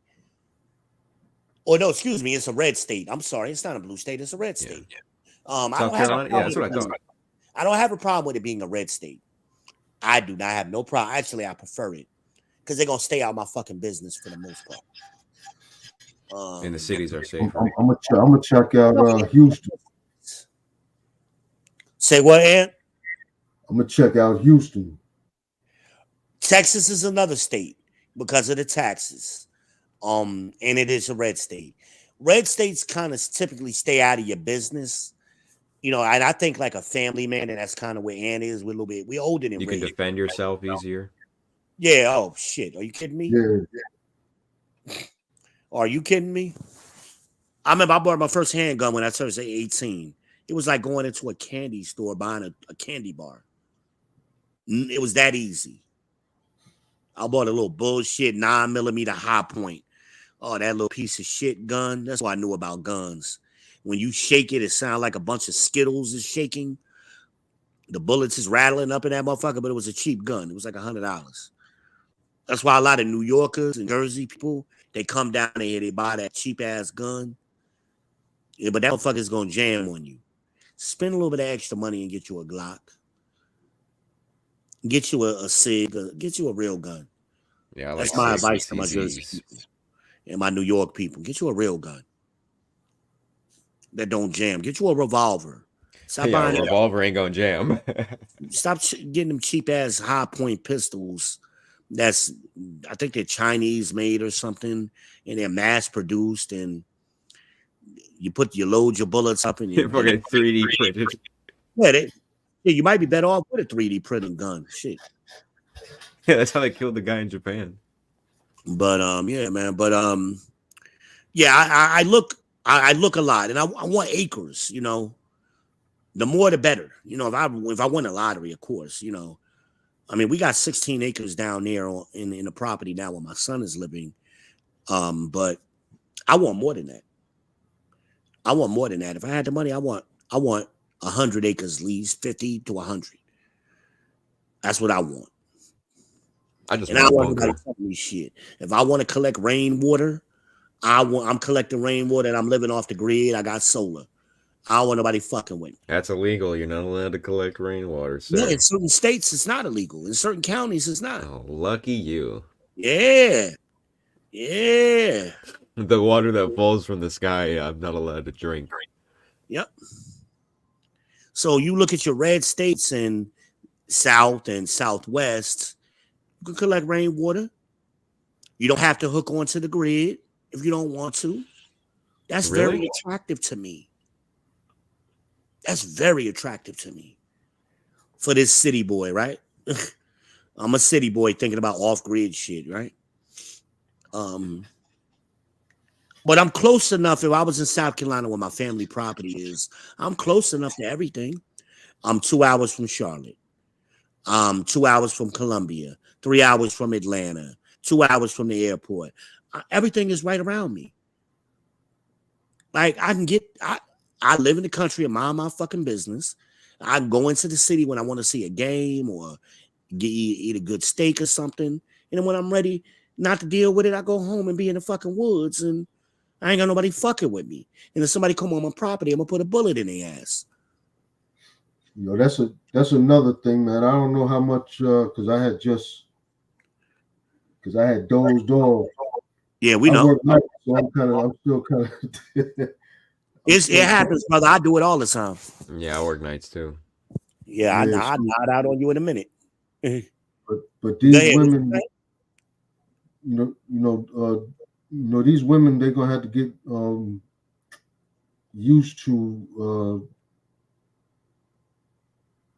life without the government being in our business, man. Well, the funny, it's never gonna happen, Ant. Yeah. How do I know that? The Bible tells us it won't happen. No prophecy in the Bible has not come true yet. They've all come true. So the Bible prophesizes what happens in the end. And in the end, it's going to be 7 women for every man, and they're going to be begging to have your last name, and they're going to beg you to marry them. 7 women. That's what God said is going to happen. So it's going to take Christ to come back, World War III to break out, and a lot of people to die before these women get the fucking point. So us men got to realize, stop arguing with them. It's never going to work. It's never going to work. They're never going to see it your way. Not until the very end. Yeah, because I've been already looking into pulling myself out of these contracts. Get yourself. I mean, there are good women out here, and I say this is why I differ from a lot of guys. There ain't no good women out here. No, there are good women. I see them all the time. Are they going to look like these Instagram models? Probably not. Are they going to look like these OnlyFans girls? Probably not. But guess what? Those girls don't look like those girls in real life when they wake up in the morning. So average men, we're average men. Average men get average women. Get you an average woman like my cousin did this up there in Maryland. Get you a good girl. Make that shit work. You know, she ain't got to be the prettiest girl. I personally, physical beauty wears off anyway over time. But how the woman performs, and we go back to my theory. What's my theory? Peace, cooperation, good head. If you're getting that from a woman and she's an average looking woman, you are a happy man. And you're happy to be with her. Huh? Actually, I kind of steer away from the Barbie doll types, and you know what I mean. So do I. Oh, yeah, thank God, another man is finally saying what I've been saying. Yeah, it ain't my time. In another life, I used to be a photographer. In another life, I used to be a porn star. Red was talking about that. Not Illusion, but Miss Red. Anyway, a lot of people didn't believe me when I used to say that. Red verified it. Me and her got a video that got like, what did she say? 23 million views? Wow, I didn't even know that. She told me about that. But anyway, I know pretty women. I've been around them for a long time. They are a waste of my fucking time because they are the most naggingest, selfish. They aren't what you think they are. I'd rather have a regular girl who giving me peace, not interrupting my peace. She letting me make a sandwich when I come home from a hard day and not bitching at me. She cooperating with me when it comes to my kids and what we trying to do and giving me that good guac. That's important. Got to get that. As long as I'm getting that from a woman, her looks aren't that important to me. So I see beauty in women that other niggas don't. Like, I don't know why you got with her. I'm like, she gorgeous as shit to me. I don't know what y'all see, but I'm good over here. I ain't got no stress. I had a stroke when I turned 40. That was right around my divorce time. Dealing with a woman, she ran me into the ground, man. The stress I was under was unimaginable. A lot of men would have shot themselves in the head. Dealing with my wife, I had the worst of the worst. I married the worst of the worst. I hadn't had no stroke, but I noticed.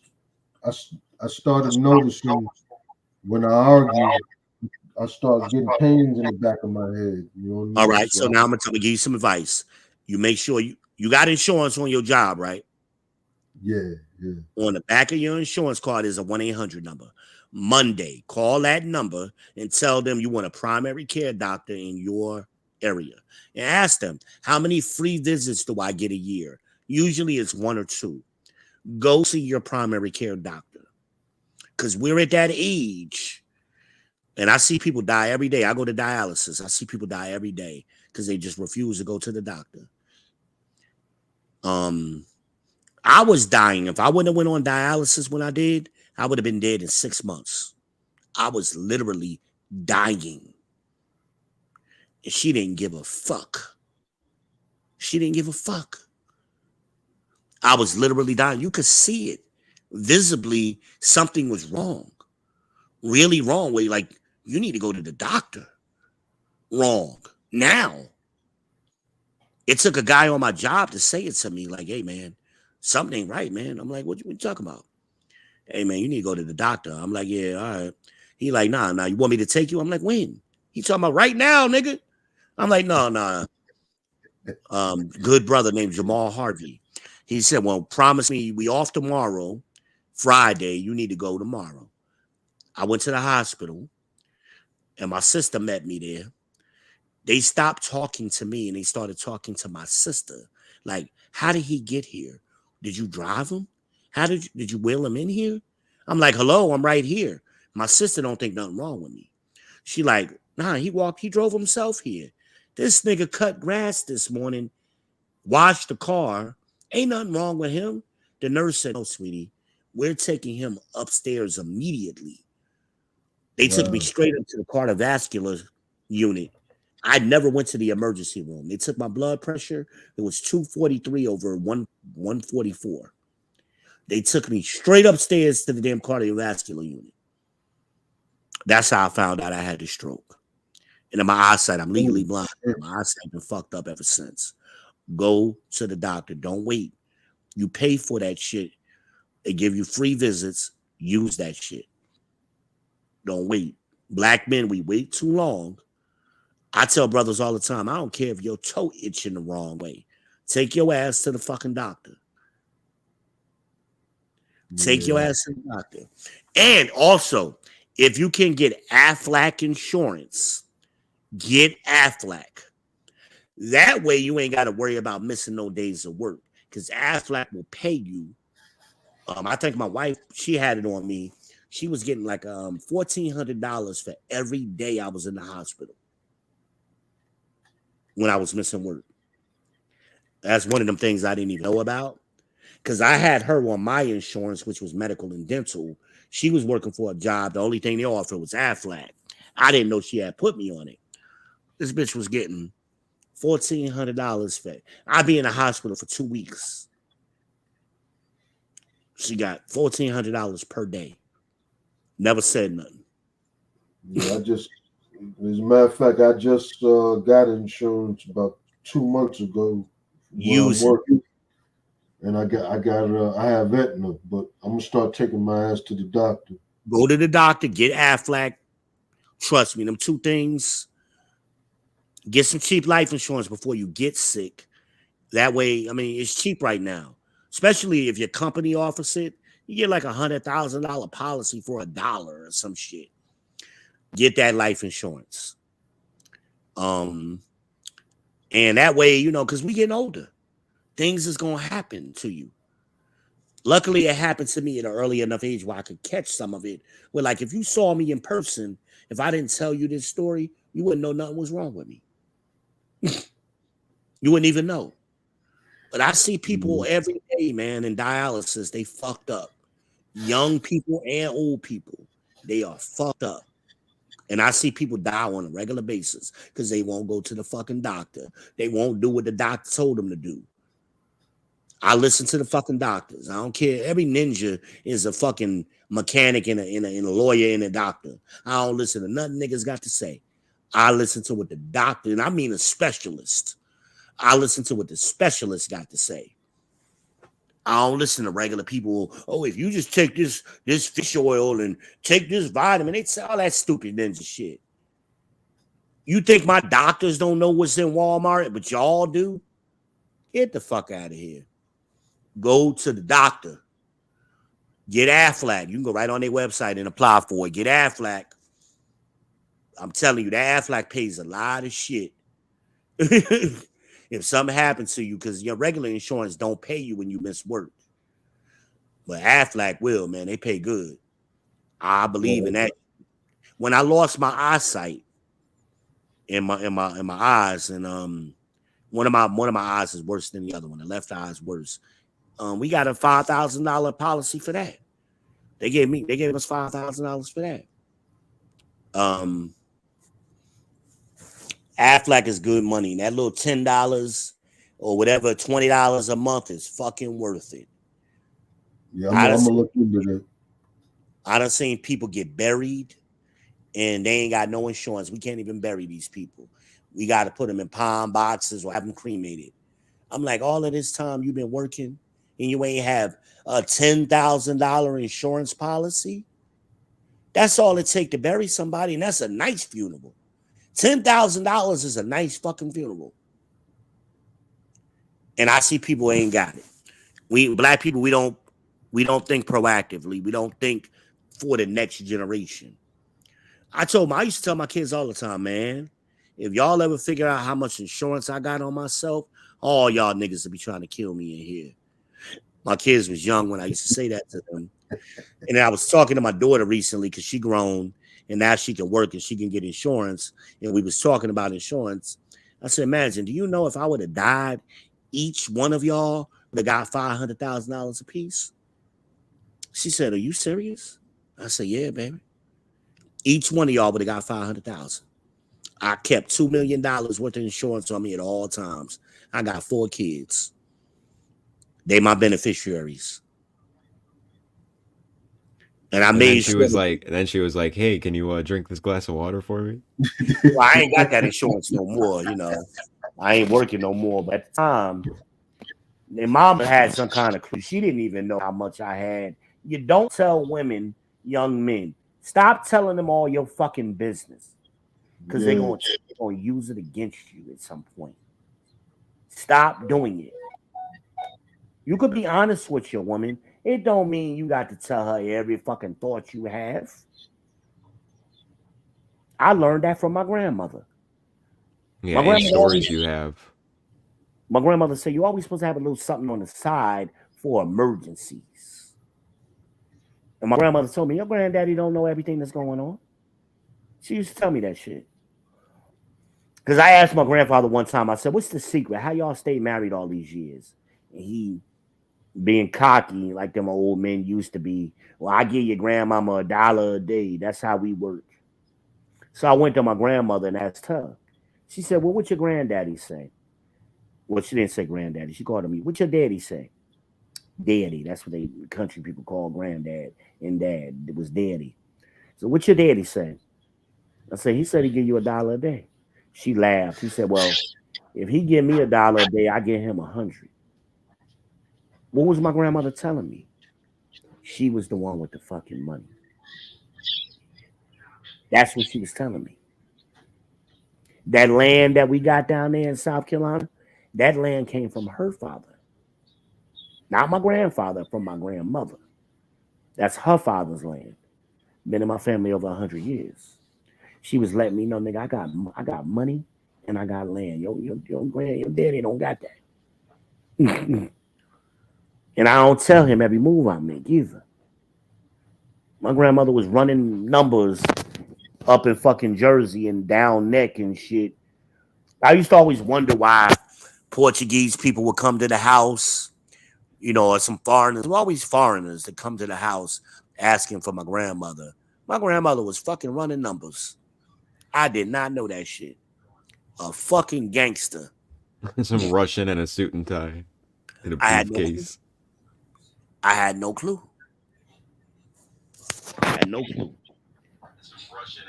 Somebody slipped up and said something after my grandmother died. I said, what you just say? Well, you know your mama used to run numbers, right? I said, what? Are you shitting me? Like, boy, what you think your mom, how you think your grandmama always had money? And she did. She did. As you was pointing out earlier, people at that time was lucky to have one car. My grandparents always had two.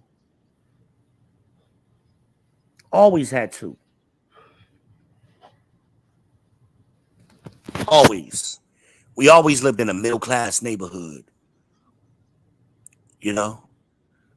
They had land down south. They had acres down here. We had land up there. You know, my grandparents was doing something. That's how them old people used to roll. But we got to get smart in our generation to start undoing Order 666. We got to start undoing it as poor whites and poor blacks. Start using these wealth, using these modes, these methods of transportation, how we transport wealth from generation to generation. What are the two top ways that you do that? Insurance and land. That's how you move wealth. Home ownership, land ownership, and insurance. That's how you move wealth from generation to generation and build it. But we got away from that. Look up IULs. We ain't doing that like the rich folks do. When they want to buy a car or a house, they not going to the bank for a regular loan and begging for a loan. They're going to their IUL that they've been putting all their money in. And they got their own bank. That's basically what IUL is. They borrowing money from against themselves. But we don't know these things because we don't understand money. We don't look into economics. That's why 80% of businesses fail in the first year. 98% of them fail in the first 5 years. Because we don't understand money. We understand a paycheck and income, but we don't understand wealth. Even if you're only taking a couple of $100 a month, if you're working and putting it in the IUL, Shit, you 10 years from now, you'll be thanking me. Look at all the people who got rich when I said right before um Trump got right before Biden got elected. I got a video on YouTube. Out the whole time Trump was in office, Bitcoin was going up. I said, y'all better enjoy it now, because as soon as Biden come in, that shit is going away. Ever since Biden been in office, Bitcoin has been down. Guess what's happening? Since Trump has been winning in the polls, Bitcoin is slowly creeping up. Yep, it's coming back. Buying some Bitcoin right the fuck now. It's gonna skyrocket in November. And if he wins, oh, he is gonna win. You think? I think he's gonna beat. I think he's gonna beat the charges, but he's gonna. That's why he's gonna win, because he's been proven right. Yeah. And these people are out to get him. They're corrupt. They're proving themselves. They're proving him right. Yeah. I mean, look, he only lost by a small amount. I mean, really, Trump only lost by what, a half a million votes. Yeah. If you look at it, like in the swing states. Well, less than that if you go by certain counties. Right. If you break it down by county, it's even less than that. But so what vote has Trump been gaining in? Black men? Yep. That's what I've been saying. Black men are looking at Trump like, hey, he ain't that bad. He better than Joe Biden. And black men are being turned off by these DEIs, the Ketanjis, the Kamalas, the Fannies, Alfanis. Yeah. Black men because are in the hierarchy of DEI and victimhood, black women are like number 3. We're walking away from women. Black men are lower. We're not our fathers. We're not our grandfathers. We're walking away from women and doing our own thing. 54% of black men are single and childless. They're looking at their money and saying, hey, I'm better over here. That's going to matter. This is why I said when Stacey Abrams was running, write in Kevin Samuels. That's why I kept saying it to everybody. Write in Kevin Samuels. Down there in Atlanta. Some of them did it, some of them didn't. But write in Kevin Samuels. Why are you going to do that? To send a message. To send a message.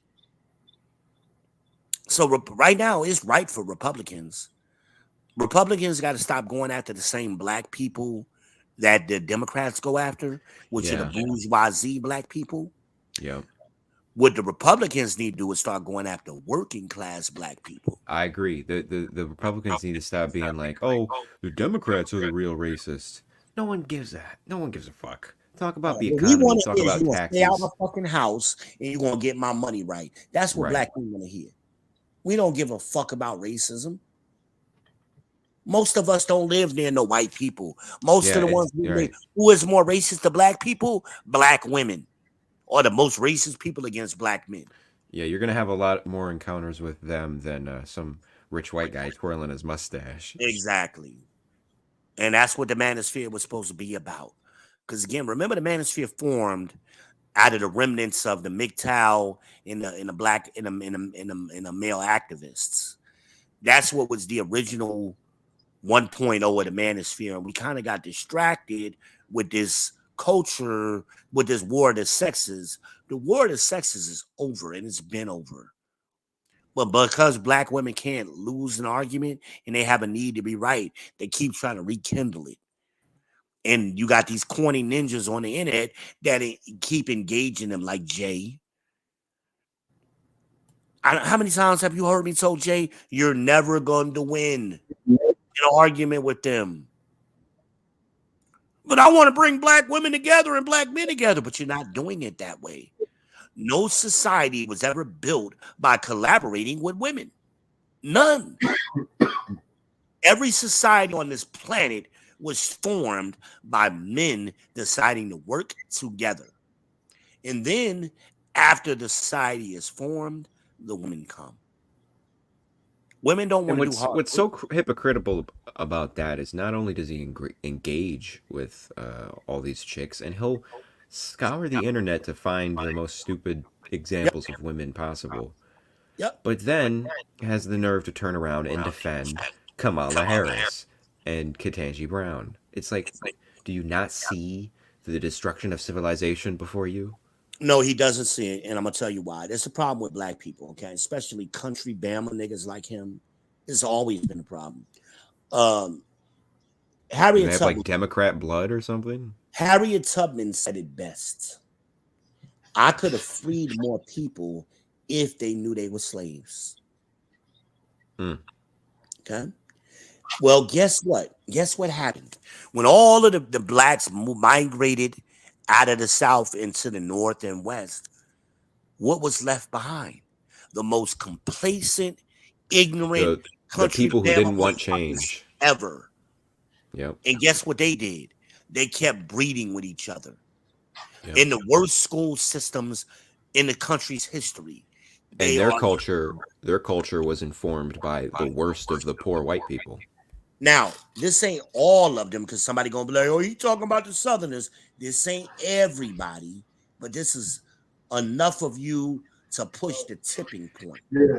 Dude, it's the majority of the population. I mean, you look at the South on the map. Now it's changed because the tipping point, you only need 25% to tip the scales one way or the other. So when you had all these ignorant niggas breeding with each other, these civil rights ninjas, and they got in power in the black church, and Whitey bought them off with giving them jobs. What's that one city? I think it's in Alabama. It's a historical civil rights city. Thelma, I think. Yeah, maybe. Selma. Yeah. And I saw this guy. He went there, and it looks like garbage. It's some of these towns in South Carolina, for me, they haven't changed in 30 years. They look exactly the way they looked when I was in high school. I kid you not. I fucking kid you not. It's like when you go from Charlotte, right? Charlotte is right on the border. So when you go outside of Charlotte into South Carolina, it's like stepping back in time. It's like going through a time warp. And I tell people that all the time from like they come from up north that never been down here. I said, be careful when you go into South Carolina now. And their senses are heightened when I say that to them. When they come back, they go, yeah, it's different down there, isn't it? Anytime you get an hour outside of Charlotte, Charlotte is the only major city in North Carolina. Raleigh is not a major city. It's a town. So when you get outside of Charlotte, an hour either way, you are going back in time. And then people behave a different way. Yeah. He tell you he was living in Macon for 10 years. That ain't Atlanta. As close as they are to Atlanta, Macon is not Atlanta. That's different. But it's like going back in time. And the people's thought processes. I told my stepfather this when my mom and my stepfather moved down here. He was a clothing salesman. So he took a job down here in a little town called Lancaster. And he was working at J.C. Penney's. I had been telling him this shit. He didn't get what I was saying until he seen it firsthand. He was ringing a black guy up, and there was a line of people behind him. And one of the people behind the black guy was older white lady. He stepped out of line so Miss Martha could ring her stuff up first. And he said, this nigga was all teeth and shucking and jiving. And yes, sir, Miss Martha, it's good to see you and all of that. My stepfather is like, dude, you got one shirt. I could ring up this shirt so fast. Miss Martha had a bunch of shit. But they were so used to in that part of the country in South Carolina, stepping aside for white people. That's part of their culture. My stepfather being from up north, he had never seen that. Fascinating. But when me and him had a conversation later, hold on, man. Do I got somebody? Wait a minute. Somebody left something in the private chat. What's that? What's that? Red Illusion. Oh, Red Illusion said bring right back. I didn't even see that. So you back already. You know what? Another thing. when I lived in Georgia, um, for 5 years I worked in the cement masons union, and I experienced a lot of hate from And the some of the funny other. thing, man, is the hate comes from our own people. Exactly. Because you're a Yankee. You're not just somebody different. Black people look at us when we come down here as you a Yankee. You're the enemy. I got And friends I grew up with down here who won't listen to nothing I tell them because they still got in the back of their head, I'm a Yankee and I don't know what I'm talking about. Even though I The done been Southern down here pride. 30 years. Right? Now, even though they ain't got none, they live in a trailer, and that trailer's got pulled behind their mama trailer, who got pulled behind their grandmama trailer. They living on top of each other. Long as they got a satellite, a trailer, and some rims on their car, they fucking happy. Don't own shit. Now, my grandparents built a brick house when we was down here, when we moved down here. So all of the black people look, oh, you must be rich. I'm like, why you say that? Oh, y'all got that nice brick house. Because nothing but white people live in brick houses. All the black people live in trailers. I didn't know that. I'm like, I ain't rich. We all right, Nah, yeah, y'all rich.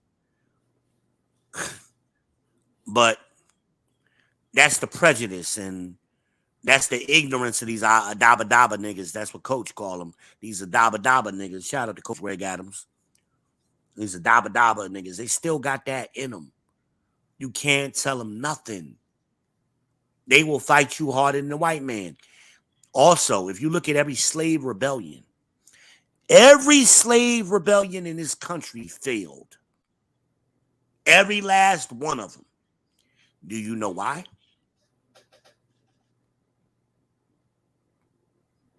Do you know why? no. They failed because some nigga told on us. Oh They yeah. ran right to Whitey and Master. They about to run. They planning a rebellion. Usually it was a black woman snitching and dry snitching. And that's what ended the slave rebellion.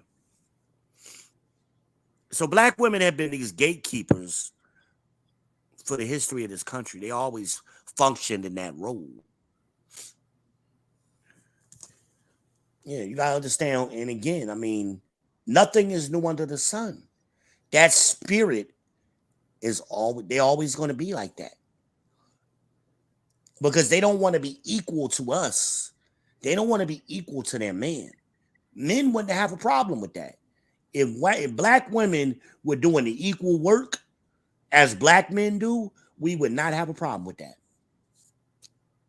What they want is they want to be above us. They want to have leverage over you. Without having to do the work. And they damn sure don't want to do the work. They want to do the easiest thing possible. That's why they don't work the hard jobs. You're never going to see a crew of women on a garbage truck. You're never going to see that. You're never going to see a group of women building a house. Doing anything hard. Ain't nobody stopping them from doing them jobs now. Ain't nobody stopping them. They can do it if they want to. They choose not to. That's what's going on. And then they want to look at us and tell us you lazy. You ain't doing something you supposed to do. I'm going to run tell master on you. I'm going to go down to their courthouse and tell master to put you on child support. Take your kids from you. That's how they punish us today. That's the leverage they have over us today. I'm going to take half of your shit. Even though you ain't do nothing wrong. Ain't that what Lena said? You ain't do nothing wrong. You ain't do nothing wrong. So what's the problem? So I could be perfect according to her, and it still ain't good enough. That's her own words. I was perfect. I never thought I was perfect, but I thought we were a good fit for each other. But I never thought I was perfect. But her words is she called me perfect. She was so attracted to me. I was so this. I was so that. I'm good to her daughter. She telling other people that. But what happened? I just decided to ghost him. Why? That's why everybody was mad. Like, what the fuck? Wait a minute.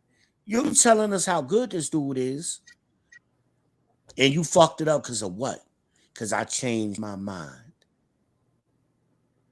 That's that bullshit. That's that bullshit.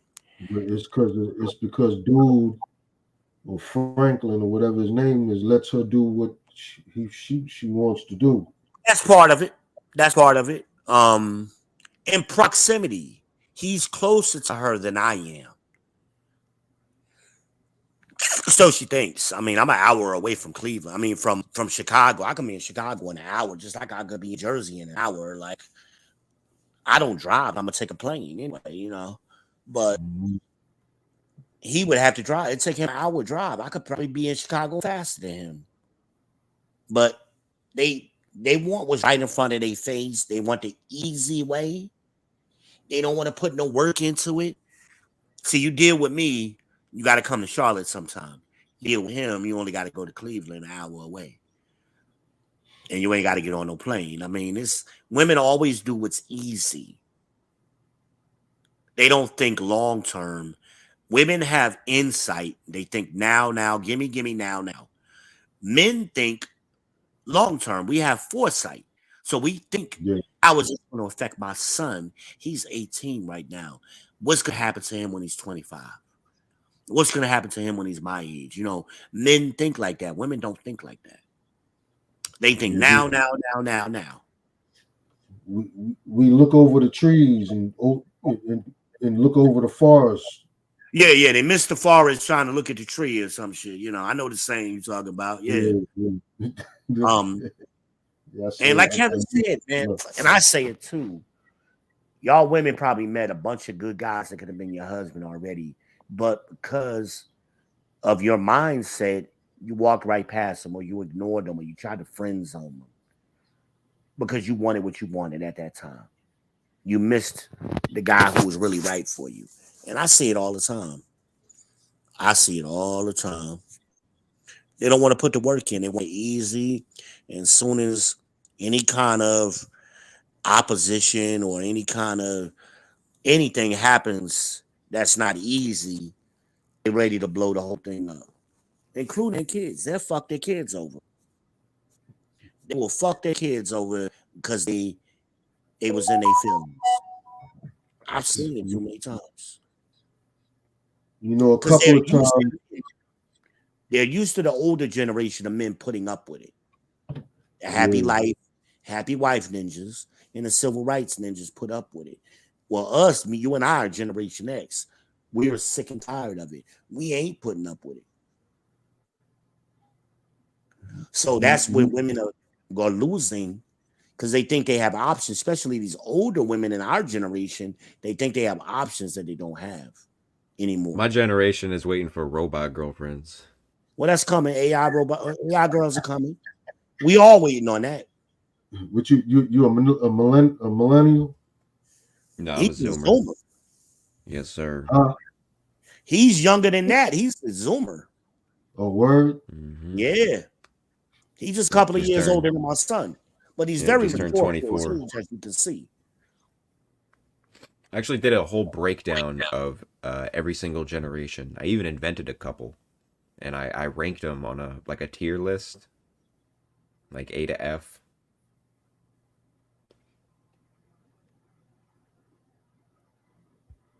Might be able to grab it actually. You're at a good stage in your life. Like my son's 18 and I'm in his ear all the time. And blessing where he found us, and we've been able to put a lot of shit in his head. Yeah, we've been able to put a lot of shit. So he good right now. He's young guy. He ain't really chasing a woman, building himself up. You got plenty of time later on to get a woman. And then when you get to, like I told him and my son, when you get to about 35, 36, look for a younger woman, like 10 years younger than you. Don't look for a woman your age. Look for one that's younger. Exactly. Well, build up yourself. My wife was younger than me. She was 6.5 years younger than me. I probably should have went younger. That was my mistake. She wasn't young enough. Yo, but my last girlfriend in Newark, we were the same age. Well, she was a year younger than me. Yeah, that ain't never good, man.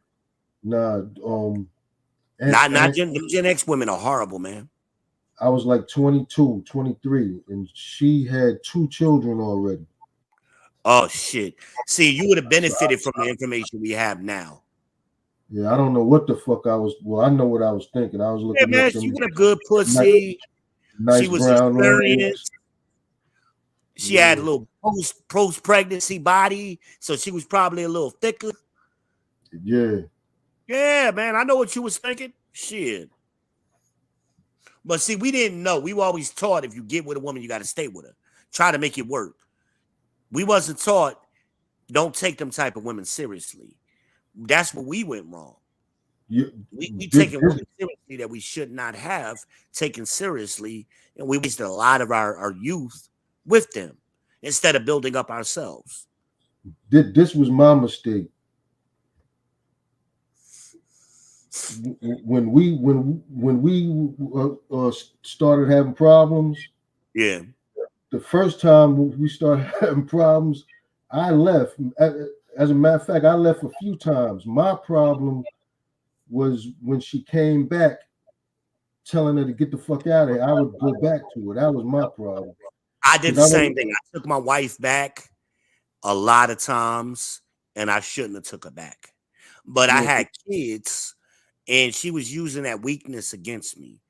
I wasn't raised by my mother and father. I was raised by my grandparents. So I always wanted to have my kids with me in a house with their mother. So she would use that shit against me. She would get missing for a couple of years and then come back. I'd take her back. I did that multiple times. And I should not have. Knowing what I know now. I wish I didn't even have children. Huh? I didn't even have children. But yeah, I wouldn't have either. I just didn't know. I come from a family of people who are married. Everybody in my family is married, and they've been married for long periods of time. Nobody is divorced except me. So you work through your shit. That's what I grew up seeing. Well, I married a woman where everybody in her family is divorced, and before they turn 35 years old. It's almost like that in my family. There's a lot of separation and shit like that. So I didn't come from a family. So she was raised at 66 in an environment where men are disposable. I don't see no value in you. No matter what you do, it ain't never gonna be good enough. Her mama was divorced, her sisters is divorced, her brother is divorced, all the same shit. I didn't know what to look for because I had never seen a group of divorced people before. Never. Again, everybody in my family is still married to this day. You work through your shit. But I didn't know how to vet a woman properly because my father wasn't on the scene. My grandfather was an old silent generation man. They don't tell you shit. He didn't have the knowledge. So I didn't know what to look out for. Yeah, that was my problem. And but what kind of made me try to work through those situations is that I saw, even though my grandmother and my grandfather weren't together, when my grandfather got sick, my grandmother took care of him. So I kind of that's your marriage vows.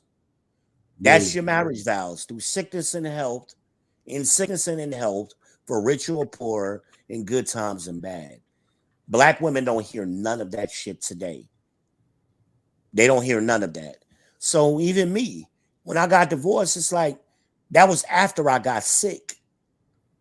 The whole time before I got real sick, we were still together. Now all of a sudden it's a problem that I done got sick and can't go to work no more. The money ran out. That's what happened. And it's sad. I mean, I dealt with my stroke by myself. I've dealt with going through dialysis by myself. Now my daughter is helping me a lot now. Amanaz has helped me a lot. Amanaz had to come get me out of surgery. She was there for me. When I woke up from surgery, she was there. So that's why I tell people that's my friend, that's my family. When I couldn't count on nobody else, I could count on her. I tell people that all the time. And again, it don't mean me and her perfect and we agree with everything. We argue, we disagree, we don't see eye to eye. But when I needed her, she's fucking there every time. Every time. And she sees my family, how they treat with me. You know, she gets a a bird's eye view of them motherfuckers, and like, I can't believe it that they treat you like that. Because she's aware, like, the things I've done for them over the years is like, I don't believe they do that to you. My daughter says the same thing, but you know, I'm the bad guy. It's all right. I don't mind being the bad guy. But on that note, we've been rocking for a long time, and I am hungry. So I'm about to shut this down, man. It was a pleasure talking to you again, Brother Ed. I'll probably be back on tomorrow. I don't know. Almanaz might go live tonight. If she goes live, I'll on her stream. But other than that, I don't know. Is Almanaz still in the chat? Let's see. Let's see if she's back in the chat. The last message she put up was at 8 o'clock. Yeah. I don't know if I know she was eating, so I didn't know if she was just listening and not typing. Almanaz, if you're in the chat, are you going live tonight? Anyway. Yeah, she might go live tonight. I'll jump on her stream. But other than that, I might do something tomorrow. I'm a little tired. I'm a little hungry. So that's what I'm about to do, man. It's Sabbath day is over. I can eat now. I had to wait the sundown, but now I can eat. So I'm about to eat. Wait a minute. Here she go. She says, yeah, I'm going live. So drop your link right now so Ed can add you. Subscribe to your channel. And anybody else. What time you going live? Around 11?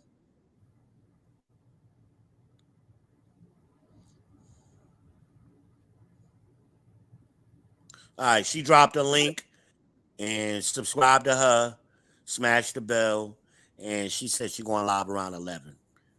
So I'll be over there. Hopefully I don't fall asleep. I'll be over there. But yo, man, always a pleasure. You always welcome here, my brother. I'm gonna give you a wrench. I haven't done so yet. I'll give you a wrench. Get you a nice shiny wrench. I'm giving them out like candy today. I'll give you a wrench. Yeah, that allows you to moderate people get out of crazy in the chat. You can boot their asses out of here, you know. You don't have that problem too much over here, but every now and then somebody will step out of line. I don't know what happened to Red. He said he's gone. Right. Yeah, I'm gonna get off. And I sent my son to get us. Red dropped off. Okay, I see it. Red dropped off. So Red, make sure you subscribe to Amanaz. If you ain't, come on her chat later. We'll holler at you later. We're going to figure out how to unblock you. He said he's blocked in the chat. Amanaz, please unblock him. Red Illusion. Otherwise, man, we're going to end this stream. It's been good. It's been very productive. Good conversation. Now I got to go eat, man. Man, thank y'all for tuning in to the People's Podcast, listening to the champ. And we out of here, man. Say goodnight to the bad guy.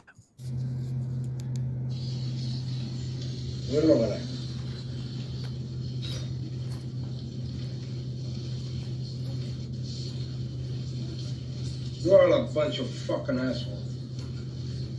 You know why? You don't have the guts to be what you want to be. You need people like me.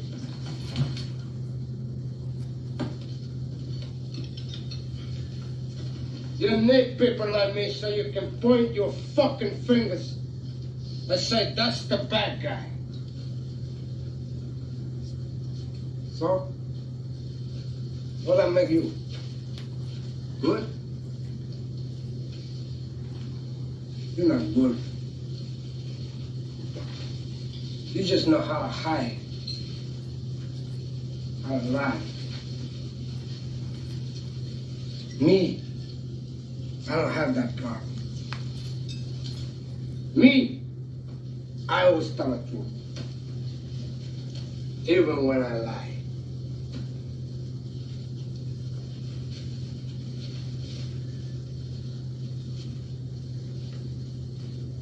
So say good night to the bad guy.